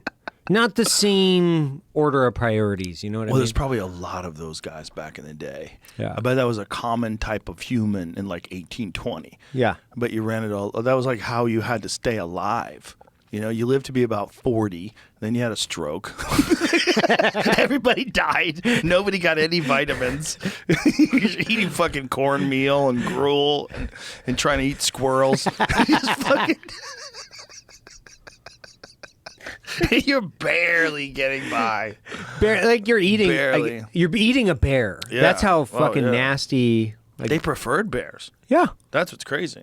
Apparently, they thought it tasted like beef. They cooked a lot of bears. God, Like, it's fucking gross, dude. Some of them are gross. The grizzlies apparently are super gross. I asked Cam just released a new video, Redemption, a grizzly bear hunt. Yeah, I saw it. And it's good, great video. But he ate the bear. I was like, "How did it taste?" Like, it was okay. And then I talked to James. He's like, it was fucking horrible. It's horrible. It tastes disgusting. But black bear doesn't taste that bad if you get it from a good spot. Apparently, like Ranella says, the blueberries, bears that have been eating blueberries are the best tasting meat ever. But I think that's also relative to bear meat. So they're saying... No, he says it's like a great tasting meat, I don't believe period. him. I don't believe him. You don't think if it was like flavored with like all they ate was blueberries? I think the problem is they eat so much rotten shit. Yeah. And that affects the way they taste. But I think if they're eating only blueberries, like, did you ever see his video? Mm-hmm. With the blueberry fat? Yeah. It's like purple fat. It's crazy. He said that's delicious. He said it's so delicious. I believe him. I love You Steve. think he's a fucking liar. I love Steve. He's awesome.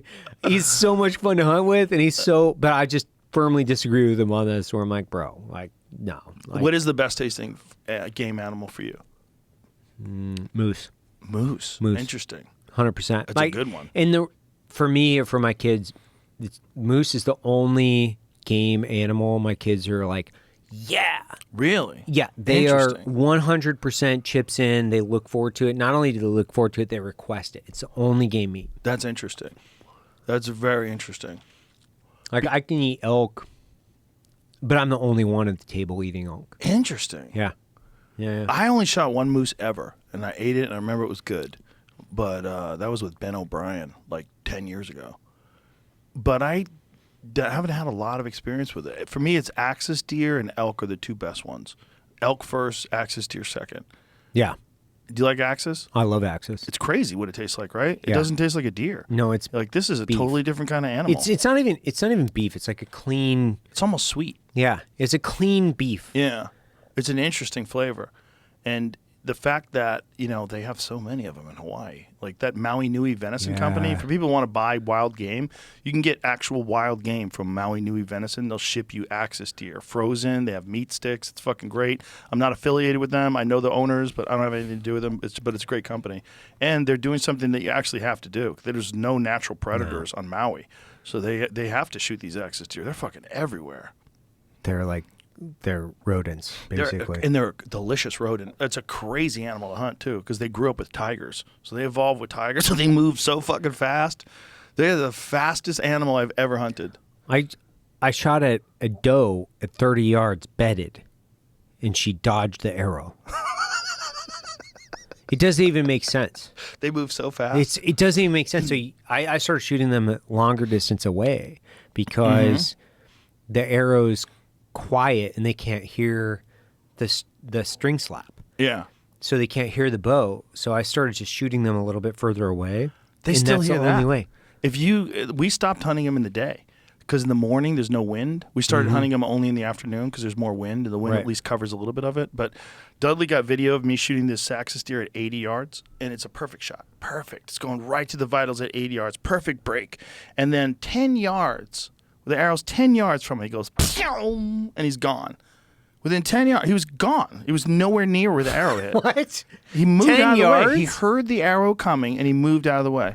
10 yards from him. There's a video of it, slow-mo video. Because it's a lighted knock. You see a perfect line headed straight for his vitals, and then gone. Gone. Not even Like not a even bullet. close. Not even close. Like a bullet. I missed him by like a whole quarter. He was gone. He just ran away. It's like they hear things. They think a tiger's coming. Yeah, they yeah. just go. They just go. It just makes you feel so slow when you watch how they move. You're like, people suck. We're so fucking clumsy and soft, and we're so vulnerable. My back hurts. Ow. Like, my arrow that's moving at 300 feet per second. it has no chance. No chance. No chance. Yeah. No chance. Especially if they see the bow go off or they hear the bow go off. They're gone. And they're delicious. And they're everywhere in Texas, too. That's the wild thing about Texas. You could just bring whatever you want in. Well, you want zebras? You can bring zebras. You had zebras. I know I did. Yeah. You can have fucking zebras. My wife saw a zebra one day when she was driving the kids to school. I know. She said, I saw a zebra. I think I saw a zebra. I said, you probably did. Some asshole probably has a zebra. The zebra got out. My kids would be like driving around and like, let's go look at the zebras. Okay, let's go look at the zebras. You could have zebras in Texas. But I love it. I love it that you can go to, like, when we went to that place down in South Texas, that ranch that my friend owns, when we went down there, like, there's African animals here. Yeah. You have these crazy black bucks and all these different animals that are not from anywhere near here, and there's thousands of them. Like, this is nuts. Well, you shot that Neil guy. Yes. Yeah. Yeah, but everybody says that's like the best meat ever. So put it on the scale associated with everything else. It's really good. It's all really good. All wild game from a healthy animal is delicious. I find, at least ungulates. They're all delicious. Yeah. I've never found one that I didn't like. But I still think elk is the best. That's just I like the flavor. Also, I like elk hunting so much. It means more to me when I'm eating a piece of elk. I think I'm just biased. I think if there's anything, I just like eating them. I like eating them. And I also think, it's going to sound crazy, but I think you get their spirit. I think there's something about these super potent wild animals that you kill with an arrow and then you're eating it. Like, you get the spirit of that experience, the spirit of that animal. I think it empowers you in some very strange physiological way. I really do. I think they're so vitamin rich. Like, they're such athletes. The way they run up a mountain, like, you're getting these nutrients from that animal that I don't think is like any other animal. No. Because they're so much stronger than all those other animals. They just run. They have 900 pounds. They run right up the top of a mountainside like it's nothing. You're like, this is crazy. You watch them when they get winded and they fucking run over the top of a hill that takes you 40 minutes to crawl up. They just run up it. When you eat that thing, you're like, rah! You just feel it. You know, you feel it in your body feels it. You get like a little boost. Yeah, it's electric. Yeah. I feel the same way. I've given it to people that don't even hunt. Yeah. And they go, dude, I feel so good after I ate this. I go, yeah, there's something to that.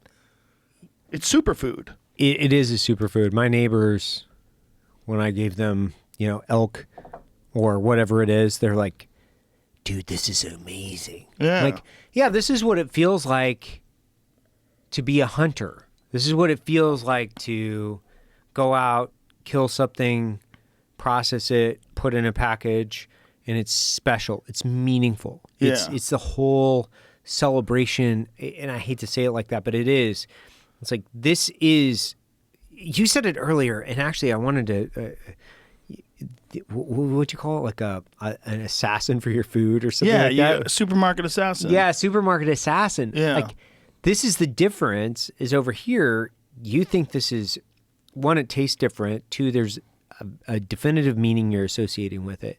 So there's no way that you can tell me that there's not a psychological and nutrient connection between those two where it makes something more meaningful and beneficial specifically for you. There's just no way you can tell me that's not better. Right, like a good meal with people you love. I feel like almost gives you extra nutrients. Mm-hmm. Almost like there's an extra good feeling about it. It's why people like eating together. Mm-hmm. Eating good food with people you care about, having fun. The whole experience is better for your overall being. It's the difference between like jacking off in a porta potty and eating a meal with your fucking family, right? It's like, there's like a huge difference. Like, one is like gross and a little bit shameful and disgusting, right. and just like one's a Jack in the Box cheeseburger.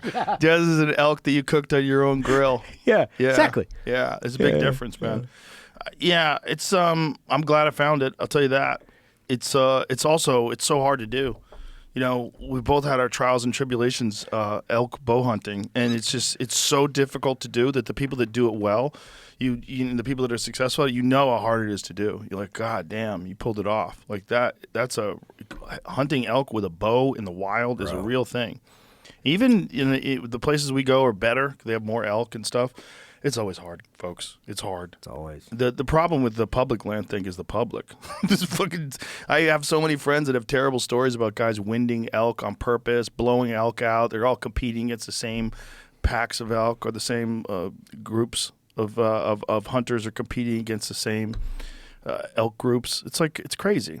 It's like these herds of animals are getting like winded on 2 and 3 sides because people are like moving in trying to get them. Right.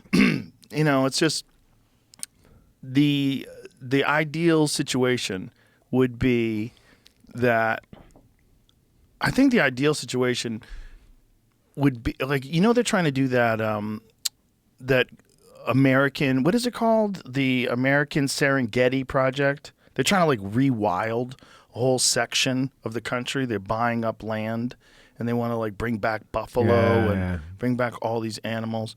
If everybody like at one time in their life could have like some sort of a hunt where they like someone shows them how to do it, someone takes them out, they get an animal and they cook and eat that animal. If you're a meat eater, I think at one time in your life you should try to do that. I think that may be the solution for people to understand what it's all about. Just one time in your life, or even go with someone when they're doing it. One time, just know what that's like, because it ignites a little part of your DNA that you didn't even know was in there. There's like a little part of us that for tens of thousands of years, the only way we survived is hunting. Yeah. Thousands and thousands and thousands of years just baked into our DNA. And when you're in there and you're in those woods and you got that rangefinder and that elk is 52 yards away and you see him walking through the bushes and you know you got a window, and it's like a part of your DNA that just goes, yeah, this is what we're doing. This is what we're doing now. Lock in, get the animal, bring it back. There's like some crazy, like ancient primal code. And I tell people it's the same thing when you catch a fish. When you catch a fish, it's like, oh, this excitement that you catch a fish, that's built into your code because now you're going to live. You're going to live. You got food for your family. It's in there, a human reward system. And that's how we're supposed to get food. We're supposed to appreciate the food because it's hard to get. That's what it's supposed to be. It's not supposed to be go to the supermarket and look, the ground beef is $5 a pound and fucking. You never chase anything. You never go kill anything. You're just sitting there eating your fucking bowl of pasta, watching TV. Easy. It's so easy, right? It's not supposed to be that easy. It's not supposed to be easy to live. If it is, you're going to get anxiety. You're not designed for that. You're designed for like trauma and testing. You're designed for struggle. You're designed to overcome things. And if you're not ever overcoming anything, you're filled with anxiety. Yeah. I don't deserve this. Yeah. Like, how do I deserve this majestic fucking animal that I've just consumed? I didn't earn it. No. I just paid for it, which is weird. Doing some weird job, and then you got these hitmen out there whacking cows. Supermarket hitmen. That's like the best. That is one of the best quotes I've got. That's is awesome. I mean, there's nothing grosser in this country than factory farming. It's the grossest thing ever. They have laws where you're not even allowed to film it because it's so gross. No, it's disgusting. Gag laws where you go to jail if you filmed horrific acts. Which is completely insane when you think about it. Yeah. When you think about how easy it is to go get your food, and if people knew, especially meat eaters, I've never quite understood meat eaters that are anti-hunting. That makes no sense to me, by the way. Like 0 sense. How can you think that this is a better way where you're caging an animal, filling it full of like hormones and supplemental nutrition and corn and all these things, and then you're putting a bolt through its head? But I'm not there, Evan. I'm at Starbucks protesting. Yeah. I'm not there. It's like, but I you're don't know how this anti-me. McGriddle got in my hand, but now I'm putting it in my mouth. Just because I want to actually feel the significance of this event in the context of like, I don't have any bloodlust. I just don't want to be a hypocrite. Right. It's also one of those things that like if you haven't experienced it, you really don't understand it. And when you're trying to explain it to people, they're looking at it from like the cartoon Disney version of Hunters and movie version of Hunters where they're all cocksuckers. Dude, we should wrap this up because we got to go meet Cam for dinner. It's almost 6 o'clock. We've done dude. How many hours do we do? Bro, What the almost fuck? 5 hours. Holy shit. Like that. All right. All right. Thanks, man. Appreciate you, brother. See you, brother. All right. Bye.